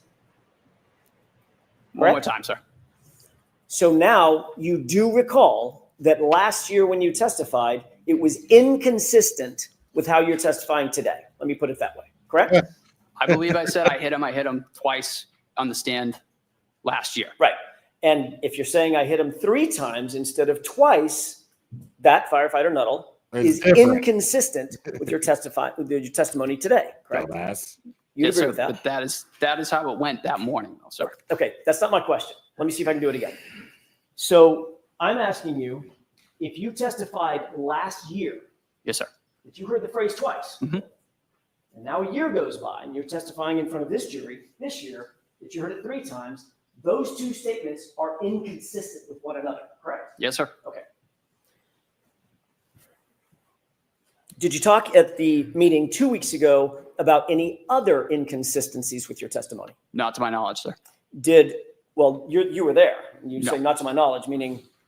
No, sir. We did not. Okay. So it was just about the number of times that you heard the phrase, I hit him, correct? Yes, sir. All right. You cleared that up in the 2 meetings, 3 weeks ago and 2 weeks ago. What did you talk about last night? Mostly just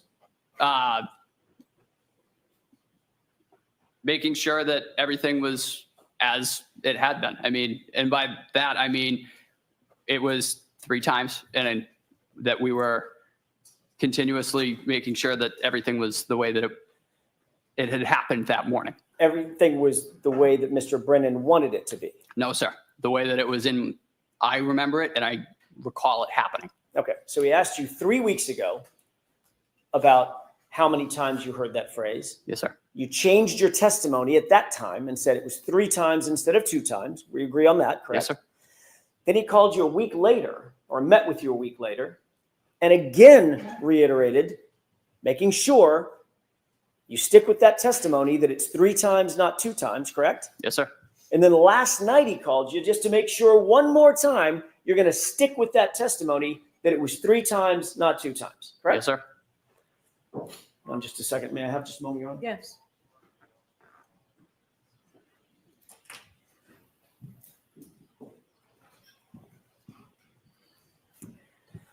Okay. And when you talked last night, did you assure Mr. Brennan, nope. When we come in tomorrow, I'm certainly going to say it was 3 times, not 2 times? No, sir. I told him I would tell my recollection of that morning. Okay. And did you tell him that what my recollection is, I'm going to tell the jurors it was 3 times that I heard it? That was what I heard. Okay.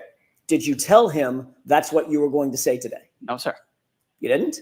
I told him I was going to tell him what I remembered from that morning. Which was what? I hit him, I hit him, I hit him.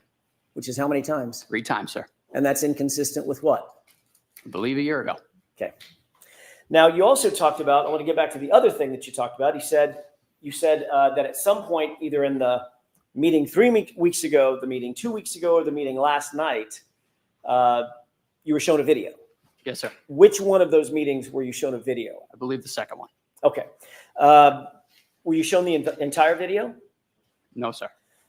Just the clip that we saw? Yes, sir. Okay. What did y'all talk about in relation to that video? Mostly nailing down who was who in that video. Okay. Being the other personnel on scene, where I was, and that was about it. He showed you the clip that you showed.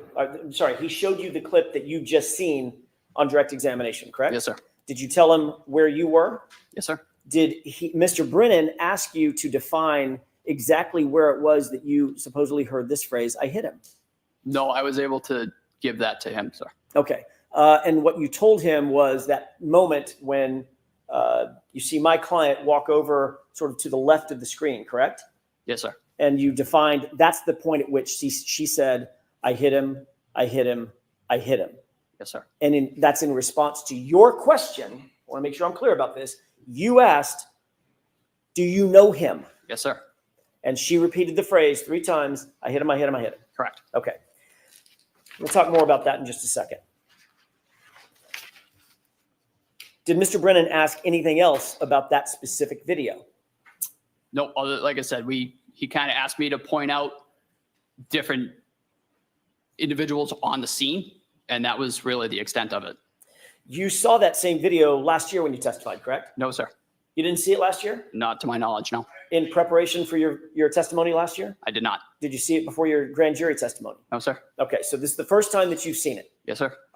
And you were able to establish for Mr. Brennan exactly when it was that you believe you heard the statement based on your view about 2 weeks ago of that video. No, that was the way that I remember it. Right. Not a trick question. My question is much more simple. You were able to establish after 3.5 years now exactly where you were and where Miss Reed was and who else was around at the time that you believe you heard those 3 statements in order. I hit him, I hit him, I hit him. Yes, sir. Okay.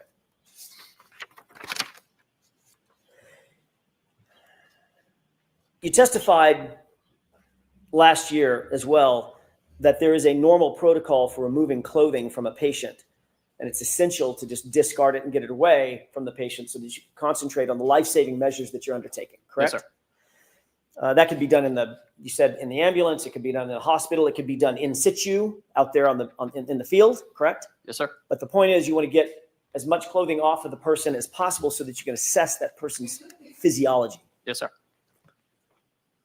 It's not really a lot of care taken to preserve the clothing from an evidentiary standpoint in your view, correct? And we're trained to try and, just to take example of a shooting, try not to cut through the entrance wound of the clothing. Fair enough. I mean, when you're literally trying to save someone's life, your job is to get the clothing off and get it out of the way. Yes, sir. You're not sticking it in an evidence bag and sealing the evidence bag, things of that nature. No, sir. So it might end up on the ground. Yes. Right? Might end up with some debris on it. Yep. Might end up on the floor of the ambulance. Yes, sir.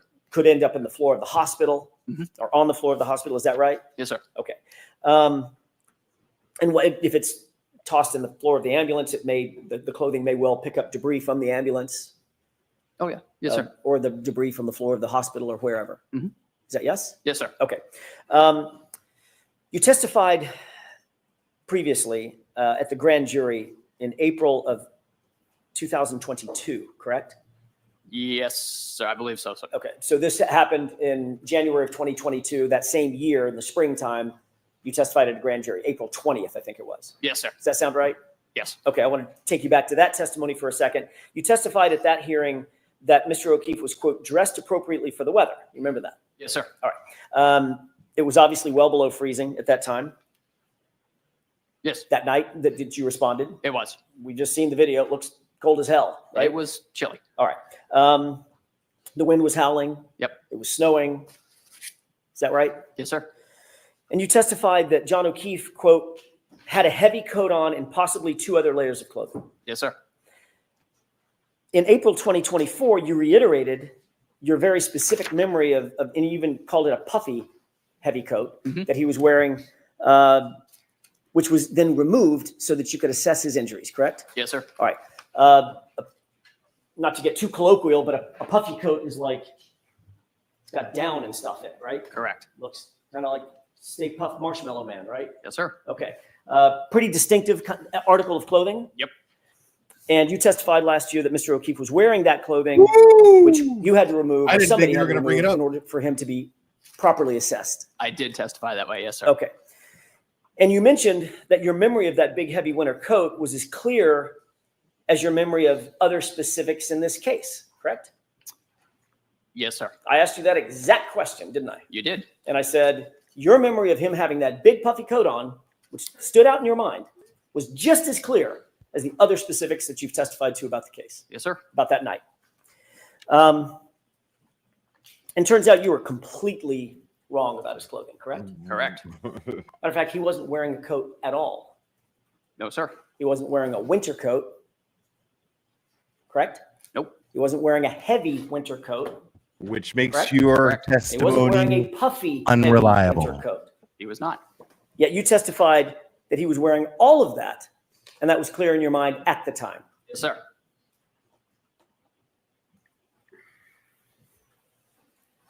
Did Mr. Brennan bring that up during the meeting 3 weeks ago? He asked about what I had meant when I said appropriately dressed. So you did talk about something other than just, I hit him, correct? Yes, sir. When I asked what y'all talked about, why didn't you tell us that? Right. To be perfectly honest, sir, I did not remember until right now. You're a goddamn So your liar. memory is fading even after 3 weeks. Yes, sir. Got it. Right. Much less 3 years ago. Okay. Got The it. fact is, well, let me ask you a different question. Did Mr. Brennan tell you what Mr. O'Keefe was actually wearing? No, sir. Actually, I believe you did. Last year, didn't I? Yes, you did. It's a short sleeve t-shirt and a little thin wool hoodie, right? Oh, he remembers Yes, that sir. though. Wasn't wearing a hat. No, sir. Wasn't wearing, as a matter of fact, didn't even have a shoe on, correct? Not to my knowledge. And obviously, goes without saying, but I'm going to ask it anyway. That's not being appropriately dressed for the winter. No, sir.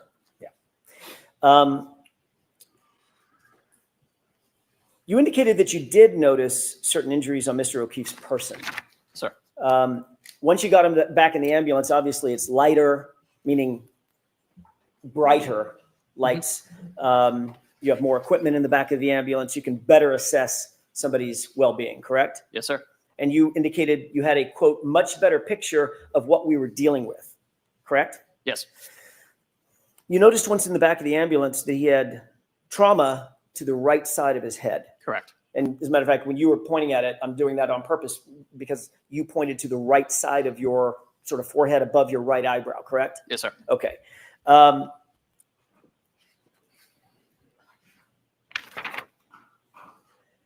The majority or the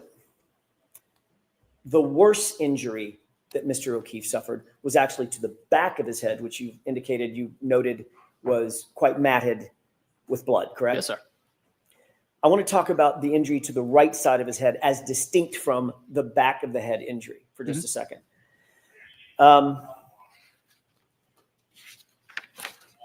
Before I get to that in detail, let me ask you, because I just sort of want to cover the bases. You noted the back of the head injury, correct? Is that yes? Yes, sir. You also noted the front right side of the head above the right eye, correct? We did. You noted some injury to his eyes. They looked blackened. Yes, sir. But primarily the right eye was blackened. Yep. And there was a golf ball size egg, I think you put it over his right eye, often called a hematoma. Correct. And you also noted when you got his shirt off that he had scratches along the right side of his arm. Is that right? Sir. You indicated on direct examination today that you believe those scratches ended where? Meaning from top to bottom? And I'm not using anatomically correct language. So from shoulder to wrist, where were the scratches that you noted? There were several. As I noted, they were on his right humerus area. Tell me what a humerus is. The right arm. Biceps. Right about here. Okay. No, a little further, like between where your bicep and your tricep kind of meet. Right, Got it. right about in there. Okay. And what did the scratches look like? They were deep. Infamously referred to them as furrows. But they were quite deep. You could tell that there had been some material removed. Okay. Material meaning skin and flesh. Yes, sir. Okay. Some biological material. Mm-hmm. Is that yes? Yes, sir. And were they parallel? Meaning they were going in the same direction? Yes. Were there any scratches below the elbow? There were. Yes, there were. They were not as significant as the ones on the upper arm, but they were noted. Okay. And those were parallel as well? Yes, sir. And they looked like scratches to you. That's how you described them. They did.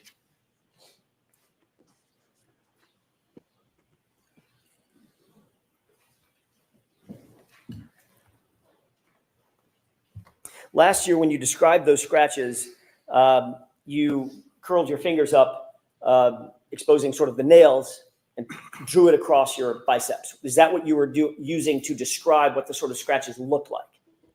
I just kind of used that as a landmark, to be honest with you, sir. It was just kind of how I quantified it in my mind. Okay. But what you did was you did this motion. Yes, sir. As you said, there were furrows. And remember, there was an embarrassing moment for me. Both of us, sir. I couldn't understand the word furrow because of the accent, right? Yes, sir. All right. Let's talk a little bit about the hematoma above the right eye for a second. That's basically damage to subdural blood vessels that causes acute swelling, right? Correct. Twat. And a very common cause of a hematoma over one's eye could be being hit or punched in the face. We talked about that. There could be several causes for hematoma, such as that. Obviously. I mean, it could be a golf club, a baseball bat, or it could be a fist. It could be. Okay. We talked about that last year. I asked you if the injuries that you saw on Mr. O'Keefe's face, including the laceration over his right eye, was consistent or inconsistent with a physical altercation, and you said it was consistent with a physical altercation as well. Excuse me? Objection to referring to past testimony before a question is asked. So sustained. Sure. Do you remember a laceration, in addition to the hematoma, about a 0.8 centimeter laceration over his right eye? I do. Tell me I'm using a word that maybe not everybody understands. I didn't understand it when we first started this thing. What's a laceration? What's the difference between that and a cut? A laceration is they're basically the same thing. A laceration is just a deep cut. Okay. So it's a parting of the skin. Correct. In other words, where the skin separates. Yes. And that can be from blunt force trauma, meaning something hits it rather than cuts it. You can get Sustained.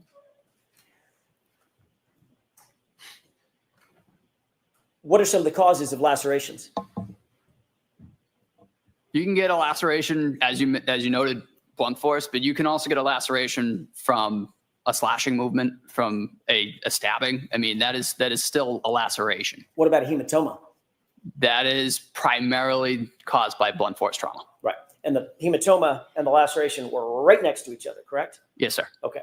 And you indicated last year, or let me ask you this way.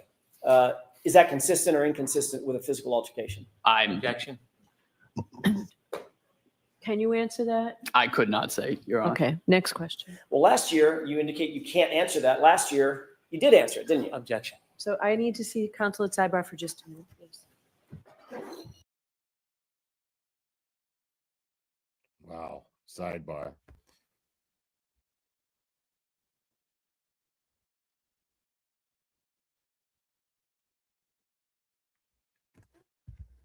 Yeah. Mr. Nuttall just shit the bed. I mean,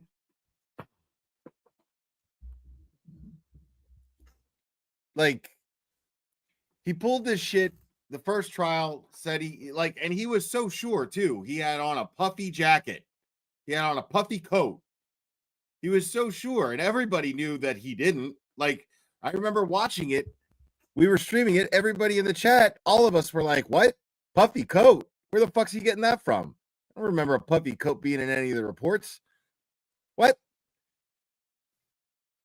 Then the dude says he heard her say, I hit him. And then we were like, yeah, this motherfucker's a liar. He's a liar.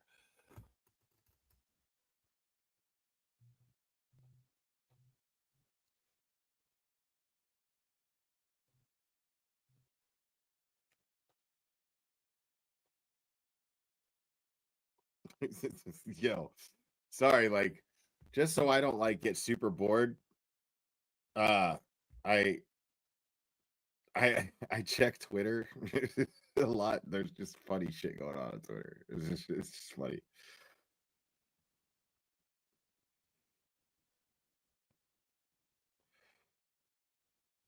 Yeah, Obach is trolling some troll. It's really funny. Some dipshit named Dickie Doo. This guy's name is Dickie Doo, bro. Like, come on, bro. Like, how are you gonna troll people and your name's Dickie Doo? Stop it.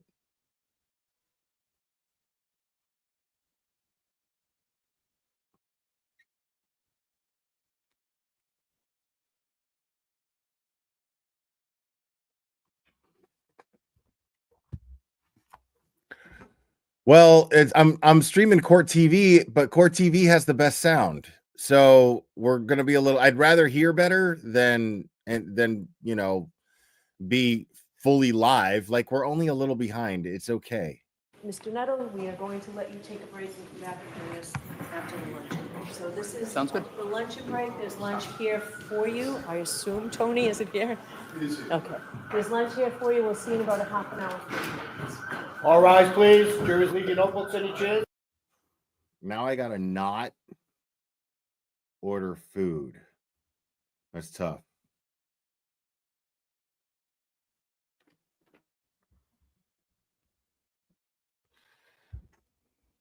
Dickie Doo, bro. All right, let's see what's going on Twitter. Let's check in with Aiden on Twitter real quick. See what he's doing.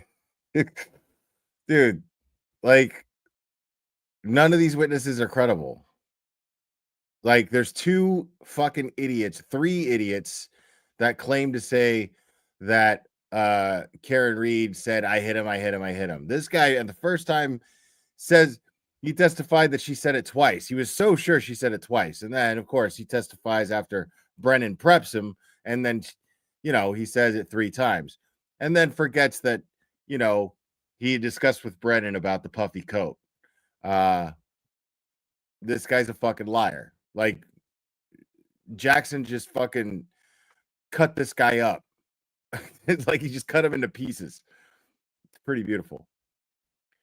And I'm going to be reading Bettero's Bettero's comments. He's tweeting a lot. So Bettero is saying, remember, Brennan opened on Nuttall as the anchor of the I hit him evidence. He called him as his first witness, and the witness goes Peter Brady voice on direct when claiming he saw I hit him, and then admits on cross that he changed his story and remembered things better 1 year later after talking to Tully and Brennan. And of course, he was adamant last year about the puffy coat that never existed. 1 hour into trial, and the fingerprints of the MSP and the DA are already all over the change story order to synchronize the testimony. He is stammering. This is a fiasco right out of the gate. 100%, Mark Bettero, the mighty Mark Bettero. So I love that shit because that's exactly what just happened. That is 100% what just happened. So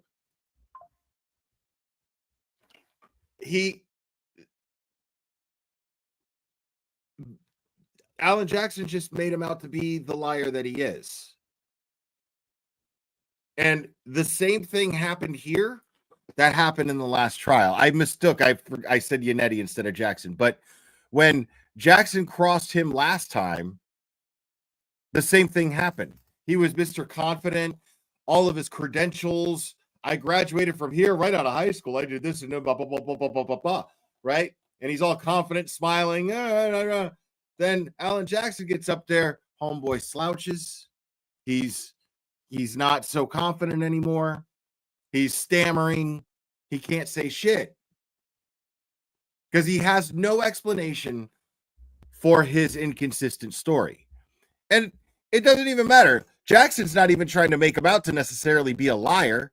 He's saying that he just showed the jury that his testimony is not credible because his memory doesn't seem to be credible. Okay, so either you're a liar or you can't remember anything. So therefore, your testimony saying that you heard her say, I hit him, I hit him, I hit him.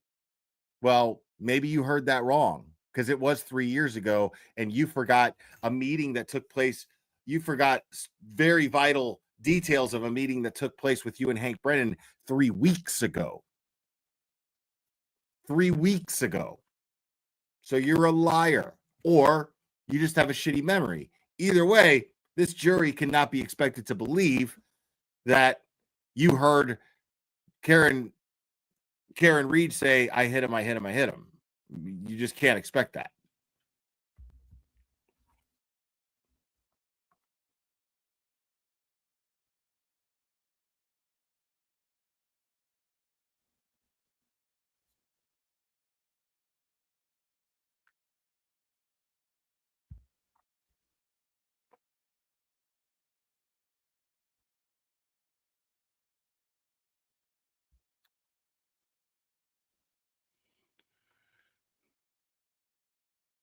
Like this DePietro guy is such a douche. This guy just tweeted an hour ago. I gave Alan Jackson way too much credit. Karen Reed said she wasn't paying her attorney, and it shows. Oh my God.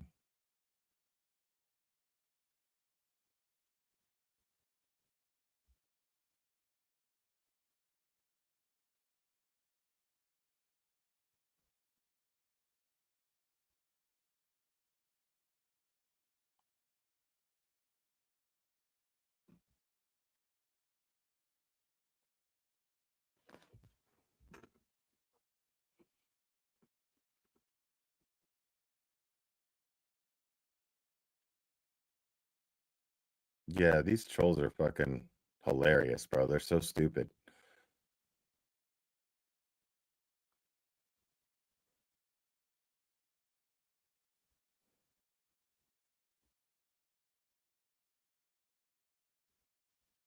Here, I got something for you guys. You guys ready?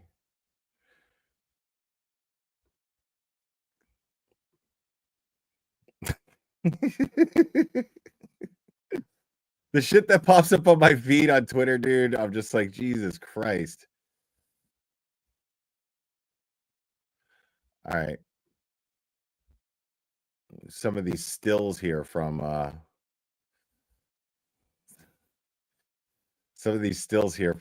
this dude getting arrested.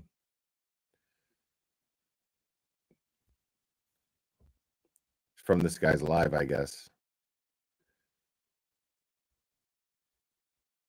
Damn, dude. Bummer, bro.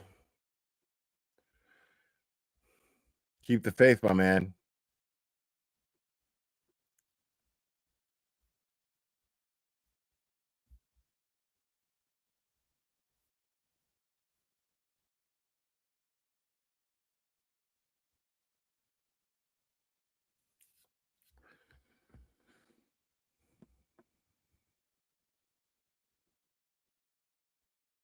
Jesus, man. Yeah, I don't know how the fuck. That's really irresponsible, bro. You be defending yourself. Sorry, there's like stuff I'm commenting on out loud, and I don't want to even show you.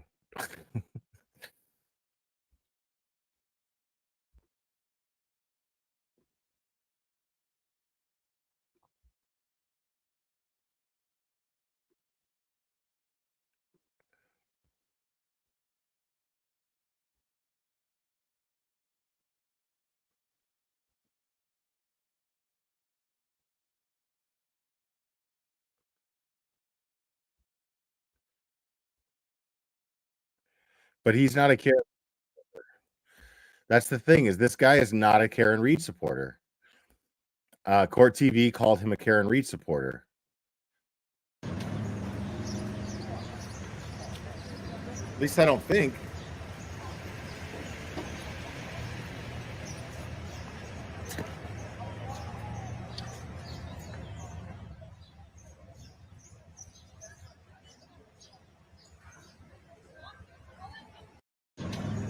That's it right there.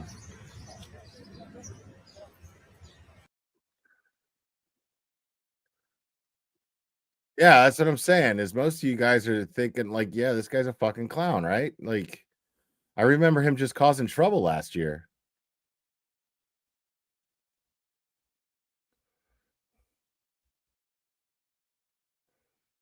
Here, I'll go over people clipped it, man, which is kind of cool.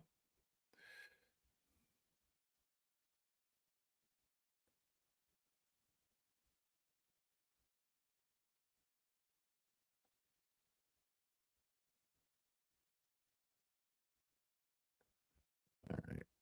I guess I'll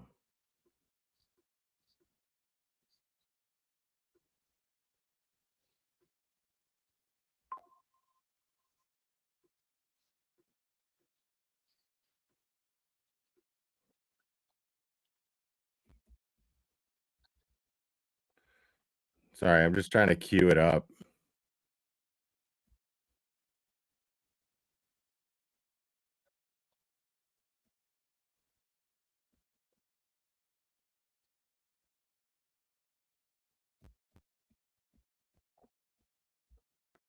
God, it's taking forever. My bad.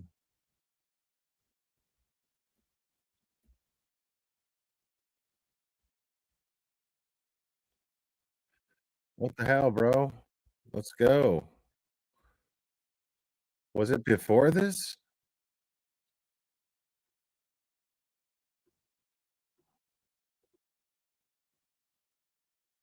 Oh, there we go.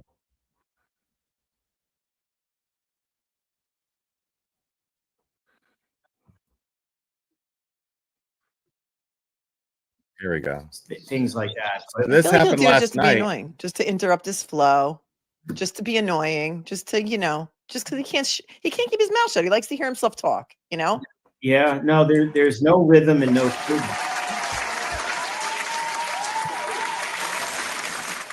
Oh, I can't hear anybody. How are you? Oh, I can hear you. How are you? I'm okay. What's Oh my up, God, you Karen? look great. I hope you're feeling okay, and I hope you get some sleep because I feel like a kid at Christmas. Like it's not in a good way. Like it's, I don't know. How do you feel? How are you feeling?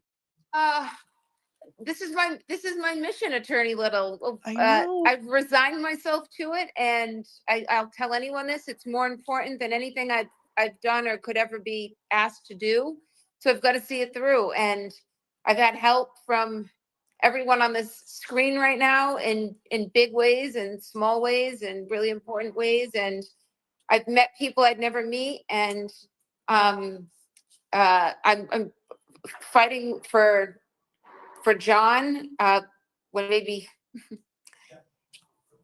maybe others should be joining, but that's never going to happen. But I feel fine. I feel fine. I've been through a lot in my life, personally and physically, and I think I can handle. I know I can handle anything, and not happily all the time, but I do just feel grateful all the time. Don't feel defeated, and I feel blessed. I just do. I've seen criticism about me here and there that I'm smiling, and I'm not enjoying this. But I said this to Julie Miller.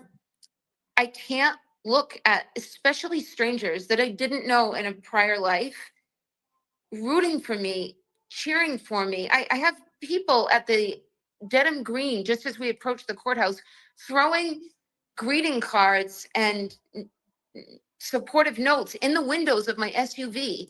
I dare anyone to be a party to that and not just feel overwhelmed with gratefulness. And I feel that way every day, everywhere I go downtown, everywhere in the place I'm staying, anywhere. My family feels the same way. We just feel fortunate. Some people can't understand that, but I feel I don't know if you can see me, but I feel You're back. I feel strong, stronger every day. I'm sick of this, but I don't feel weak, and I've gone this far, so I'll just keep going. You look strong. Sorry, I just left there. Thank you. Thank you. You Speak look up. strong, and there's a lot more support to come as well. I mean, your story is getting out there, it's getting traction, people are seeing the injustice, people are seeing the corruption, and people with significant platforms are speaking out about it, and it's getting a lot of attention, and it's exactly Yeah. what is necessary, I think, is because you're taking on an entire local government.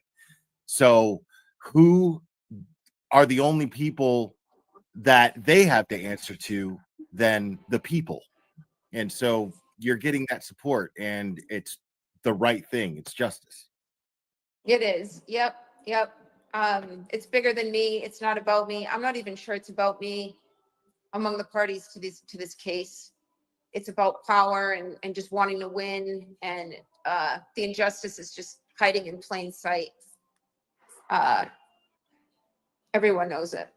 The world is watching, and you have been a face, the face of strength for so many people that are watching you, that it's overwhelming to see. I went there, I saw the love and outside and all the people that are rooting for you, because you really could be any one of us.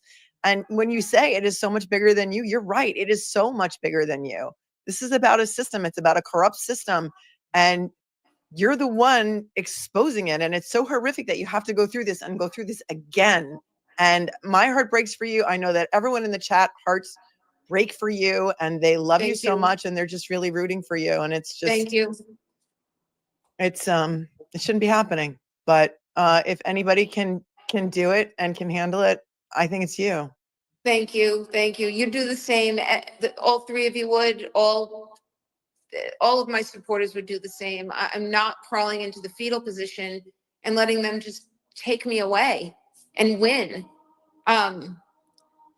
Regardless of what happens tomorrow, if I don't wake up tomorrow, or this somehow ends tomorrow, they want to keep pushing. More eyes are opened every minute. This case is ongoing. More people see the outreach stretches wider. I experience it out in public. I hear from people from further and further reaches the longer this goes. So if they want to keep their foot on my neck longer and do this again, it's just going to cast a wider spotlight on what's going on here. And it's not to my detriment. No, it's not. Not in the long run. Most definitely not.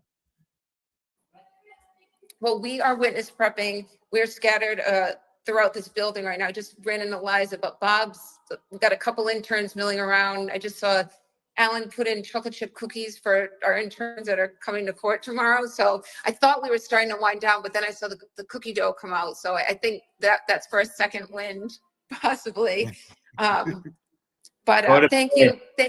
Thanks, Will, for doing this. I'm moved to tears to come on and see two esteemed lawyers who have children and workloads, and it's 10 o'clock.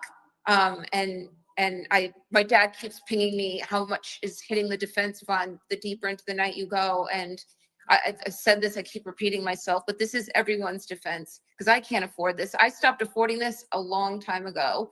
I'm being pushed at my back by everyone else.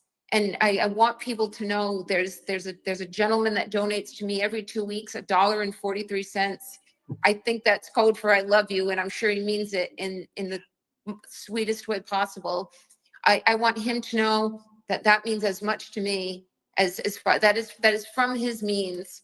And he's unwavering in it, and they're all the tailwind at that's propelling me, all of you. And I just appreciate it all. I could not do this again. The lawyers, non-fees notwithstanding, it's the experts, it's just these hearings that just seem to never end, fighting all these motions. And I could not do it. This is not my defense. It's defending me, but it's your defense. So I could not do it without you, every one of you. Well, we're all happy to do this for you, because again, you're doing this for all of us as well, and it's as far as me using my platform, it's an honor to be able to host something like this. Thank you. For everyone, and you know, I'm happy to do this. This is my third time doing it. I'll do it as many times as it takes. I'm more than happy to do it. And Thank I'm you. just grateful. I'm grateful that you're fighting. And we're all grateful, and we see the fight that you're doing, and we just want this fight to be as easygoing for you as it possibly can be, no matter how hard it gets. You've done that. You have done that. Absolutely. I haven't gone a day without smiling throughout the day in a long time out of appreciation. And I just can't help myself. I can't help but feel just so much gratitude and love, and didn't know this existed in humanity. So thank you, Will. I didn't either. I know. So yeah, just being a part of this is what's special to me, is because I know I'm a part of something great and a part of something history, and I'm on the right side of it. And you know, you're fighting for all of us, and so it's our pleasure to fight for you. Thanks, Will. Thanks, Will. Thank you, Mark. Thanks for some help today. And yes, and actually for a few days. Mark's kind of been in the shit with us a little bit, which we appreciate. Give And them thank, hell. That's all you can do. thank And you. tell Thank you, tell Melanie. David and Bob that I've been eating yogurt and granola all day. All right, I'm doing that as an example from them. All right. Bob is so dedicated to his dietary regimen that we were at a 2.5-hour Easter vigil together on Saturday night, and he brought in a bag of snacks, which I have never seen in mass before. Dude, at the But whatever fundraiser, he keeps him pulled out. going. I got a picture, dude. He pulled out a Ziploc bag with cereal in it and poured milk in the Ziploc bag and stuck a plastic spoon in it at a party. I was like, what are you? I was like, this guy is next level. Oh, this guy's- Yeah, if Mark's doing, if what Bob's doing is wrong, I don't want to be right. Right. Totally. The But dude I'm blew my gonna mind. leave and actually go eat a piece of pizza and a chocolate chip cookie and just let Bob have the mic. Right on. All One right, day, very Karen. soon, we're going to hear the two magic words, Karen, not guilty. And that is going to be the biggest celebration that you've ever seen. Absolutely. happening. Thank you all. right, Thank you. take care. See All you right. soon. Bye, See you Karen. soon. Okay. Wow, bro. Hold on. That was really She's gotta get emotional.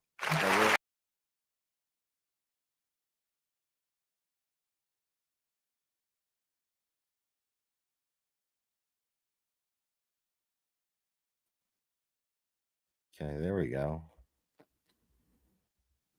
Dude, like StreamYard changed their shit up and I still haven't gotten used to it. It's really annoying. They're just trying to be more like OBS, but like fix your sound and we'll be good. Because that's really annoying. Like, because like Betero doesn't have like a pro mic because he's not a YouTuber or podcaster or anything. He's just a brilliant mind that enjoys going on people's channel and educating people, which is great.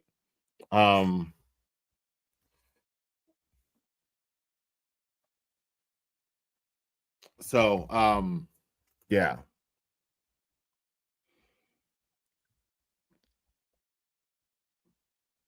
Yeah, I don't see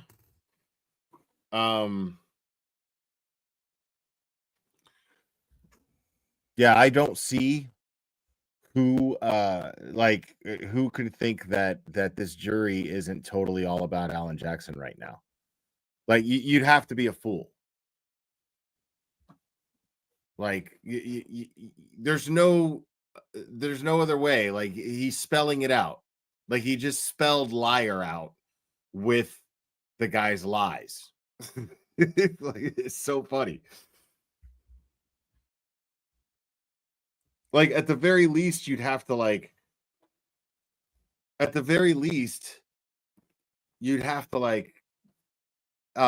appreciate how good he is at it.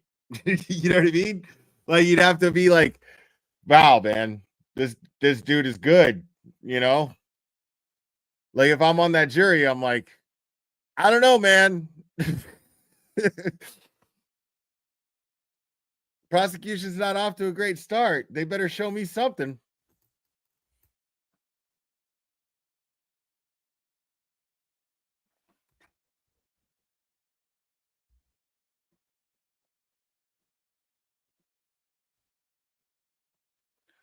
So what do we got? Like an hour for lunch?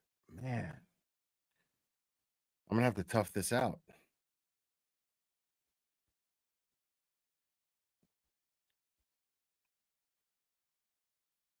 I won't be going live tomorrow morning though. Plenty other channels to check out, as you guys already know. But I won't be streaming the trial, at least not tomorrow morning. I might hop on later. It all depends. Probably not though. Tomorrow I'm taking Drago to the vet and I'm getting him fixed because it's time. And so oh, so only half an hour? Okay. So yeah, but yeah, check out Annie Elise 10 to Life. And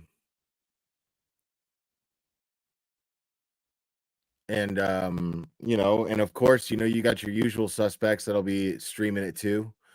But give Annie a chance because I know you guys are, a lot of you are new to her, but there's a reason why she has as many subscribers as she has. It's because she's very, very good and she's very informative. And she's very pro free Karen Reed.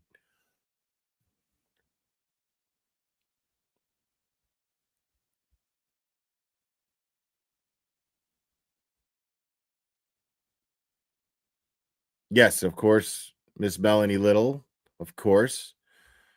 I mean, there's a lot of great channels that will be streaming this tomorrow. Because I know you guys are my McLeans, and you choose to watch it here when I'm live, and that means the world to me. That means everything to me. Since there are so many other great channels that are streaming it, and I'm the channel that you guys chose, and that means everything to me. Oh, is Chasing streaming it too? Yeah, check out Chasing too, man.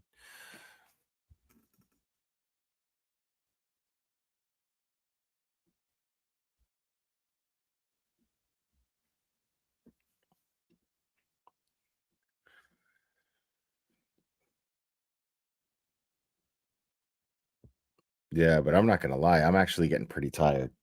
Because I was so listen, after last night, I didn't go straight to sleep. Like I went to bed, but I was so jazzed over everything that happened. I was so jazzed after having such an awesome time in that live and raising so much money with you guys. Like that was it was, yeah, like I was floating. I was too excited to go right to sleep. And I was tired. You know, I was beat. And then I finally slept, and I slept real good, but like clockwork, Clubber wakes me up like 6. And Drago does too, because that's when Drago eats. And so, you know, they're just in my face, licking my face. And I'm like, fuck, okay. And then I was afraid to go back to sleep. So I didn't really fall asleep until like 1:30 last night. And well, closer to 2, I guess. And then when I woke up, it was like 6. And I made myself some breakfast. And really I made myself some breakfast because I was hungry, but I wanted to kill time too. Like I wanted to like occupy myself so I wouldn't fall back asleep. So I've been up since 6.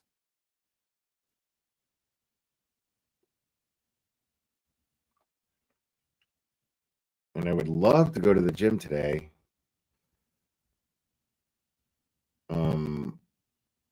That would be fantastic.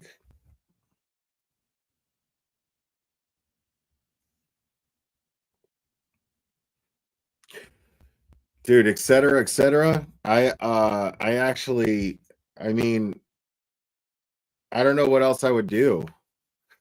You know, like I find myself like following this case and like seeing so much corruption and injustice and feeling helpless. So in that helplessness, I just wanted, what can I do? You know, like what can I do?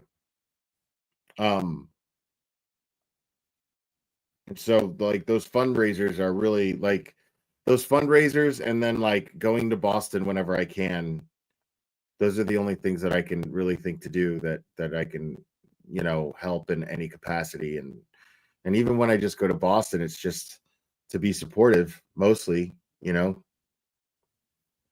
But if you guys like me going to Boston, that's where your support for me goes. Obviously, we know where the support for the link that's at the top of the chat goes. But yeah, this stuff right here goes to mostly to trips to Boston right now. So I really appreciate all you guys' help. It means the world to me.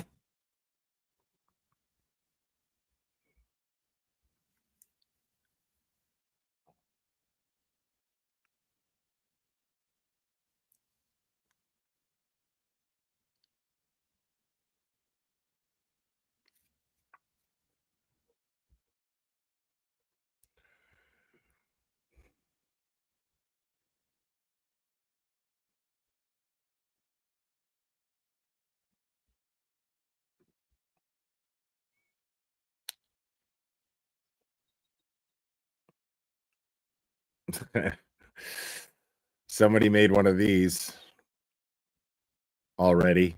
Not surprising. Not surprising at all.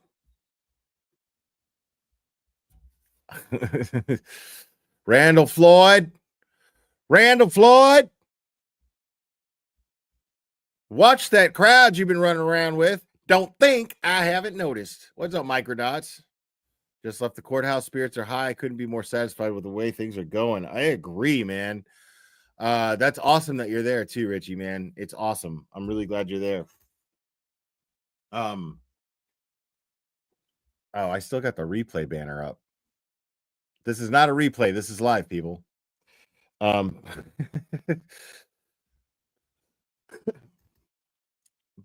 yeah, man.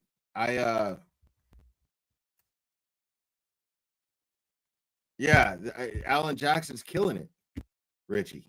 He's killing it, dude. Like already out of the gate. I mean, that was the most credible witness right there to say that he heard Karen Reed say, I hit him. Erica Buckley, thank you so much. I appreciate you. Yeah. Like that dude, Nuttall was the one dude.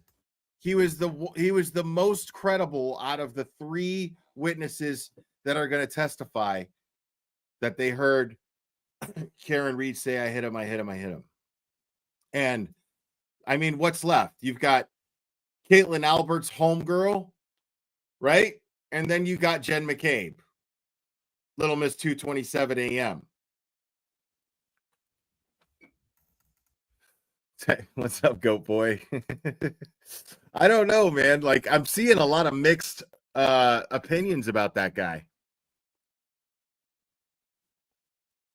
But I mean, I stand by what I say. If he had warrants, then he's got warrants. You know what I mean? Then fuck around and find out. That's how it is, right? But if he's if all he did was cross the buffer zone, I'm just gonna stick to the whole fucking bottom line that the buffer zone is unconstitutional. Free Bayo or Bow or whatever the fuck, however the fuck you say that guy's name. But I mean, if it was just the buffer zone crossing, then I'd be like, yeah, dude, like let this guy go. That's bullshit. But if he had warrants, he had warrants. I mean, what are you gonna do? Yeah, I get what it looked like, Goat Boy. And by the way, Goat Boy I actually meant to invite you for this thing yesterday, man. I was going to have you come on and do a Plevin parody, like a satirical Plevin. Dude, Goat Boy, I don't know if you guys follow Goat Boy on X. Make sure to follow Goat Boy on X. He does the best Plevin impression ever. It's so funny. It's so funny.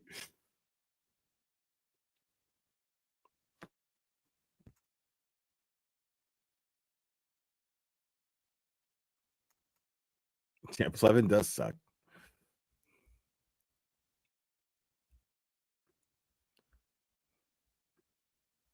I mean, they're giving the guy a break, so he's got to come back up. So Alan Jackson's not even done crossing him. Or I think he's got to redirect. I think Brennan has to redirect.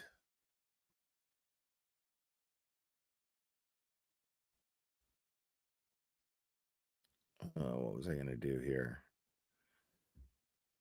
Oh, yeah.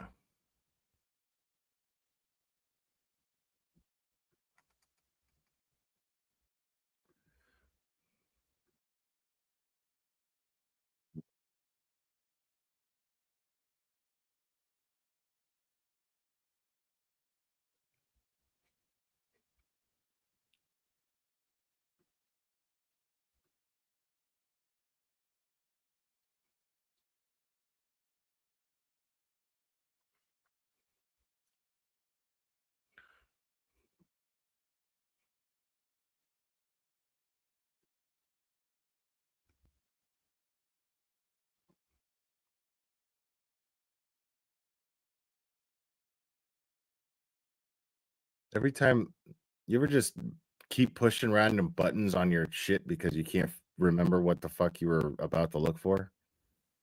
That's exactly what I'm doing right now. Completely and totally lost at what I was going to do. I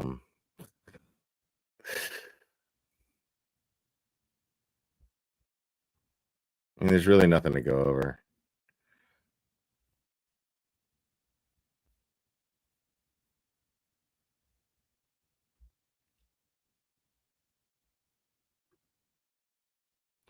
Here's a mass accountability. He's not courthouse. Doesn't get arrested or in trouble. Make sure to sub to mass accountability. Huh. Interesting. Hi, Ms. Reed. Hi, how are you? Good, how are you? Oh, there was Janet. That was Karen's mother.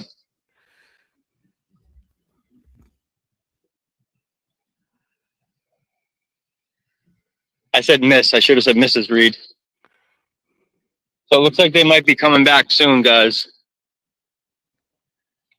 They might be coming back from lunch soon. All right. Let's get back to it.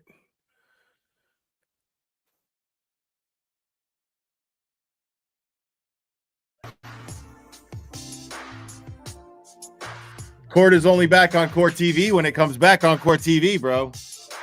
Okay.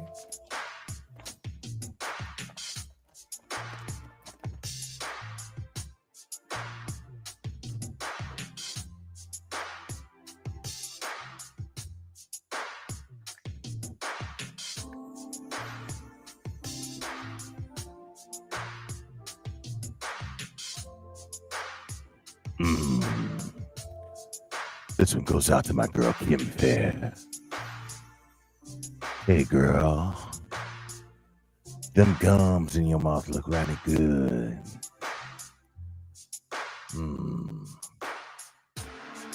It made me feel like I never gotta worry about my fear of teeth. Teeth be scaring me, girl. And you ain't got none, so I ain't got nothing to worry about. Yeah. Oh, Kate Peter. Kate Peter, you get me so wild, girl. Ain't nothing sexier than a pair of crusty old panties.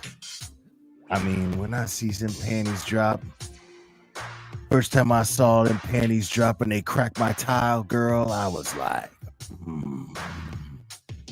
got to have me some of that.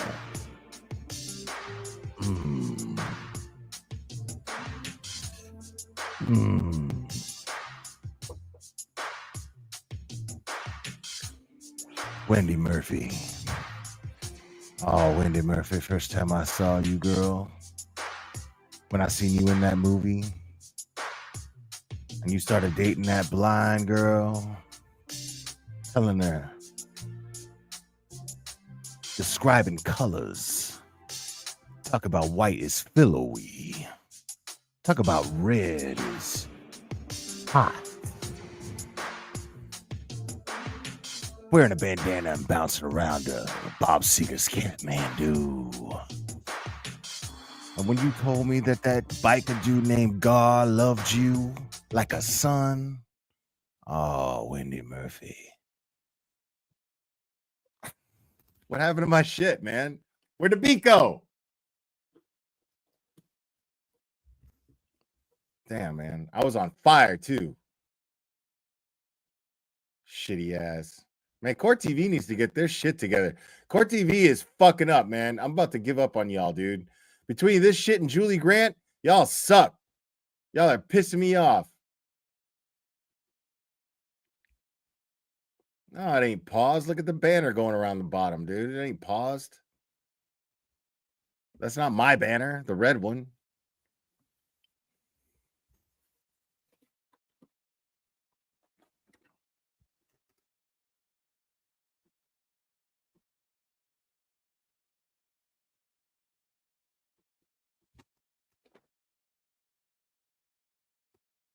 Oh, it's because it's the fan.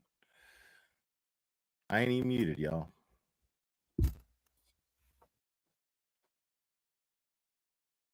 Wendy Murphy. The way your jaw just seems to eat up all that Botox. Girl.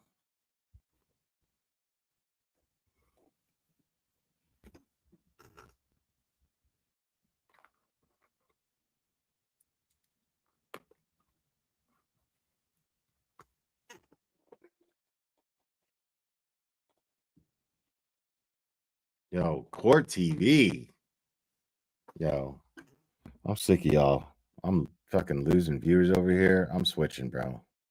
I give up on you, Court TV, you fuckers.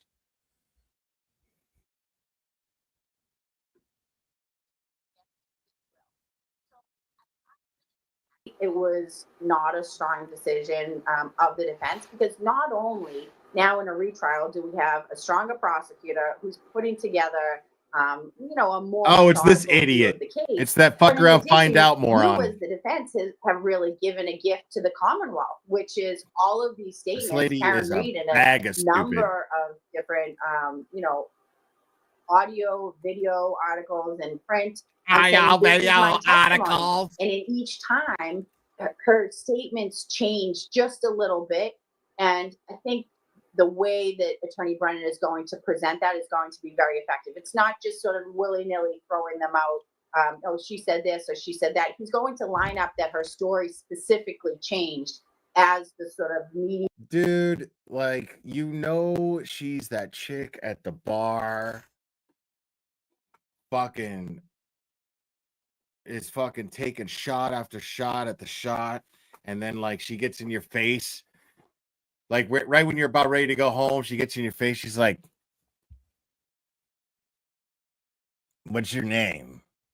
Like all shitty, you know what I mean? What's your name? You think I'm hot? You're kind of hot, I guess. You think I'm hot? That No, she's still talking. Yeah, totally. You think I'm hot? You think I'm hot? You want to buy me a shot? I rhymed. I'm a rhymer. I rhyme. That's what I do. I rhyme, and I fucking do. I do. Fucking watch me kick. Hold on. I kick real fucking high. You don't think I can fucking kick real high? I kick you in the face. You want to fuck me? Oh my god, dude. You're just like, oh god, man. All right. Like, is somebody taking you home? Because I'm not, but it'd be nice if you got home safe. Seriously. No? All right. Well, listen, I gotta go. I gotta go. As a defense attorney, as you said, for Whitey Bulger, I mean, that was basically one of the biggest trials around here. Obviously, everybody in Boston is pretty familiar with the Bulger case. And so he was familiar with not only trying a case of this magnitude, but with the outside sort of fervor. And I think it was, at least on behalf of the Commonwealth, I think it was a wise move to bring somebody else in who has that kind of experience. If there's a mistrial again, you think they're going to go for a third trial? You know, I was sure, I was 100% sure if it was a mistrial the first time, they would go for the second. You know, I'm of the general belief, if you can't get someone twice, don't do it again. But that doesn't preclude them from doing it. They could try her as many times as they want to. There is no prohibition on doing it. But, you know, I would. You were a fucking mouthpiece for fucking Twattendoffer, and that's why you were so sure that it was going to trial a second time. In City 101. Was John O'Keefe's body checked for DNA belonging? Nobody with any common sense expected that to go to trial a second time, unless they just assumed Bev would do something dirty. Of the swab, so his sweatshirt was swabbed, the one that he got on when it was found, and it was not originally tested until the question of the dog came up. So eventually that was sent out to a lab, UC Davis in California, to see if there was any canine saliva or anything like that. That came back negative, actually. No, I love that. I love how she doesn't mention the fact that it's weird that the swab was sent in, but the shirt wasn't sent in. Like, shouldn't the DNA technician actually take the swab of the shirt? Wouldn't that generally be the practice in order to, I don't know, authenticate the DNA to make it worth a shit? Because otherwise, for all you know, you're testing a fucking Q-tip. And that's all you're testing is a fucking Q-tip.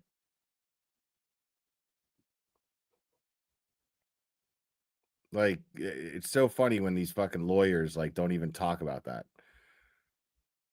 Obviously, this is not a self-defense case where sometimes it might be necessary for the defendant to take the stand about why they would feel the need to use lethal force, right? But you make and it's her decision alone. You think there's a chance she might take the stand and testify? I don't think there's any chance. I don't think there's any chance she testifies. I don't think she would do well on the cross-examination. And that's really because, you know, the tough thing about the fact that she has been so vocal is that now the Commonwealth gets to take her statements, use them whatever way they want. And the only way to really rebut the context in which the Commonwealth presents the statements would be through Karen Reed's own testimony, to get up and say, that's not what I meant. This is what I was saying instead. The problem is, I don't think that she would fare well under cross-examination, given that she has given so many inconsistent That's also a good statements, question. you know, about what happened that night and what her later thoughts were. So that was one of my first questions, Mike B from the 413. One of my first questions going into this was, why didn't they swab his wounds? Like, what medical examiner doesn't see abrasions and wounds on a body and doesn't swab them for DNA? Especially when they look like scratches like that. They could be could be a woman's fingernails. Who the fuck knows?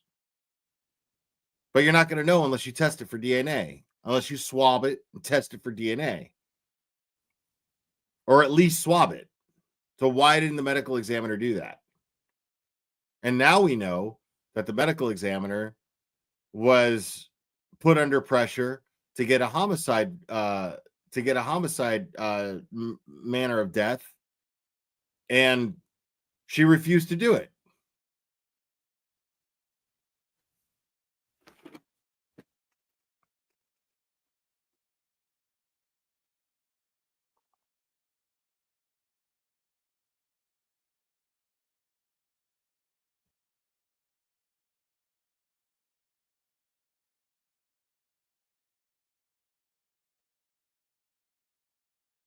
There's another voicemail at around almost 1 a.m. Nobody knows where you are. And that, you know, she was angry, she was intoxicated. You could understand the story that the prosecution is trying to sell to the jury.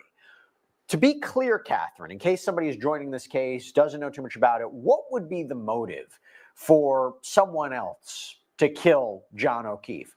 A Brian Albert, Brian Higgins? Why would people in that house want to kill John O'Keefe? Well, there's been three named third-party possibilities by the defense: Brian Higgins, and Colin Albert. Obviously, Colin Albert is not going to be in this trial, so I don't.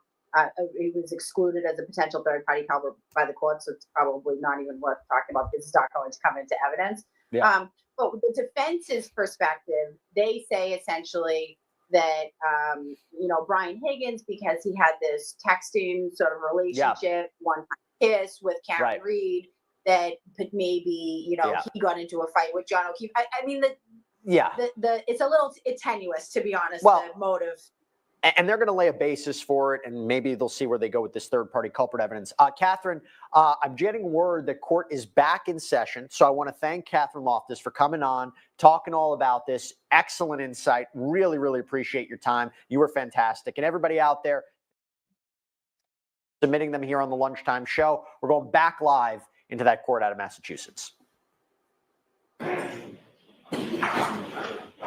right, so real quick before that starts, I have some pretty reliable, quite reliable actually. Or at least I trust this source. 3 black jurors.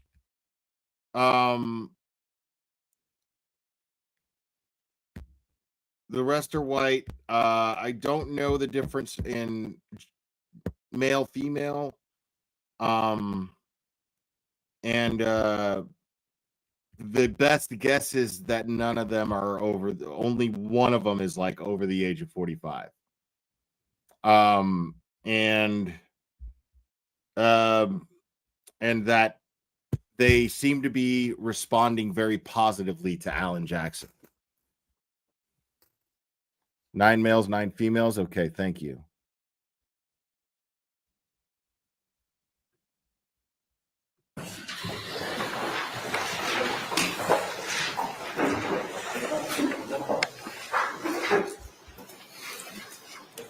May I, Your Honor? Yes, Thank you. please. Firefighter Nuttall, over the lunch hour, did you discuss anything that we had discussed this morning or earlier in the session with anybody about your testimony? No, sir. Okay. You did mention earlier today the EMTs that were with you that responded to the scene. You mentioned, I think you said Tony Anthony Flamati, Yes, correct? Yes, sir. You mentioned Kelly, and I want to say Matt Kelly. Matt Kelly? Yep. Yourself? Correct. And of the 3 of you, 2 of the 3 of you were and are paramedics, our firefighter Flamati and yourself, correct? Correct. Do you know the name Katie McLaughlin? I do. Who is Katie McLaughlin? She is a firefighter paramedic for the town of Canton. Was she also on the call? She was. You didn't mention her this morning. It did not come up. She responded on the initial dispatch on engine 3. You were asked who responded with you, correct? Yes, sir. By Mr. Brennan. Yes, sir. And you mentioned yourself. You mentioned Tony Flamati. You mentioned Matt Kelly. Yes, myself, firefighter Flamati, and firefighter Kelly responded in ambulance 1 together. Okay. And how did firefighter McLaughlin respond? So she was assigned to engine 3 that night. She was with Lieutenant Woodbury and firefighter paramedic Frank Walsh. Is she also, in addition to Walsh being, it's Frank Walsh? Yes, sir. In addition to firefighter Walsh being a paramedic, Katie McLaughlin was also a paramedic. Correct. Okay. So she responded to the scene at the same time as you, generally, but in a different ambulance. In a fire truck, in a piece of fire apparatus. She was in engine 3. Got it. Engine 3. Okay. And she was with you, generally, when I say with you, at the scene during the entire time that you're describing the events that you described with Mr. Brennan on direct examination? For the most part. Okay. She then left in a particular ambulance, correct? Yes, she ended up driving ambulance 1 to Good Samaritan. And ambulance 1 was which ambulance? Ambulance 1 was the initial ambulance that myself, firefighter Kelly, and firefighter Flamati responded in. So right after the scene you described, as you're leaving the scene, firefighter McLaughlin is in the ambulance with you and firefighter Flamati, correct? She is driving. So the three of us are in the back in the patient compartment. She is up front in the driver's seat. Once at the hospital, did firefighter McLaughlin go into the hospital with the other firefighters? I believe so, yes. So she was with you in the engine. She was, although in the driving cab, she was with you, ambulance in the driving cab. She was also with you right after the scene at the hospital, correct? Yes, sir. And she was also with you later after you cleared the hospital and went back to the station. Yes, sir. You had discussions with firefighter Flamati about the incident. That would be normal protocol. Correct. Almost like a debrief. Sure. You had the same types of discussions with firefighter Kelly, Matt Kelly. Yes, sir. I'm guessing that you probably had the same sorts of discussions with firefighter Walsh. I actually don't know if I saw firefighter Walsh when we got back. The weather was right at shift change, and the weather getting back was also getting worse. So I honestly couldn't speak to that. And you also had conversations with firefighter McLaughlin after you cleared the hospital and got back to the station as well. She was part of the debrief, yes, sir. Okay. And all of you discussed what you did, saw, and heard, generally speaking, while at the scene, correct? Those are more in terms of getting equipment wrangled, really kind of how they go. What did we use? What do we need? What are we going to have to restock when we get back? Right. But there also was obviously discussions about what had just happened. I mean, you were dealing with a dead or dying police officer on a lawn, on a snow-covered lawn in a cold environment. I honestly couldn't speak to that, sir. I honestly don't remember. It's because you don't remember, correct? Well, like I said, it's mostly those debriefs are usually very. That's not me. That's not me. Oh my fucking God, dude. Equipment, make sure that the ambulance is ready for the next call, etc. I'm asking about a general debrief with the fellow firefighters, male and female, that you were with at that scene. You're telling me that you don't remember debriefing and discussing the incident and your observations at the incident following that incident. No, sir. Okay. But You're your memory, a goddamn you indicated liar. gets better with time, right? Yes, sir. You don't remember it as you sit here today? Ask the question again. Sure. Do you remember discussing with firefighter Flamati, firefighter Walsh, firefighter Kelly, or firefighter McLaughlin, any of them, your observations and what happened while at the scene after you cleared the hospital and got back to the station? No, sir. Have no memory of that whatsoever? No, sir.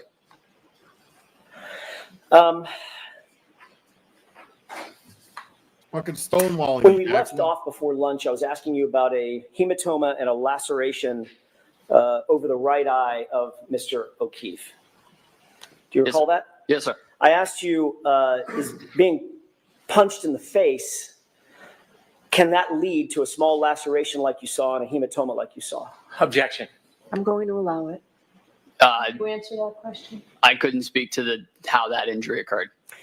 Is it consistent? Are those injuries, just those injuries, are those consistent with being punched in the face? Those injuries could be sustained from numerous ways.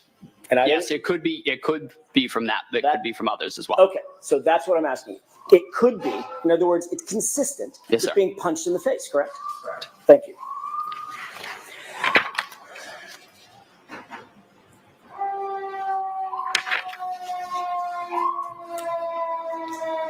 That only happens during trial. Like that happened like once in the I want pre-trial. to ask you about this statement that you indicate that you heard that now is 3 statements, 3 phrases, correct? Yes, sir. When you heard this statement, describe for me exactly where you were. What were you doing and who was around you? I was knelt at the head of John O'Keefe with a bag valve mask, delivering ventilations.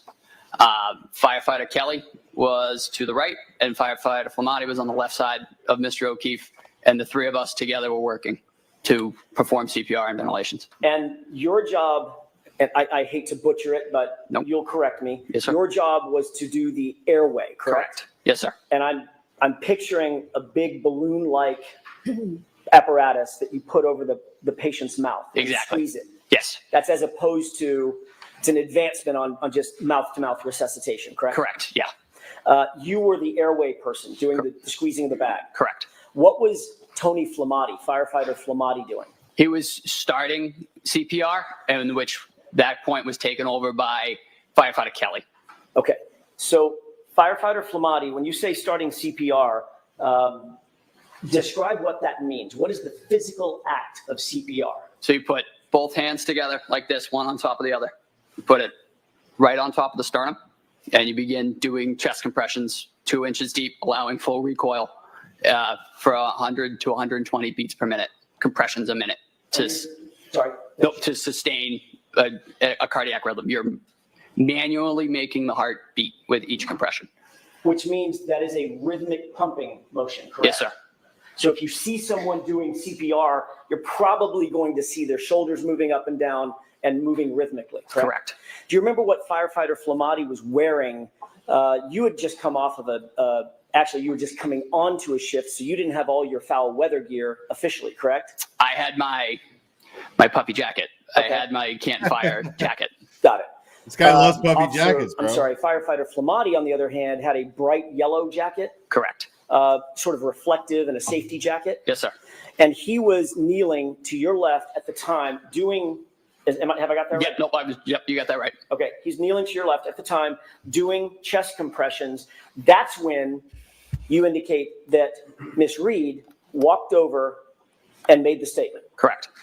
And Kelly was there as well? Yes, sir. Kneeling right beside all three of you as firefighter Flamati was giving the chest compressions, correct? Yes, sir. Okay.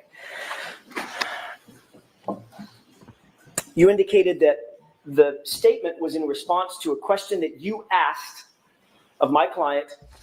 Do you know him? Yes, sir. Is that right? Correct. And she responded to you with the phrase that you've used. I hit him. I hit him, I hit him, I hit him. Right. So it's absolutely clear in your mind when that statement was made. You were knelt down over Mr. O'Keefe. Firefighter Flamati was doing the CPR, and Kelly was with the both of you when you posed that question. Yes, sir. It's a very detailed memory. Yes, sir. You indicated, Mr. Brennan, that sticks out in your mind. Is that right? It does. But that's not at all what you told Trooper Proctor on February 8th, just 10 days after this incident, is it? I don't recall what I told Trooper Proctor. I thought your memory got better with time. I don't recall that meeting. Okay. I recall meeting with him, but I don't recall the extent of what was discussed. You literally don't. Wow. In that meeting in that formal interview with the lead detective on this case. We discussed the case, but I don't, and in his words, I'm not sure what he put down. What you said. What? To Trooper Proctor. He's not asking you what he on put February down. 8th, 10 days after this was. What'd you say? You overheard Miss Reed say, I hit him one time to another female that she was talking to. Correct? Objection. No, I'll allow it. Did you say that? I have no memory of this, Your Honor. Okay, next question. Bev's sick of this shit. She wants to Did you fucking say retire, dude. that her statement was an answer to a question posed by the female or a discussion with the female? Break that down for me, sir. Sure. Did you tell Trooper Proctor on February 8th that what you heard was Karen Reed speaking to a female, not answering a question that you posed? Again, I don't recall that specific question. Wow. Did you tell Trooper Proctor on February 8th while you were rendering aid, and at the time you heard the statement, Miss Reed was actually praying over John, your words, praying over John? I don't recall ever saying that.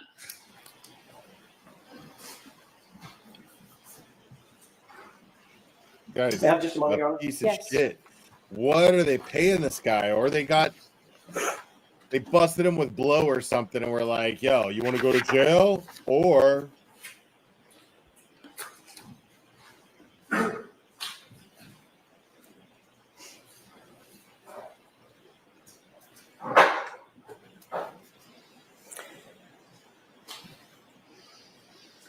Did you say that you observed Karen Reed to have blood on her face from providing mouth-to-mouth breaths to Mr. O'Keefe prior to your arrival? I remember Miss Reed having blood on her face, presumably from attempting CPR. Do you remember telling Trooper Proctor on February 8th that you saw her with blood on her face from CPR? I do. So you remember that portion of your conversation with Trooper Proctor, correct? Yes, sir. But the praying over the victim, you don't remember. I don't remember ever saying that. Ever. And the statement, I hit him to another female, you also don't remember that. No, sir.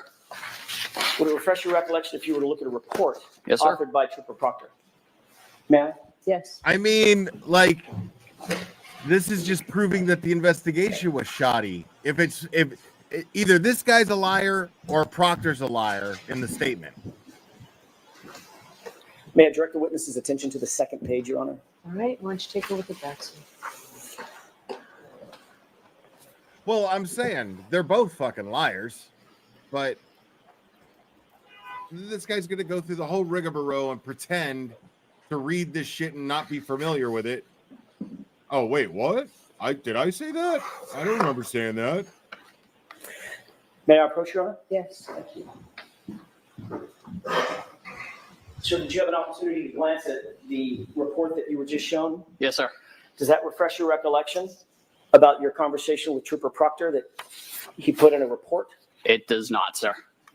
So as you sit here, you have no memory of what you just read in this report from Trooper Proctor, the lead investigator on the case? I have no recollection of ever saying that anybody prayed over anybody ever in this case. You did see it in this report, though. Right. Sustained. You've admitted under oath that your memory of the events at that time, from that time frame, January, February 2022, is faulty, correct? No, sir. In your April 2024, it's April 30th, 2024 testimony from last year. And here we are, almost full circle. You were asked whether or not your memory was a little faulty, and your answer was absolutely, correct? Can I have a page and number, Where is please? that, Mr. Jackson? Volume 8, page 151, lines 14 through 16. When I came home, there was a man in my house. He had a mechanical Lines 14 arm. through 16. I fought with this man. You find this Just allow man. counsel to get that up. You find this man. Oh, Jesus. If we could pose the entire question and give content to it, please. Okay. May I? Yeah, so do you intend to show the whole question? The whole question that I asked and his answer, yes. All right, and I'll give you the opportunity on redirect, Mr. Brennan, if it's not. Go ahead. Is it true that in answer to the question, quote, so it's fair to say your memory is a little bit faulty as it pertains to that time frame? Your answer was absolutely. I know this guy's Correct? full of shit. It's so much fun to watch. From last year? What you testified to last year about conversations that you had with Trooper Proctor around February 8th of 2022. Yes, sir. And you would agree, as you sit here, that your memory is still faulty about your conversation with him. With Correct? Trooper Proctor? Yes, sir. So you're not saying you didn't say that the statement was made to a woman, correct? Objection. Are you saying that? No, ma'am. Okay, next question. Thank you. And you're also not saying that you didn't say to Trooper Proctor that you saw Karen Reed praying over John O'Keefe. Objection. So I'd like you to ask that differently. Did you say that? I have no recollection of saying that ever. Okay. Next question. My point is, if you have no recollection of it, you're not denying saying it. Objection. Are you denying saying it? Yes. So you do have a recollection that you never said it. I mean, come on, Do you dude. understand the difference?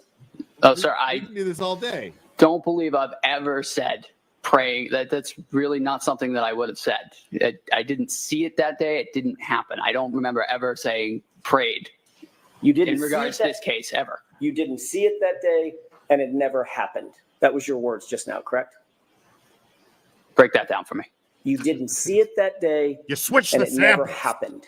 That's what you're saying about You switched the praying samples. statement, correct? Yes, sir. And in that same exact statement, you also included the phrase, "I hit him," correct? No, sir. In the statement that you made to Trooper Proctor? The report that Trooper Proctor wrote? Correct. Again, I don't remember ever saying the words praying over him. I do distinctly remember I hit him, I hit him, I hit him. Which doesn't appear in that report, does it? Objection. I'm going to sustain that, Mr. Jackson. You directed him only to page 2. Understood, Your Honor. I'd like to show you a short portion of a video, the same video that you were asked to look at on direct examination. And Your Honor, I pray to the court, I can certainly mark it as a defense exhibit or for So is this identification. going to be an exhibit by agreement?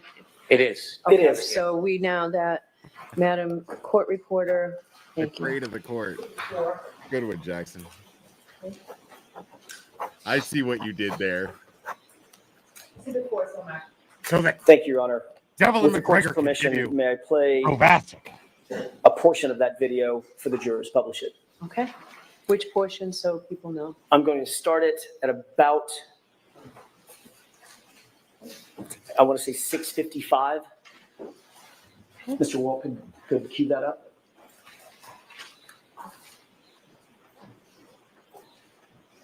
Before you play it,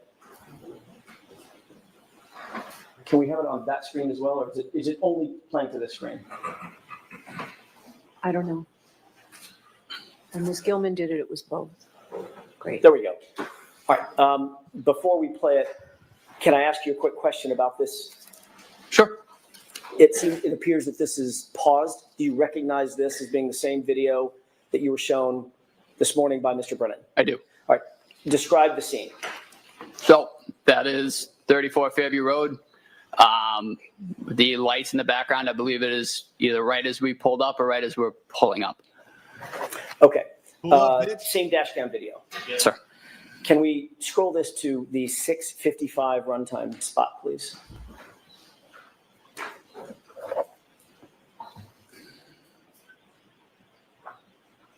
You switched the samples. Pause it. Okay. Do you see the individual on the left? Far left. Yeah, the jacket? Correct. Yes, sir. Who's that? I believe that's firefighter Flamati. You previously indicated the firefighter Flamati was on his knees providing CPR at the same time you were knelt down providing the airway. This isn't when it was That's stated. not my question. Is that what you said? Can you repeat the question, please? Sure. You indicated earlier when you heard this statement by my client, you were very detailed. Firefighter Flamati was knelt down providing chest compressions at the same time you were knelt down providing airway support for Mr. O'Keefe, correct? I had also said that at some point, That's a firefighter yes or no Flamati question. had Objection. So I'm going to let the witness answer the question. transferred CPR to firefighter Kelly. Firefighter Kelly did take over compressions at one point. Okay. That's not my question. Okay. My question is an easy one. Did you say that when Miss Reed walked over to you and you had this dialogue with her, she made that statement that firefighter Flamati was on his knees providing chest compressions at the same time you were knelt down providing airway support? Yes, sir. Okay. Firefighter Flamati, Thank you, Tim your Blanche. testimony appears to be standing up right there, correct? Yes, sir. Let's play the video forward for just a second. Stop it. What did you see firefighter Flamati do just now? I believe he just knelt down. Okay. So at this point, he's kneeling for the first time, correct? Yes, sir. And he's about to provide chest compressions as your memory serves, correct? Yes, sir. All right. Let's go ahead and play it forward.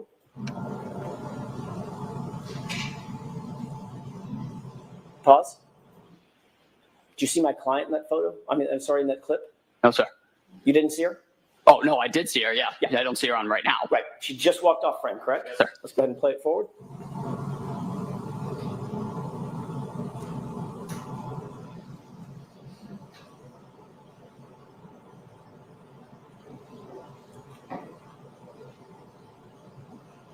Stop it. You see my client walk back into the frame? Yes, sir. At this point, you were watching firefighter Flamati. He appears to be now providing CPR, correct? Yes, sir. Okay. And my client is nowhere near you, correct? At least for this clip. No, sir. Okay. Correct. And the clip that I just played before, the few seconds that I played before, nowhere near you, correct? Is that right? Yes, sir. Let's go ahead and play it forward.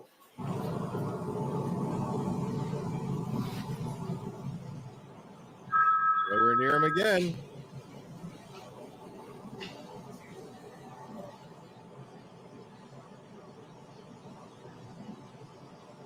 Oops.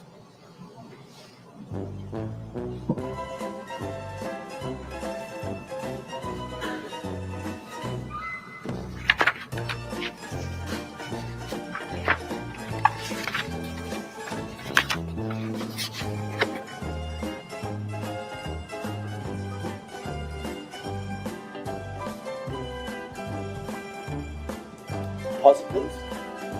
What do you see happening on the screen from screen right to screen left at this juncture? We're bringing in the stretcher. Okay, go ahead and play it. Pause it. Do you see where my client is right now? Can you back it up 2 seconds? I'm sorry, I lost With view. the court's permission, I need to ask the court's Yes. permission. Thank you.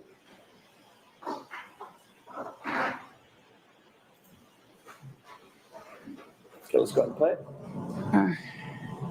Pause. Did you see my client? Yes, sir. Where is she in the frame? Behind that other individual. Behind the SUV? I believe she's in front of the SUV and behind the other individual. Okay. I'm at the SUV, that's the white SUV that's in Yes, sir. the far distance. Yes. That's the back of the SUV. She's behind it, right? Correct. Yes. Okay. Not near you. Thank you, No. Decline. Okay. Let's go ahead and play it.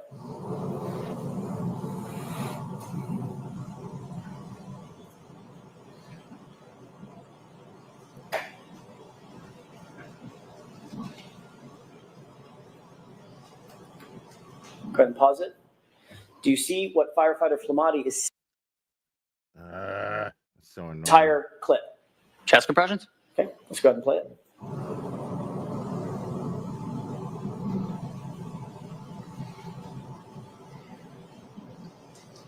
Thank you, Lucy. Pause. Colorado. What's happening now?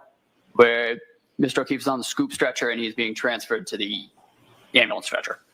So that's the entire time Mr. Flamati, firefighter Flamati, was giving chest compressions. It's captured right here on this video. The correct? entire Yes, sir. time. Okay. And now Mr. O'Keefe is up on the stretcher, and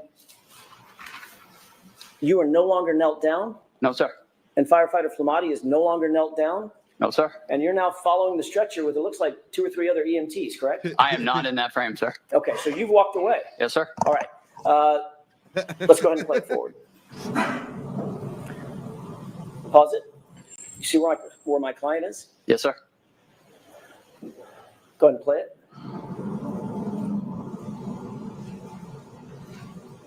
Do you see firefighter Flamati or firefighter Kelly continuing to give chest compressions? Yes, sir. Which one is that? Do you know? Believe it's firefighter Flamati. Flamati? Believe so. Okay, so he's still doing all the chest compressions from start to finish. Yes, sir. Okay.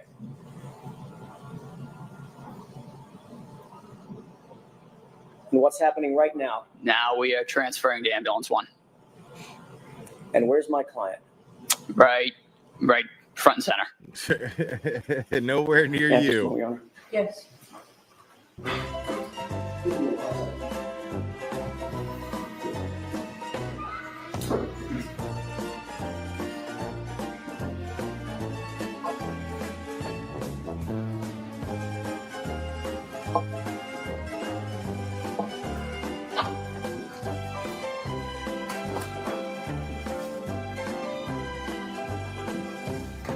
If I may have just a second.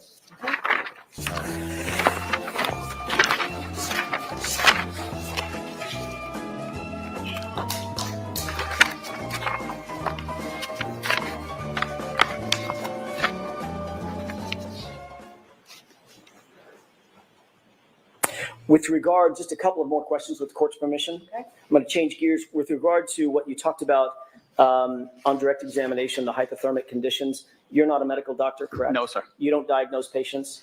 Sir. You're not diagnosing that John O'Keefe suffered from hypothermia that night? No, sir. Thank you. That's all I have. That's it.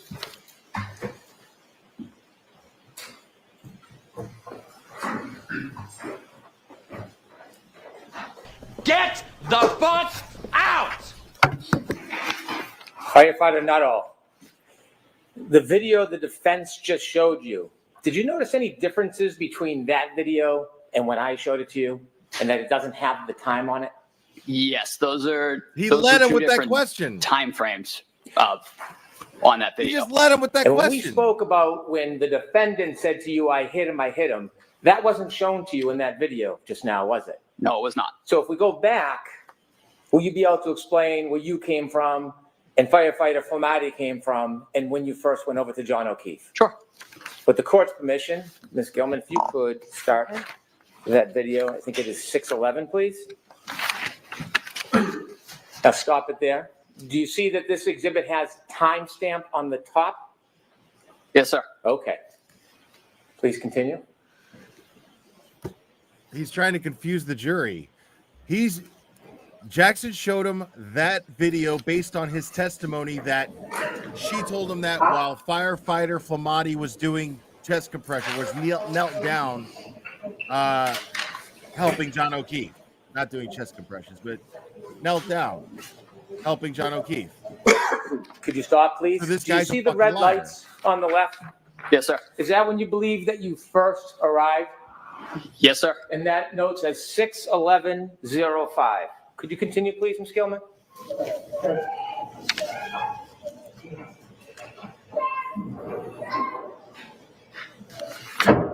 Right?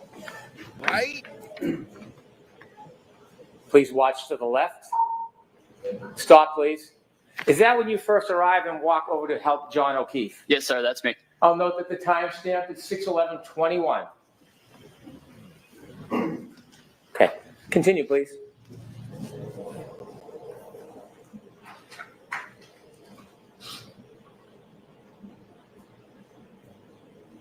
Stop, please. Did you see firefighter Flamati come after you? Yes, sir. Was any of this shown to you during those questions? No, sir. No. Continue, please. Well, that's because that's not what he claimed in his testimony before. When he heard her say, I hit him, I hit him. You dumb shit.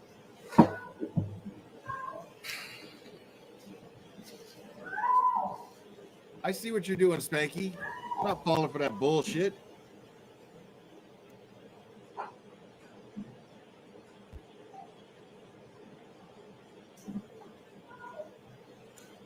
Stop, please.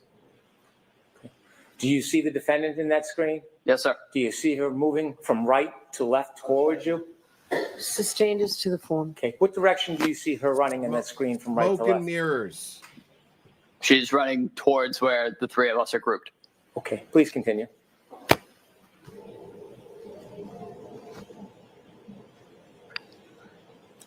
Stop, please.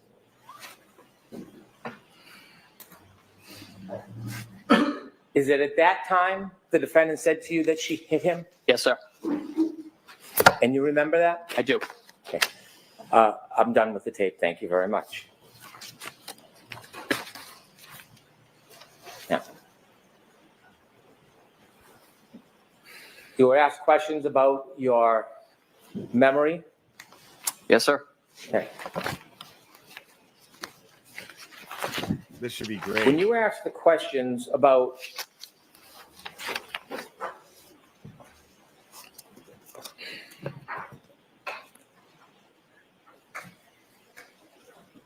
Trooper Proctor, when you were saying that you didn't remember, were you referring to the conversation with Trooper Proctor, or were you suggesting you didn't remember what happened that morning? I don't remember the interview with Trooper Proctor. I remember it happened. I don't remember the substance of what was discussed entirely. I remember we discussed that morning, but. Do you know if that conversation was recorded or just a conversation between you and the trooper? I do not know if it was recorded. You asked questions. I want to ask you about questions on Mr. O'Keefe, and you mentioned that there was some type of blood clotting on the back of his head. Yes, sir. Okay. You noticed there were abrasions on his right arm. Yes, sir. You noticed there was a hematoma on the right side of his head. Yes, sir. Did you see any bruising on his right knee? Don't recall, sir. Did it stand out to you that all of his injuries, all of them that you saw, other than the cut on the back of the head, that they were all on his right side? Yes, sir. Did you notice any hematomas on his left side? I did not. Did you notice any scratches or abrasions on his left side? I did not. Did you notice any marks that would be consistent with an altercation on the left side of his body? I did not. You were asked about the cause, and you said that you don't know the cause. You weren't there, were you? No, sir. You asked if it was consistent with being punched, and you said it could be. Yes, sir. Could it be consistent with being clipped by a car? Objection. Sustained as to the form. Okay, You were asked Bev. questions Okay, about Bev. clothing, Yes, sir. and you had at one point said you thought that Mr. O'Keefe was wearing a winter jacket. Do you have any memory that when you first got there, or when you first got there, do you have any memory whether there were any towels wrapped around Mr. O'Keefe's head? I remember there was a white cloth of some sort on the scene. A shroud. Okay. Fuck are you And when talking you were about, dude? asked about your White cloth. memory regarding the clothing, was the clothing of what was utmost importance to you at that time? No, sir. And why is that? I was, again, focused on Mr. O'Keefe's airway and ventilation. You cut off his jacket, though, bro. You cut off his heavy coat. And when you were asked about His the puffy clothing, coat. do you remember if you added anything else about your certainty or uncertainty about clothing when you previously gave a statement or testimony? I believe when I testified last year, I did note I had no part in removing any articles of clothing or anything like that. That was not my job in the back of the truck. Do you remember any recognition of the fact whether you were certain or not about clothing? Repeat the question, sir. I'm sorry. Well, is there anything that would refresh your memory about what you had said about clothing? Objection. Ask a different question first. You had mentioned that you had some difficulty about clothing. Do you remember what you had previously said? I remember there was some difficulty of getting the individual's fingers through clothing just because they were so cold. They were difficult to manipulate. Just they really was not conducive to getting clothing off easily. Okay. You met with me 3 times. Yes, sir. I had not met you before any of your prior I used to date testimonies, somebody had I? like that. No, sir. Do you remember meeting with me and discussing this case with me? I do. Do you remember me asking you to tell me what you remember? I do. Do you remember what I told you about testimony when you come into court? Yes, sir. What would I tell you? I remember we discussed that just tell the truth. Did I tell you that it doesn't matter? There is no side. Doesn't matter if it helps or hurts, that you just tell the truth. This guy's a Sustained. fucking Did I ever liar, suggest to you bro. that you should stick to a story? No, sir. Did I ever suggest to you you should offer your testimony in any certain way? No, sir.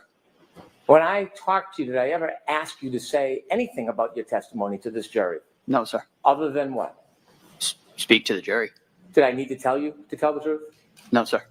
And in telling the truth, did the defendant say to you, I hit him, I hit him? Objection. I'll allow it. Yes, sir. 3 times. And in fact, do you remember, in addition to her saying, I hit him, I hit him, I hit him, when you asked her the question, kneeling down over John O'Keefe's body, do you remember if you ever talked about other times that she said it, not to you? I do not. Okay. The answer is I do not. Next question. Okay.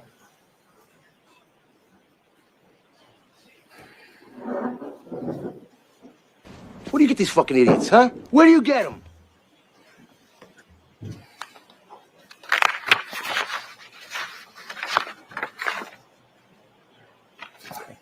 Do you remember testifying previously in this case? Yes, sir. Okay.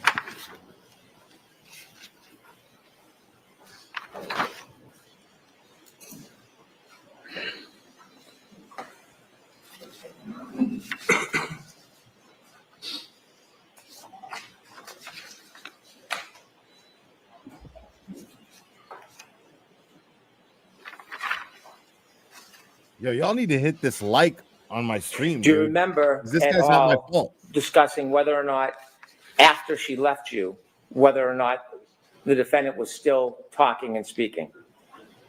I'm sorry, sir. Repeat the question. Do you remember after the defendant left you and made that statement to you? Do you remember talking? Did you hear her speak to other people after you? I heard her having conversations in the background, but that was not my focus at that time. Okay. And during those conversations in the background, did you hear her talk about that same issue again?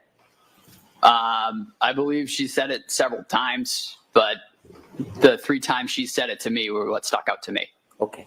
And when she said it to other people, it wasn't directly to you? No, sir. So watch the form of the question, Mr. Bowman. And when she said it Stating the objection. When she said it to other people, do you know who she said it to? I do not. I'll allow it. So the answer is I do not. I'm sorry. Do you remember when you said other times? Oh, shit, I'm sorry. I'm going to see counsel at sidebar for this.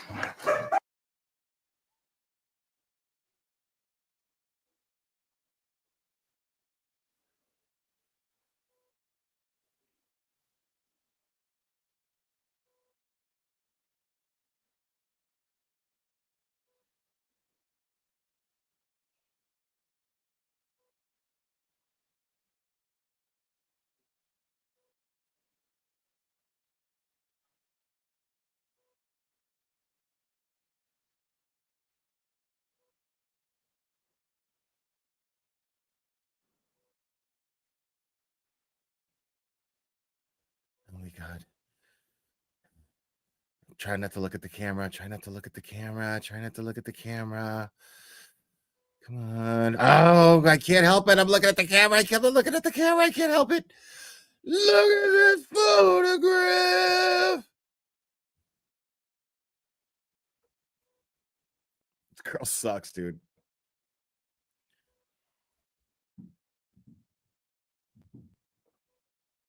Like, what if that lady, God forbid, I don't want it to happen, but I'm saying, like, what if that lady, like, walked out of that courthouse, got hit by a bus, walks into the gate to heaven, shit. She sees John. Just imagine that shit. She sees John. She's just like, John, remember me from high school? And John's just like, from I'm sorry, I am dark. Jesus. Oh my God.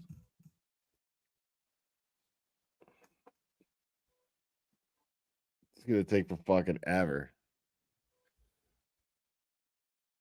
It's so shitty that like Karen has to go through this. It's so shitty.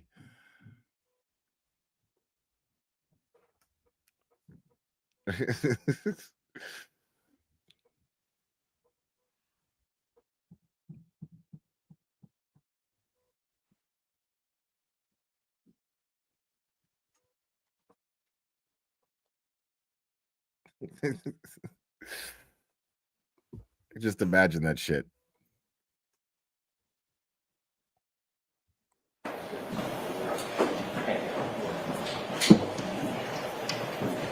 Sidebar.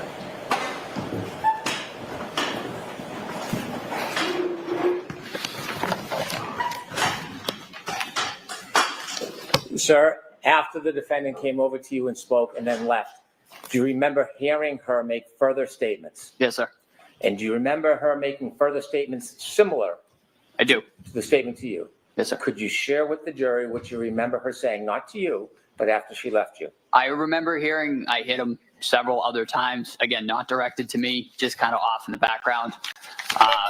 I'd like to reiterate, we were really focused on the patient at that point. We were trying to provide care. Thank you, sir.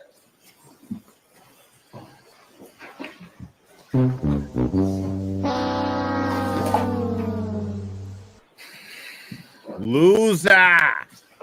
You're a fucking loser, So guy. After Mr. Brennan asks you a few questions, now you remember her saying, I hit him a bunch more times. Correct? Right. I remember hearing it in the background several other times. Really? Wow, Sir. that's new. Never mentioned that on direct examination, did you? The I fuck? don't remember being asked about it, sir. I remember saying what was asked to me. You were asked, did you ever hear the defendant, Ms. Reed, say anything about I hit him? And your answer was, she said to me, in answer to my question, I hit him, I hit him, I hit him 3 times, and that's it. To me. You didn't clarify that, oh my gosh, she's running around like a chicken with her head cut off, screaming, I hit him to everybody else under the sun. The fuck? It was, again, it was behind me in the background as I was providing patient care. Again, that was not my focus. Okay, so you didn't really hear her say anything in the background because you weren't focused on that, right? I remember hearing a generalized commotion in the background, but again, that was not our focus. So generalized commotion is very different than hearing her say, I hit him to other people, correct? You'd agree with that? Yes, sir. So what you actually heard was the chaos and the commotion of a chaotic scene, correct? In the background. In the background. As you focused on your patient care, correct? Yes, sir. Okay, not specific words coming out of my client's mouth, correct? To the question that I posed, do you know him?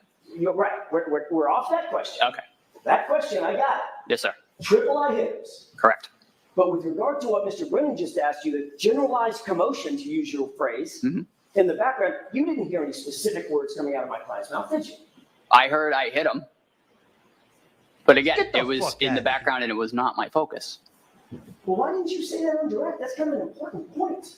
It's why you're here. Again, if why it you're was here, dude. neglected on my part, it was not intentional. Not intentional to neglect that part for the jurors on direct examination. No, sir. Certainly not intentional to neglect that part of your testimony on cross-examination. No, sir. But you decided to bring it up on on recross examination when Mr. Brennan is asking you questions again, correct? It was asked of me. Yes, And sir. it was after, of course, that your new statement that you've never testified to before, ever, is this generalized commotion included a bunch of I hit hims in the background, correct? Sir. And that comes after you saw the video that clearly shows that when you describe having heard this statement, my client was nowhere around you, correct?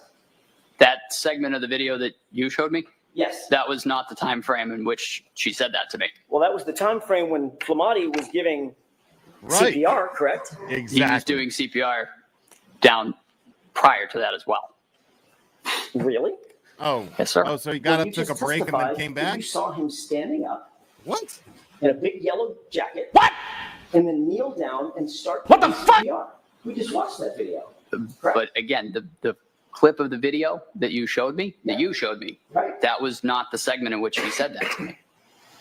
Well, that's what you're saying now, but what I'm asking is, you described a very distinctive scene, a very, very specific scene. Yes, sir. I Very remember it specific. vividly. She said He remembers it that I vividly. hit him when Flamati was down giving CPR, and you were kneeling down giving airway support, and he was doing rhythmic CPR chest compression. Yes, sir. That's what happened. And then I showed you that very scene, didn't I?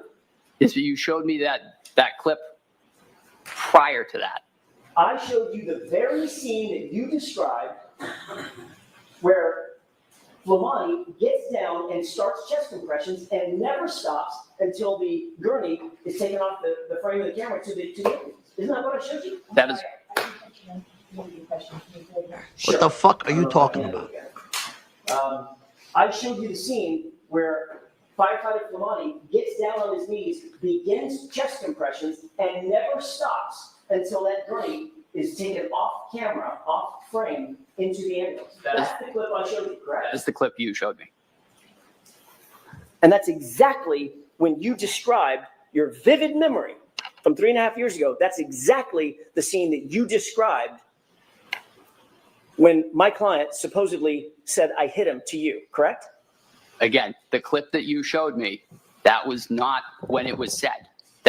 That segment that you showed, that was not when it was said. It was said prior to that. when the Yeah. three of us were together. So Flamati was not giving chest compressions then. He was. The CPR was a continuous effort throughout the resuscitation. But we saw him start it. Officer, Firefighter Nuttall, we saw him start it. We saw him walk into the frame, kneel down, and begin the chest compressions, didn't we? We did. And at no point, at that time or after, did my client even approach you, did she, in that clip? She did. What? Objection. Wow, this motherfucker is amazing, bro. Sure. Like, did you watch the same video that we all just watched, dude? Because that didn't happen. Do you need to see the video again? That clip again? Yes, please. We're not going to show the video again. No, dude. We've seen 2 videos. Which one is marked? The The Commonwealth. one with the timestamp Right. at the top? It's the exact same video. One has timestamp, one doesn't.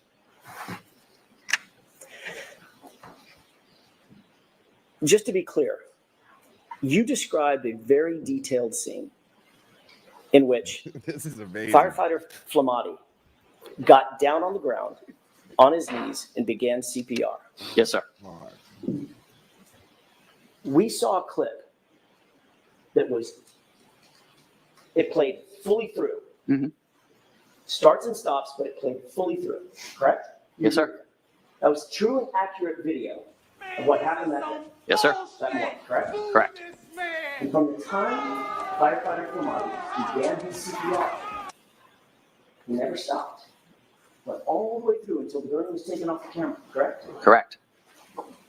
You also described very clearly before you saw the video that the time when my client walked over and you had this dialogue and you heard this statement, it was during the time that firefighter Flamati is given the CPR, correct? You described it. Yes, sir. But when we actually see firefighter Flamati giving the CPR, as per your description, at no time did my client walk over and have a conversation with you, did she? She did in the video. Wow. In This the portion dude that is Mr. amazing, bro. Brennan played you, was firefighter Flamati giving CPR at that point? As I said previously Was as well. he or was he not? Yes or no? Objection. I'm going to let the witness answer the question. Firefighters Kelly and Flamati were trading off CPR. Tony started doing CPR, and it was passed off at one point to Firefighter Kelly. Firefighter Kelly at that time was a BLS EMT. Firefighter Flamati was a paramedic. They're going to move towards Firefighter Kelly performing CPR because at that time his skill set was not as advanced as Firefighter Flamati's, as Tony's. But they did switch off. Okay, smart That ass. is a Let's see what this routine mystery's all cardiac about. arrest. We switch off compressions. But the video that Mr. Brennan showed you was earlier in time, a few seconds or a minute or two earlier. Yes, sir. You'd agree with that, correct? I would. And firefighter Flamati had not begun CPR, had he? I don't believe so. That's right. He hadn't. But that's the time that my client walked over your general area, correct? Correct. Before CPR was started, correct? CPR was started immediately, sir. Can we wrap this up? I don't know if we can, Judge. Yeah, Give you a couple more for minutes. real. Yeah, like this Do you guy's not understand the getting off the confusion? hook. Objection. Sustained. All right, a couple more questions on this.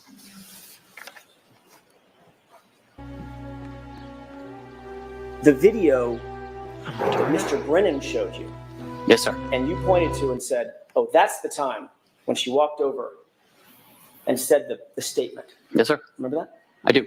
Firefighter Flamati was not even kneeling down giving CPR, was he at that point? No, The answer is yes or no? No. Okay, he was not. Later, as the video continues to run, at some point, we see firefighter Flamati enter the screen, kneel down in that bright, reflective yellow jacket, and begin CPR, correct? Yes, sir.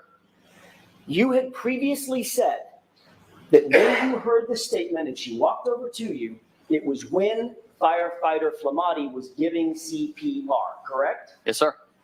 And Okay. at no point, you'll agree with me, we just played the video. At Right. no point after he started giving CPR, did my client come anywhere near you? Isn't that what the video showed? That was the segment that you showed me. Wow, dude. You indicated on on redirect, that Mr. O'Keefe did not have any injuries to the left side of his body. Not that I recall. Isn't it true that in addition to the egg on the right side of his head, he also had a black eye on the left side? I remember that the swelling had started to, it's referred to kind of as raccoon eyes. It's a bruising of both eyes. Do you remember battle signs. Do you remember saying, in answer to the question, did it look like in addition to the egg on the right side of his head in the front, did he also have a black eye on the left side? Your answer is, if memory serves correct, yes. Yes, sir. So it's not true that he didn't have any injuries on the left side of his body or face, correct? That swelling kind of migrates over time to both sides. That is a common occurrence for both eyes to be swollen. Did he have an injury to the left side of his face? He did not. Did he have a black left eye? Yes, he did. Would you consider a black eye an injury? Yes, sir. Let me ask you the question again then. Did he have an injury to the left side of his face? Yes, sir. Thank you.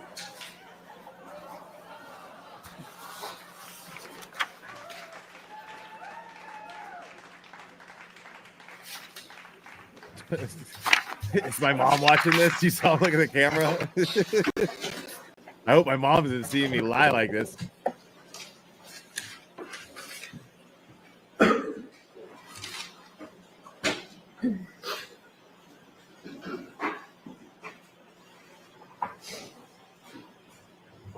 One last question. You indicated that it was a chaotic scene outside on that front yard. Yes, sir. Fire engines, ambulances, patrol vehicles, engines running, diesel engines, flashing lights, people screaming, people talking over the howling wind, correct? Yes, sir. Did you ever see the homeowner turn off the front door? Don't recall. You don't recall, or you didn't? I have no idea who the homeowner is. And you never saw anybody come out of the front of the house? No, sir. That's all I have. One issue. Briefly. I want to see counsel at sidebar.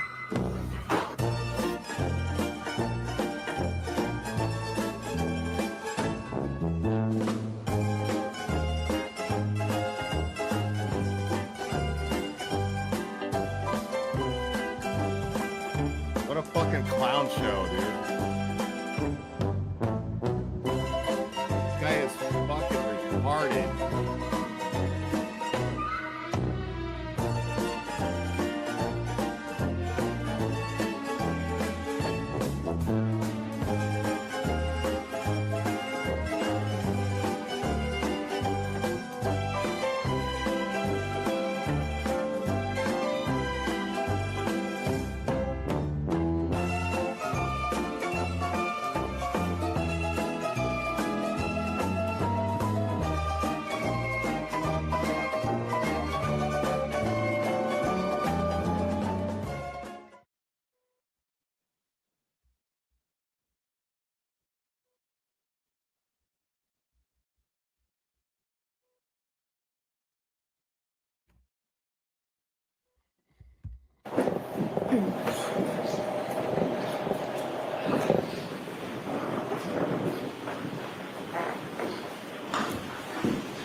Sir, in Mr. Jackson's questions, he asked if you had ever said that you heard the defendant say, "I hit him,"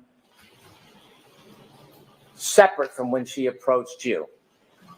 Do you remember previously testifying that you heard her saying, "I hit him in the background," separately from you? Yes, sir. You remember testifying that before under oath? Take it easy, buddy. Yes, sir. It'll be all In right. court. I do. Relax. Anything, Mr. Jackson? Yeah, just a second, right?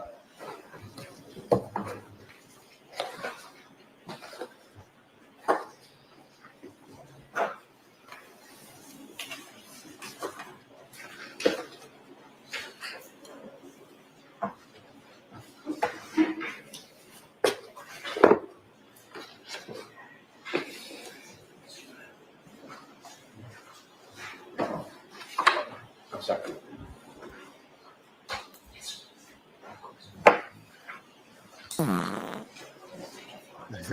Relax, bro. This is no time for your IBS to act up, my friend.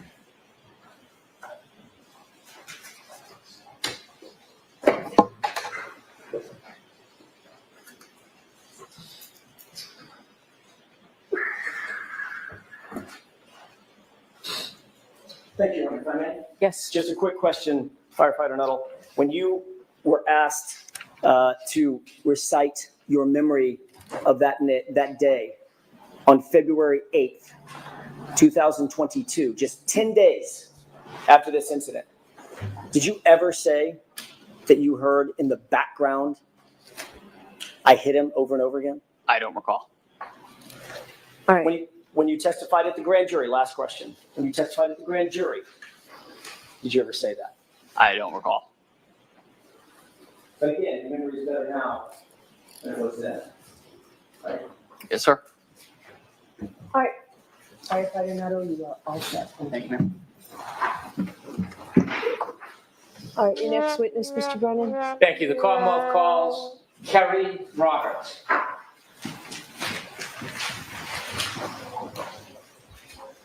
Gary fucking Roberts, bro.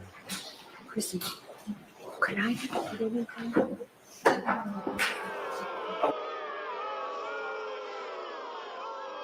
In the stand, I did have an exhibit I would like to introduce and play for the jury. Okay. And this is clip 2. No objection from the defense? No, Your Honor. And you're marking this as an exhibit? Yes, Your Honor. Okay. Do you have something for the court reporter to mark? We can put it on a zip drive. We can discuss collecting all the clips and putting them on the same zip drive, or we can use different zip drives, whatever the court's preference is. So we need something. So we need something physical. You can play it and then we'll mark it. Ms. Gilman, do you have a separate clip? Jim, is that right? Thank you. I can have this marked, Your Honor. Thank you. Goodbye. All right, Ms. Roberts, please. Okay, thank you. We'd like to play this first and then call Ms. Oh, okay, Roberts. I'm sorry. Thank you, Your Honor.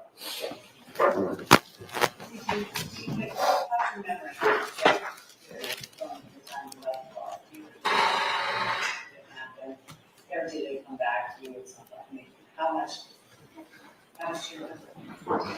I remember it, but I questioned but I remember it because it's been relived so much.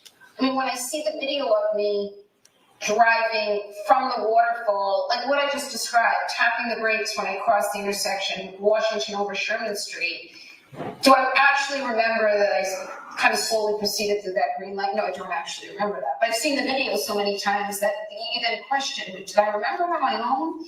Or was my memory jogged? But I also wondered, did I say, could I have hit him? Or was it told to me that I said I hit him? And I knew I never could have said that. So the closest I must have said was, did I hit him? And I know I said I hit him, but did I really say it as many times as law enforcement's claiming I said it? Wow, dude. Is that what Thank you you. got? I now call Kerry That's Roberts. what you got?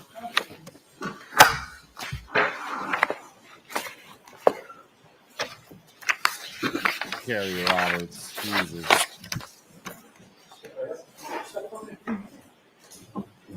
Standing and facing clerk.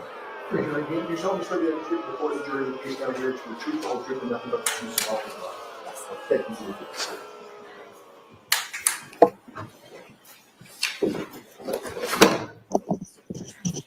Kerry. All right, Mr. Brennan, whenever you're ready. Thank you, Your Good afternoon, Honor. Ms. Roberts. Good afternoon, ma'am. Good afternoon. Could you please introduce yourself to this jury? Hi, my name is Carrie Roberts. Ms. Roberts, where do you live? I live in Canton, Massachusetts. How long have you lived in the area for? I was raised in the Boston area, North Shore, South Shore. I went to high school in Braintree and I moved to Canton about 12 years ago. Do you live alone? No, I live with my husband and 2 children. How old are your children presently, this day? My son is 13, my daughter's 15. Do you work? Yes, I do. Without identifying specifically where, can you share with us a little bit about what you do? I'm an executive assistant, and I've been with my company for 18 years. Ma'am, if you could just move the microphone just a tiny bit closer. Thank you very much. You have 2 children, you're Yes. married, Yes, and you live in the area. yes. I want you to tell us whether you know a person by the name of John O'Keefe. Yes, I do.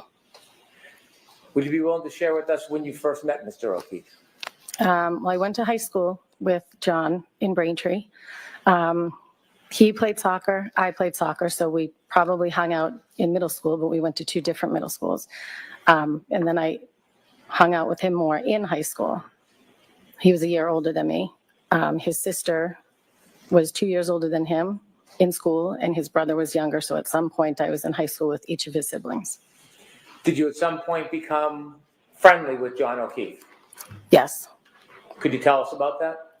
When his sister Kristen passed away, and then her husband Steve passed away, they lived in my neighborhood. John took over for the children and moved into my neighborhood as well. When John took in the children, did you offer any assistance or any help to him? Yes, before John was even going to take over, he was going to potentially move in with his brother-in-law and the children to help out.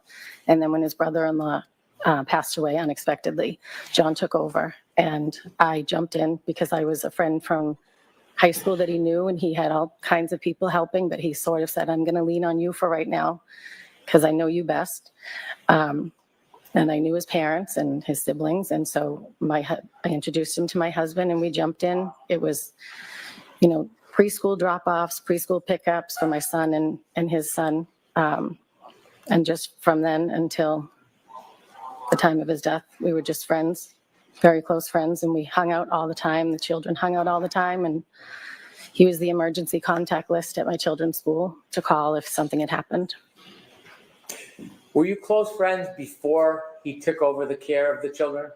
No, I wasn't very close friends with him then. Were you close with his family before he took over care of the children? No. Did your friendship with him develop after he took care of the children? Yes. You mentioned you have a son. Yes, I do. And is your son the same age as John's nephew? Yes.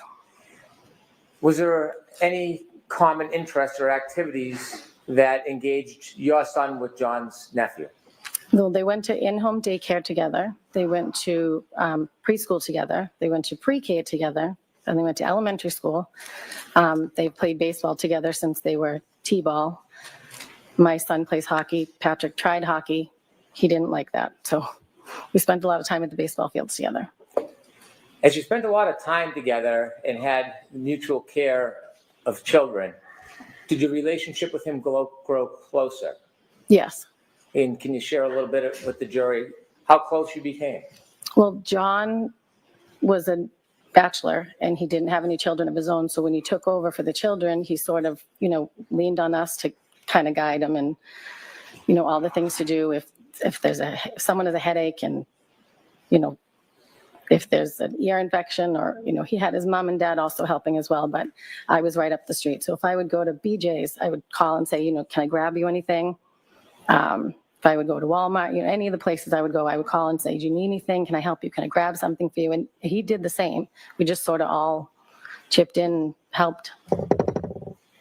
As your friendship grew, could you tell us a little bit about your relationship with John?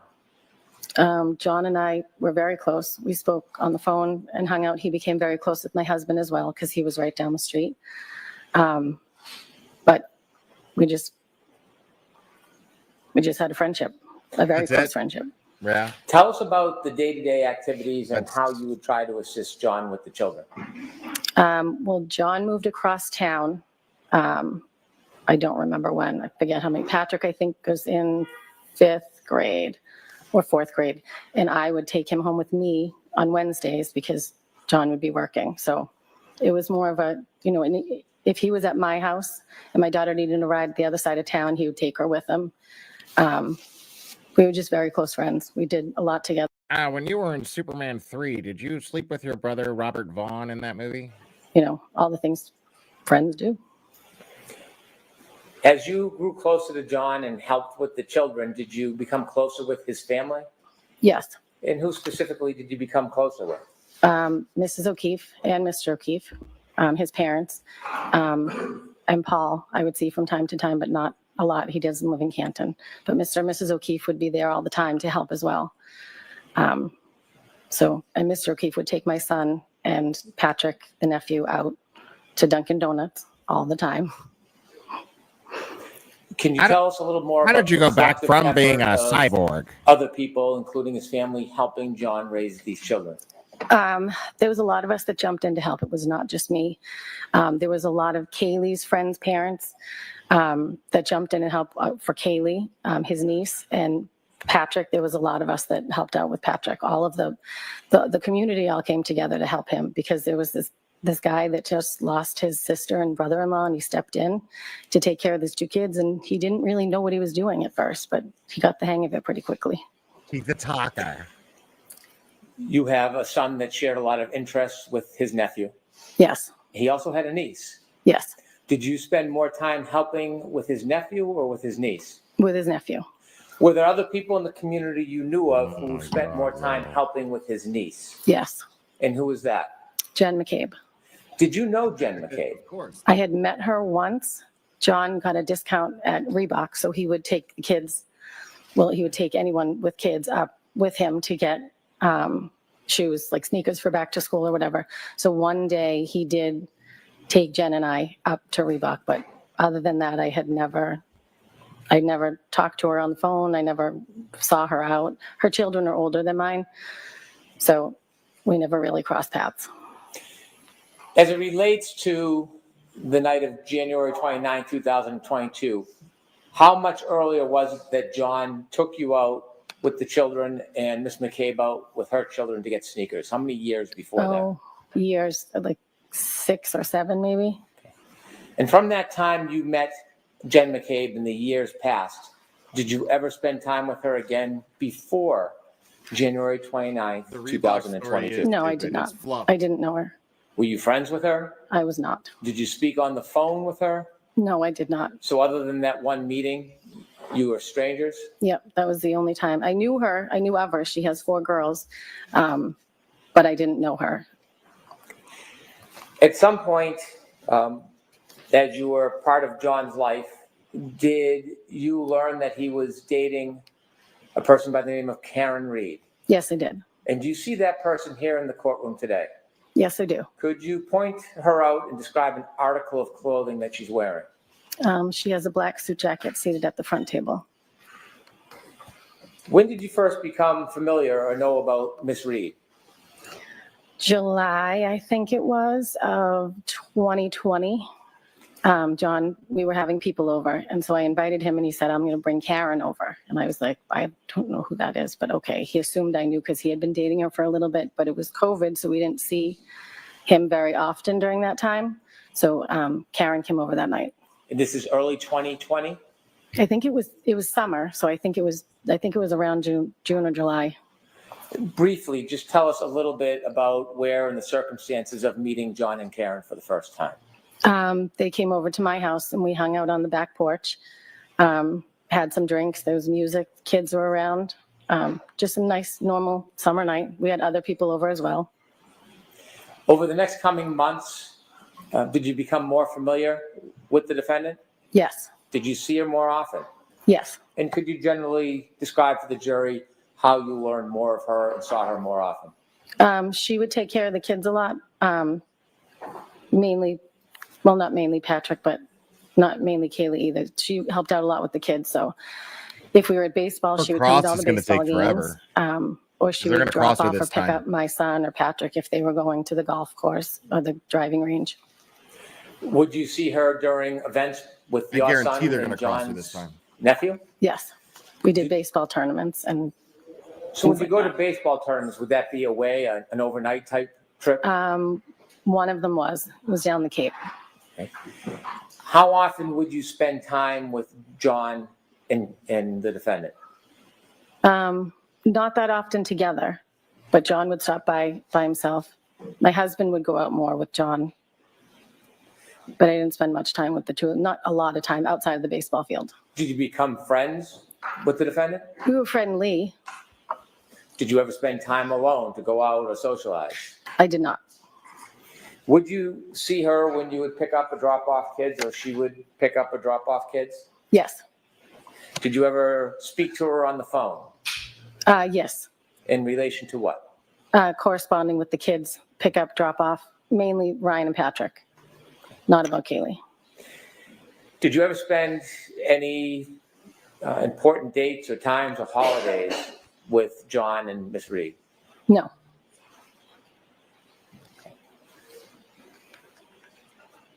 I want you to take us ahead to January 28th, 2022. Okay. On January 28th, 2022, do you remember that day? Nobody, we're almost done. Yes. Generally, what do you remember about the day of January 28th, 2022? There was a blizzard coming, and it was my daughter's friend's birthday. So we were going to be going out celebrating that night, but we did it on the early side because there was a blizzard coming. What was your plan for that evening? We went bowling. We got dinner, then we went bowling, and then I came home because I wanted to be in before the snow started. Had you communicated in any way with John that day? Yes, he texted me. My son had an issue at school. Patrick had been dismissed, I think, for a doctor's appointment. So he did text me to see how my son was doing. Did you simply text, or did you get a chance to speak to him that day? I believe we just texted. Did you go out that night after bowling? No, I did not. Was your husband home? Yes, Did he go out that night? he did. He went out with John. And do you know where he was planning on going? They went to McCarthy's, a bar in Canton Center. Had you been to McCarthy's before? Yes. Can you just briefly describe what McCarthy's is? It's a restaurant bar. There's a large bar in the middle, the seating on the left and the right. It's right in the center of town. Do you remember about what time your husband went out?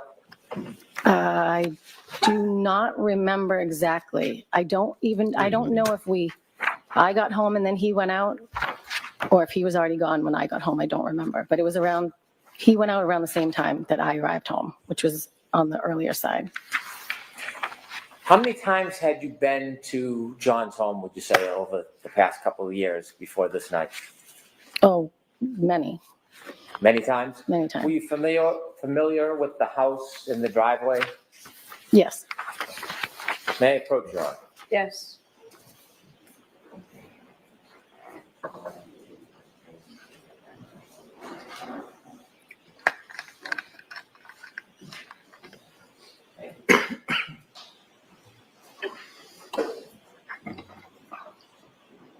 Should I return to the podium and ask the questions? You now? can ask them from there. Thank you. Ma'am, I'd ask you to take a look at that photo in front of you. Do you recognize what is in that photo? That is John's house. Is that a fair and accurate depiction of how his house looks? Yes, it is. I'd like to move this to evidence, please. Okay, any objection? No objection. Six. May I publish to the jury, Your Honor? Yes. Thank you.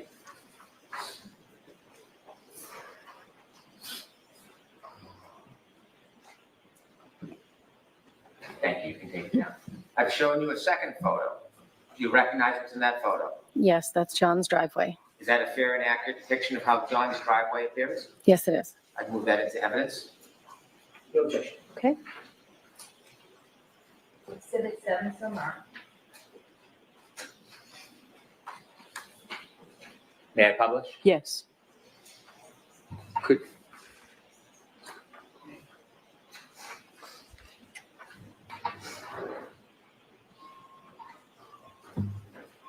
Thank you. I'm showing you a third photo.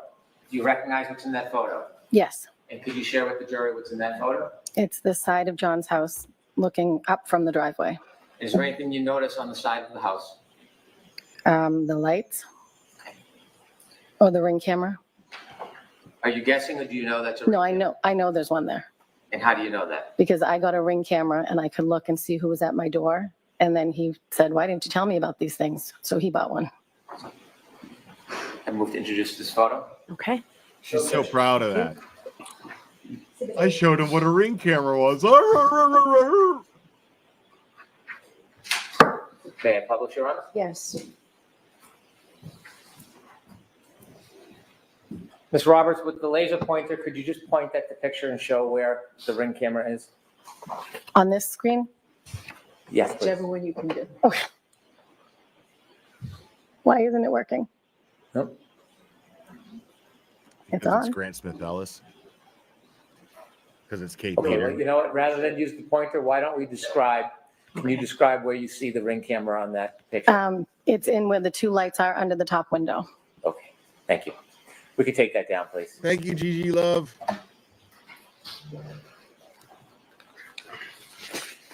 How many times would you guess you had been over to his house? I don't know. More than 50,000. I don't even know. A lot. It was weekly. That night you told us that your husband went out to meet John at McCarthy's, the bar. Yes, he did. Do you remember your husband coming home that night? Yes. Do you have any memory of Of course about she what does. time he returned? I'm guessing, but somewhere around 10:30. So I'm not going to let you guess. Do you know? Do you have it? I don't know. It was around 10 or 10:30. I can't be exact. Did you see him come home? Yes. What was the forecast for that night and the next morning? There was a blizzard coming. Was that part of the God, decision making man. of going out or staying home? Yes. At that time, when your husband came home, did you look outside? Do you have any memory of what the weather looked like around 10:30? I remember the snow started to fall somewhere around 12 because I remember looking out the window and I could see it starting. And that was the beginning of the snowfall? I believe so. What was the weather out that night? The weather that night, I think, was fine. It was cold, but it wasn't snowing yet. I want to move forward ahead. At some point that night, did you go to sleep? Yes, I did. Did you sleep through the night, Ms. Roberts? Yes, I did. At some point, did you Thank wake you, up? B to the Russ. Yes, I did. I want you to tell us what was the reason that you woke up. I got a phone call at 5 o'clock in the morning from Karen Reed. Were you expecting a call? No, I was not. Had you ever received a call at 5 in the morning from Miss Reed before? No. Share with us what happened that morning. What did you hear? Karen called and the first thing she said was, Carrie, John's dead. And then she hung up. And the Oscar goes to. And then When she said that, did you have a chance to have a conversation with her? no, I did not. Describe her demeanor when she said that. She was yelling loud enough, my name, I think it was 3 times, it might have been 2. She was yelling loud enough that she woke my husband. Your husband was sleeping next to you? Yes, he was. Was she loud, yelling, screaming? Yes, she was very loud. She was screaming. After she said, Carrie, John's dead, did you know what she meant? No, And did you say this was around 5:15? this was at 5. She called me at 5 on the dot. After she hung up, what did you do? I was half asleep still. I didn't know what was going on. So I started to get up and I think I tried to call her back. I know I tried to call her back, but I don't know exactly when because I was like, what? So my husband said, what was that? I said, I don't know. Something's going on. I don't know what's going on. That was Karen. And then I tried to call her back. I know I tried to call her back, but I don't know if she answered or if she called me back the next time I spoke to her. After she called you again, did you have another discussion or did you hear her say something else the second time you spoke to her? Yes, the second time she said, I think something happened to John. I think he got hit by a plow. He didn't come home last night. Kaylee was home. He would never leave her by herself, and I was not supposed to stay at the house last night. So I think something happened to him. Did she say anything about drinking? Yes, she said we drank so much, I don't remember anything from last night. And I said, okay, where are you now? She said, I'm driving. And I said, you need to go home. Where's Kaylee? And she said, at home. I said, you need to go home and be with Kaylee. She cannot handle this, thinking, her uncle's missing. I said, you're going to get a DUI. You need to go home.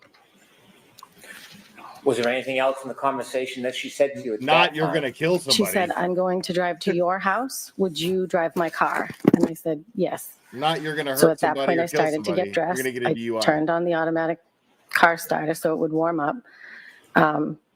Told my husband, I don't know what's going on. John didn't come home. And so I think my husband tried to call him, and I tried to call him. And my husband said, you're not going anywhere. It's a blizzard. He's probably on somebody's couch. And I was like, I know, but she's really upset. I'm just going to go. She wants to come here. I'm going to drive her car. And then I went out to my car and sat and waited for her. When you called John, did you get any response? No, I did not. As you were waiting for the defendant, did you make any other phone calls? I did. When I was in the car, I thought to myself, well, she thinks he got hit by a plow. I'm going to call the police and see if there was any accidents or maybe something happened. They brought him in. And I spoke to the officer who said, no, nothing of that sort. I've been here all night. And then I called the Good Samaritan Hospital and Milton Hospital to see if they had anybody that was taken in an accident. When you called the police to look for Mr. O'Keefe, did you call 911? No, I called the non-emergency line. Do you know if that call was recorded? I believe so. I'd like to introduce an exhibit. Okay. Any objection?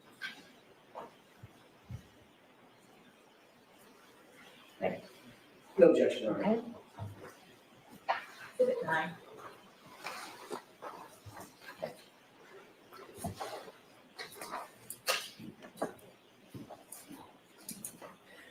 When you called the police, what was your level of worry at that point? I wasn't super worried. I mean, he didn't come home, but they were out drinking. So I assumed, like my husband said, he's probably on somebody's couch. The second call you had with Miss Reed, can you describe her demeanor in that second call? She was frantic. She was frantic. I mean, she couldn't find John, so she was very worried. How soft or loud was that phone call? It wasn't as loud as the first one, but it wasn't a regular conversation. That was Court's interesting. permission, I'd like to play the exhibit of the call. She didn't say she sounded worried. She said she was very worried.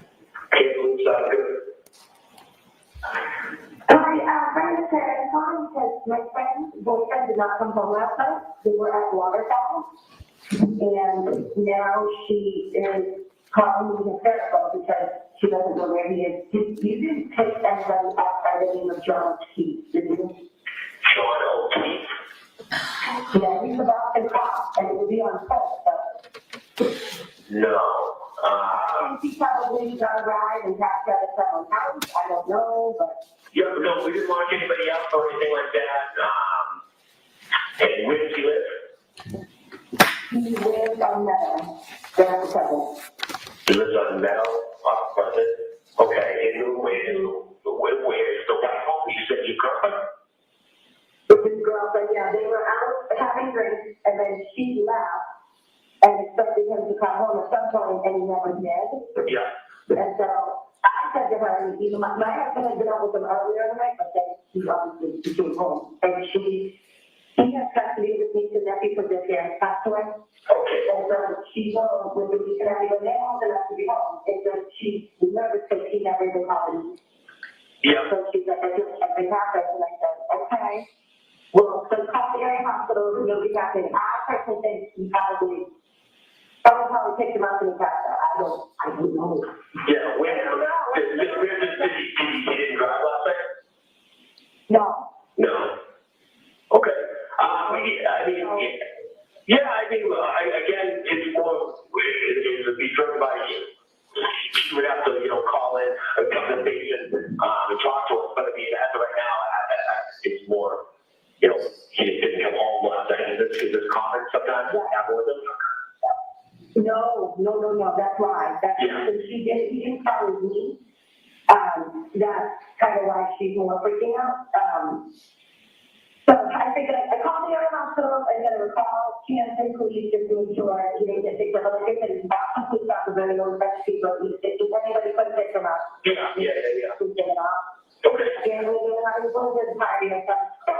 Yeah, no, I don't know. unfortunately, I wasn't there, I was stuck here, but, we didn't get any calls, anything like that, nobody was arrested or anything like that, alrighty. All right, well, thank you. All right, no problem, good luck. See ya. Thank you, bye-bye. Were you in your car when you called the police station and the hospitals looking for John? Yes, it was. Do you know at that point whether anybody else had called the police station? No, I don't know.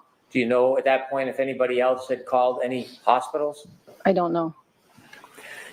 How long did you wait in your driveway? I don't know. I'm sorry. Okay. Maybe like 7 minutes, 8 minutes. What were the conditions like out that morning? It was bad. It was in the middle of a blizzard. When you were outside in your car in the driveway waiting, describe the lighting conditions for us. It was still dark out. It was 5 o'clock in the morning and it was snowing. So it was not great. How was the visibility? Not great. It was coming down really fast at that point. You said that night when you went to bed, the snow just started. Had snow accumulated at that point? No, I don't think so. It was just starting to stick. I'm sorry, that was the night before, but at this point when you were in the driveway, had the snow accumulated? Oh, yes. Do you know how many inches it was? No, I don't. Okay. Enough that the plows are out. Hi. As you were waiting for the defendant, did she arrive at your house? She did not. What happened? Again, I don't know if I called her or she called me, but eventually we connected on the phone and she said, I said, where are you? I'm waiting. And she said, I'm at Jen's house. And I said, Jen, who? And she said, McCabe, she's going to drive my car. And I said, okay, well, listen, they don't want cars on the road because it's so bad. I'm already in my car. I'll come there to Jen's house, stay there, and we'll follow each other and we'll go back and drop your car off. Did you look in the house for John? Could he just be in the house, passed out somewhere? And she said, no, she hadn't looked in the house. So I said, okay, now I'm going to come to Jen's. We're going to take the car home, drop it off. We'll check around the house. And then I don't know what the next step at this point was. I just wanted to check the house. At the time you directed that you were remember going what you to were meet coached to say. at Jen McCabe's house and then drive to John's house, was there any suggestion by the defendant where she wanted to go? I didn't know where Jen's house was. I knew the street. I had dropping Kaylee off or picked her up a few times. So I said, stay on the phone with me so I don't know which house it is. And so when I got there, I pulled in the driveway and there was some conversation about. Can I back you up and just ask you a little bit about the drive there? I don't Yep. mean to interrupt. When you left your house, you talked a little bit about the weather conditions. How long did it take you to get from your home to Jen McCabe's? Oh, it's quick. Probably 4 minutes. What was the driving like? It was not good driving. That's why I didn't want 2 cars on the road. Did you have any difficulty driving through that storm? No, I mean, it was treacherous, but I was in 4-wheel drive. I have an SUV. You mentioned you didn't know exactly where Jen McCabe lived. Had you been there to drop off John's niece before? Yes, but I didn't know which house it was because when I picked her up before, she was either getting out of the car at the driveway or waiting at the end of the driveway. So I didn't know which house it was. I think I interrupted you, but were you telling us that as you drove to Jen McCabe's house, you were on a Bluetooth, on an open conversation with her to help with directions? Yes, Jen and Karen were in Karen's car and I was on the phone essentially with both of them. Do you know what type of vehicle the defendant was driving at that time? A Lexus SUV. As you drove over to Jen McCabe's home and you had some guidance finding it, did you hear any conversations in that open line with, or even any statements by the defendant? I remember when I pulled in behind her car in Jen's driveway. And at some point Karen said, my taillight. And I looked and Jen she must've had the brake done because you could see that there was missing taillight. When you say missing taillight, was it merely cracked? No, there was a piece missing. Could you see that as you were parked right behind the defendant's SUV or Lexus? She must have been applying the brakes because you could see it, but there was a lot of snow. When you saw that the taillight had a missing piece, did you say anything? No, Did you think anything of it? no. How long were you parked behind the defendant's Lexus while it was parked in Ms. McCabe's driveway? Not long. We were just, I pulled in and then we stopped. And then the next plan, at some point in that conversation as well, or maybe on the ride, because now we're heading to John's house to drop a car off. I pulled out of the driveway, Jen pulled out, and I followed behind all the way to John's house. And at some point, Karen said, I left him at Waterfall. And I heard Jen say, no, I saw you pull up in front of my sister's. Was anything else said about the broken taillight? No. You followed Ms. McCabe? Yes, Where did you go? to John's house. Did you arrive? Yes. I want to ask you some questions about when you arrived and what you did next. Okay. When you arrived at Mr. O'Keefe's home, you're in two separate cars. Who pulled into Mr. O'Keefe's driveway first? Jen pulled Karen's car in first. So Ms. McCabe was driving the Lexus. Correct. And the defendant was in the passenger seat? Yes. After you both pulled in, tell us what happens next. We went, I wasn't sure if it was, at some point Karen showed us the taillight up close, but I didn't know if it was when we arrived or when we left. Oh, nice save there. We went into the house to look for John. Nice save. When the Lexus was parked by Ms. McCabe, Totally and rehearsed that Mr. too. O'Keefe's driveway, He was coached to say that. was it facing the street or facing away? Facing where the basketball hoop is, not facing the street. I'd like to approach. Okay. This bitch is a fucking liar. Because she tried saying that Karen, when they pulled up to John's house, she was like, look at my taillight. It's cracked. It's I'll show broken you or a whatever. photograph. Do you recognize And it didn't that happen. photograph? Yes, that's John's driveway. That's Karen's car on the left and John's car on the right. Do you recognize both those cars? Yes, I do. Do you recognize that photo as a fair depiction of his driveway? Yes, Do you recognize it as a fair depiction of the motor vehicles? yes. Now, when you went there that night and you pulled in behind Ms. McCabe and the defendant, is there any differences between how that area looked when you pulled in as opposed to that photo? Well, it was the early hours of the morning, so it was dark out and there was much more snow. And there was Other than snow this- coming down. I'm so sorry. You want to finish? Nope. Other than the snow and the lighting, is there any other differences? Nope. I'd like to introduce this as an exhibit, please. All right, there's no objection, Mr. Jackson? No objection. With the court's permission, I'd like to publish. Okay.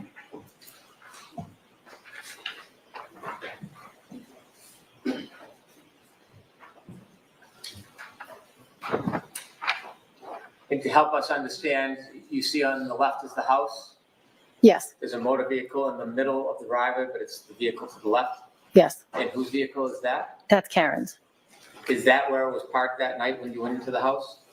Yes, And the motor vehicle to the right, you recognize that? that's John's car or SUV. Thank you, you can take that down. I'm showing you a second photo. Okay, Do you recognize that photo? yes. What is it? It's the back of Karen's car. Does it look like a fair and accurate depiction of her car as it appeared that morning in the early morning hours to you? Yes, Do you notice anything that's distinguished in that photo? the piece that's missing in the taillight. Which one? The right passenger rear. Do you know when, I'm sorry, do you know when this photo was actually taken? I do not. Although you don't know when it was taken, is that a similar depiction to your memory of how it appeared that morning at 5? Yes, Or a little after 5? yes. I move to introduce this exhibit. Okay. Objection. The court's permission, I'd like to publish. Yes.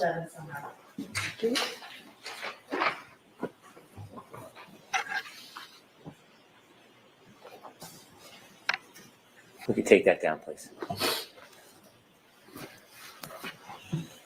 After you arrived at Mr. O'Keefe's house, what was the plan to go inside? What were you looking to do?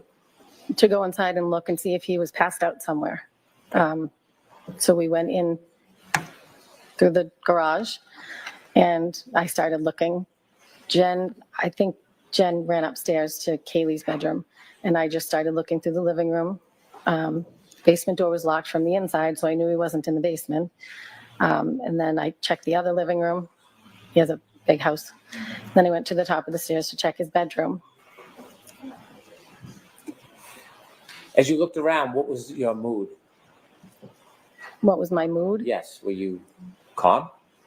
I mean, I was worried, so we were, at this point, Jen had already established that they went to her sister's. Sustained. Okay.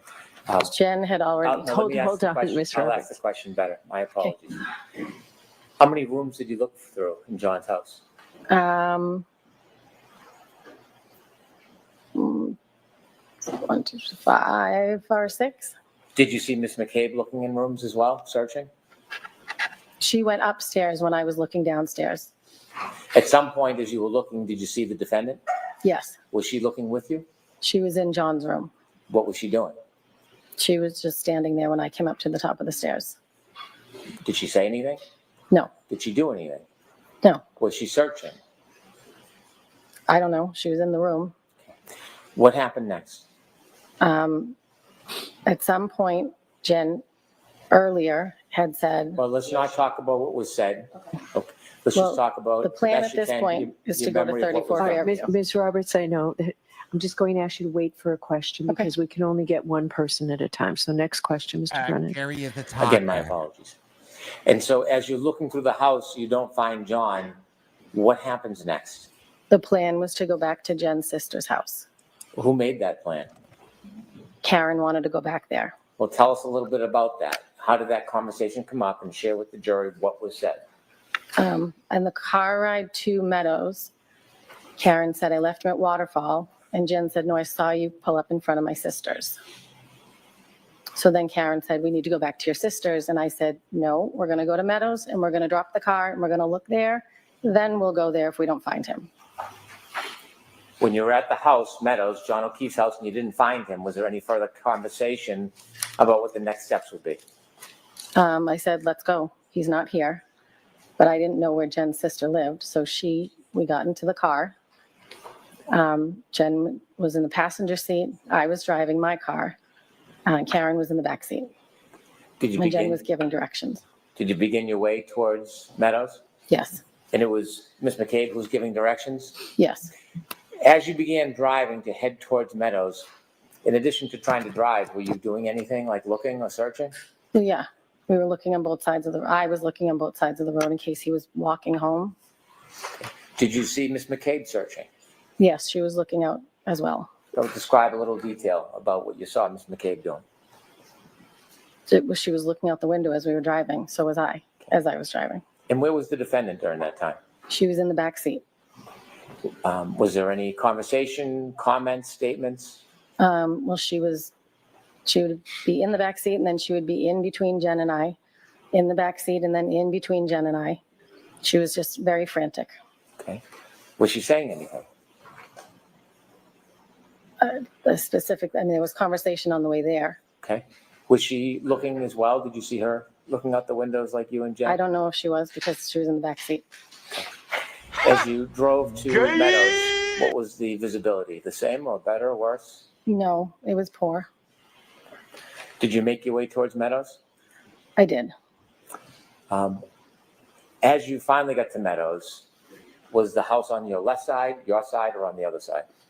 Are you talking about Fairview or Meadows? I'm sorry, Fairview. Okay. The Fairview house came up on the left-hand side. Before you got to the house, is there a tree line between that house and the house before it? Yes. There's a cluster of trees and bushes. All right, take us back. I want to talk about that morning. As you're driving and approaching Fairview, tell us what you hear, what you see, what's happening. Jen's giving directions, and it was really bad driving. I was white knuckling because it was getting slippery.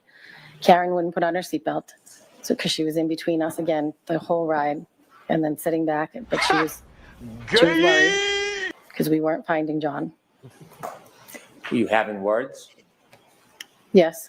Tell us. I said to Jen, where are we heading? And she said, my sister lives on Fairview. And I said, where is that? She said, off of Chapman. I said, oh, okay, near Spring Lane. At some point, Bella's mom came up. Tell me what that means. I didn't know who it was, but it was one of Kaylee's friends, Bella's mom. Well, the directions, at some point, Karen was talking about Bella's mom to Jen, saying she never liked me. I didn't know who this woman was that they were talking about, but apparently Bella's mom lived near where Jen's sister lived on Fairview. Did you learn any more about the relevance of Bella's mom? No. Oh, well, I think John had dated her. Objection. I'm going to allow it. So as you approached Fairview, tell us what happens. As we approached Fairview at the house. You mean the house or He's the a street? bad liar too. Yes, He's not even The good at house. it. He's a Jen said, my horrible liar. sister's house is right up here. And I said, okay. And as we approached the house, Karen from the back seat is now screaming, there he is, let me the F out of this car. And she's now kicking the back door to get out. When you heard the defendant scream, there he is, and started kicking the car door, did you see anything? I did not. Did you see anybody? I did not. Did you look? I looked. Was there anything that impeded your ability to see far? No, it was just snow. How far could you see when she was yelling, there he is? How far could I see? Yes. I mean, the visibility wasn't great. Okay. Was she pointing or giving any direction? No, she just said, there he is. Okay. What happens next? And then I unlocked the car. I looked over, I didn't see anything, and I unlocked it so she could get out of the back seat. I looked at Jen and I said, she's crazy. And then I turned around and watched, and she ran over to a mound of snow. When she started running, before she got anywhere, did you see anything at that point? I did not. She's crazy. Were you looking? I was Because looking. she ran She said, out there there he is, to, so I'm looking around to see where he is. And you could see nothing? I did not. Did you see her run around or directly? She ran right over to the mound of snow. Could you tell what the mound of snow was from the car? Once she got to it, yes, it was. Once she got to it, you could tell it was a mound of snow that was the length of that is a body. fucking lie. All right, I'm going to stop you there, Mr. Brennan. I need to see counsel at sidebar for just a minute. This please. bitch is fucking lying. Dude, she is lying like a weatherman.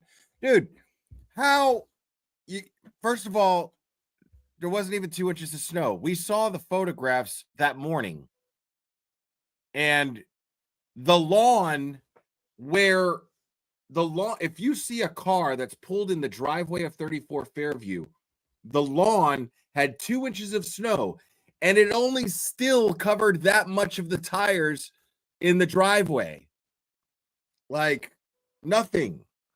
There's no way this dude was covered in snow, and he was just a mound of snow that you couldn't see. That was designed to make it seem like it was impossible to see John in the snow at night. The same 3 cautions that I'll tell you every single day. Please do not discuss this case with anyone. Don't do any independent research or investigation in this case. If you happen to see, hear, or read anything about this case, please disregard it and let us know. Please be extra careful with your social media. Okay? We'll see you tomorrow morning. Thank you. Court, all rise, please. Jurors, load your books, put them on your seats. All day.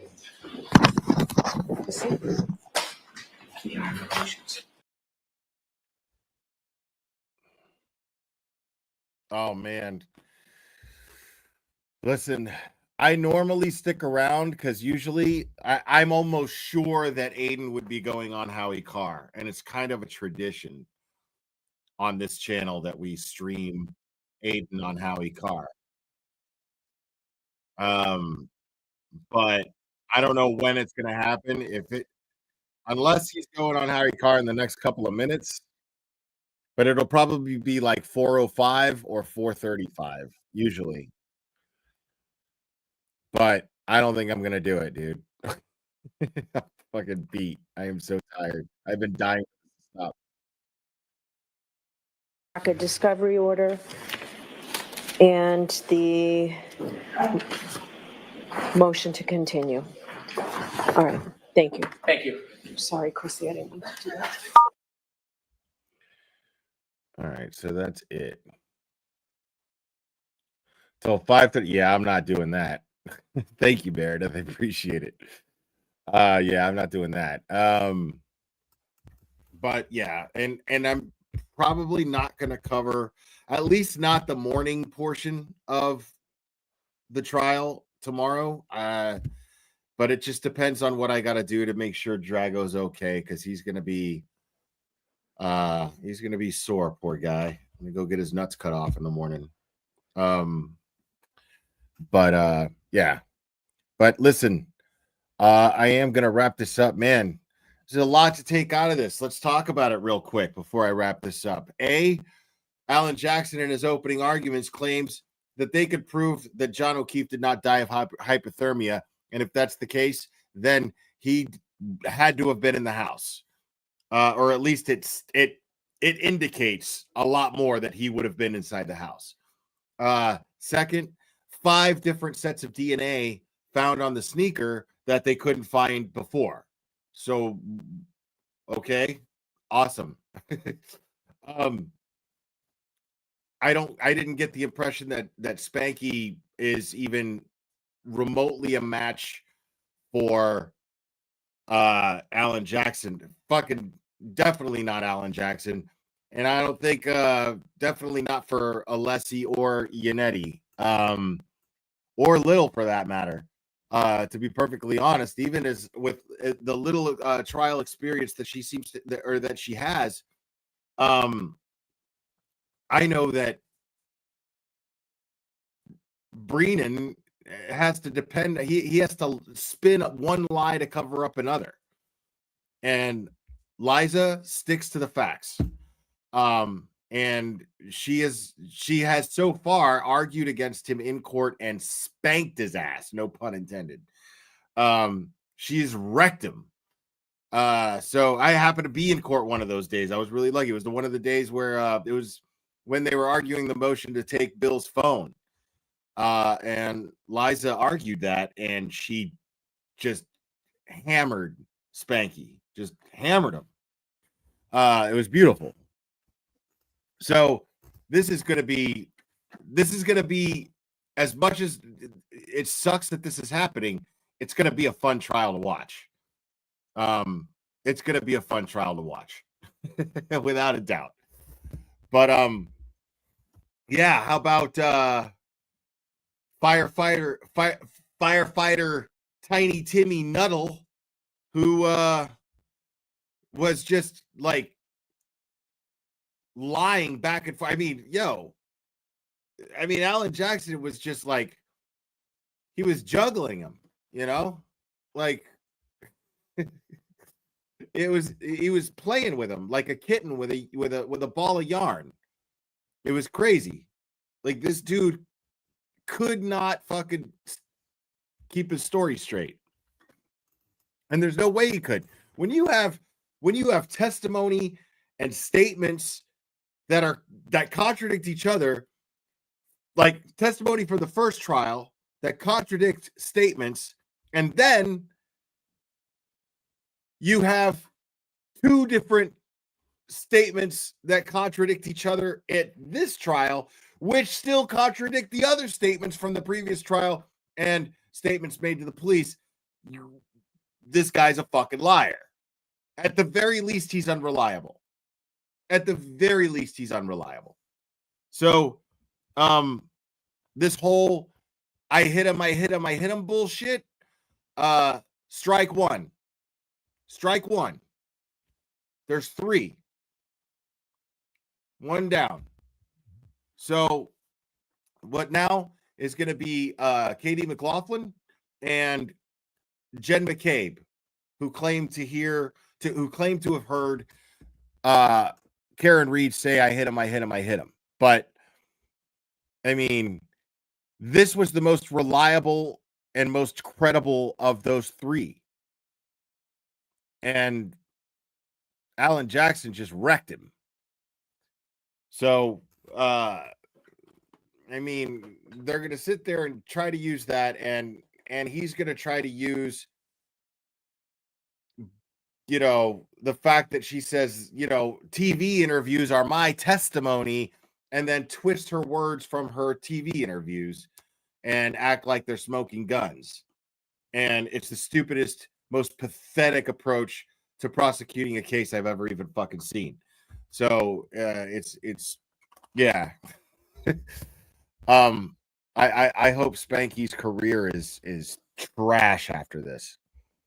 But anyways, guys, I really appreciate you guys hanging out with me, especially those of you who hung out with me all day yesterday for those 12 hours, and then hung out with me for another 7 hours today. That means so much. You guys are amazing. I'm really grateful for you guys. And please make sure to hit the like if you haven't already. It really helps me out. Make sure to hit the subscribe button and double check. Make sure you're still subscribed, because YouTube unsubscribes people for God knows what reason. I don't know why it happens, but make sure you're still subscribed. Hit the notification bell to make sure that you know when I'm going live, because I might just get a wild hair up my ass and go live again tonight. Who knows? You never know. So make sure you hit that notification bell to make sure that you get notifications.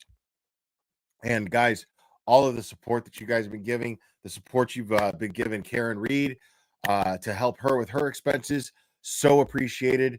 DB, thank you so much. All you guys, all the donations that you guys have helped me with to support me, that means so much. I would not be able to go to Boston without those. You guys are amazing. Thank you so much. And I am going to go ahead and wrap this up. Again, I don't know if I'll go live at some point later on in the trial tomorrow, but I don't know if I'll just take a rest day or not. I don't know, but one way or the other, plenty of channels that are going to be covering it, great channels, and I will be back on here Wednesday for sure. Guys, you guys are absolutely fantastic. I love you very much, and we will do this again very soon, my friends.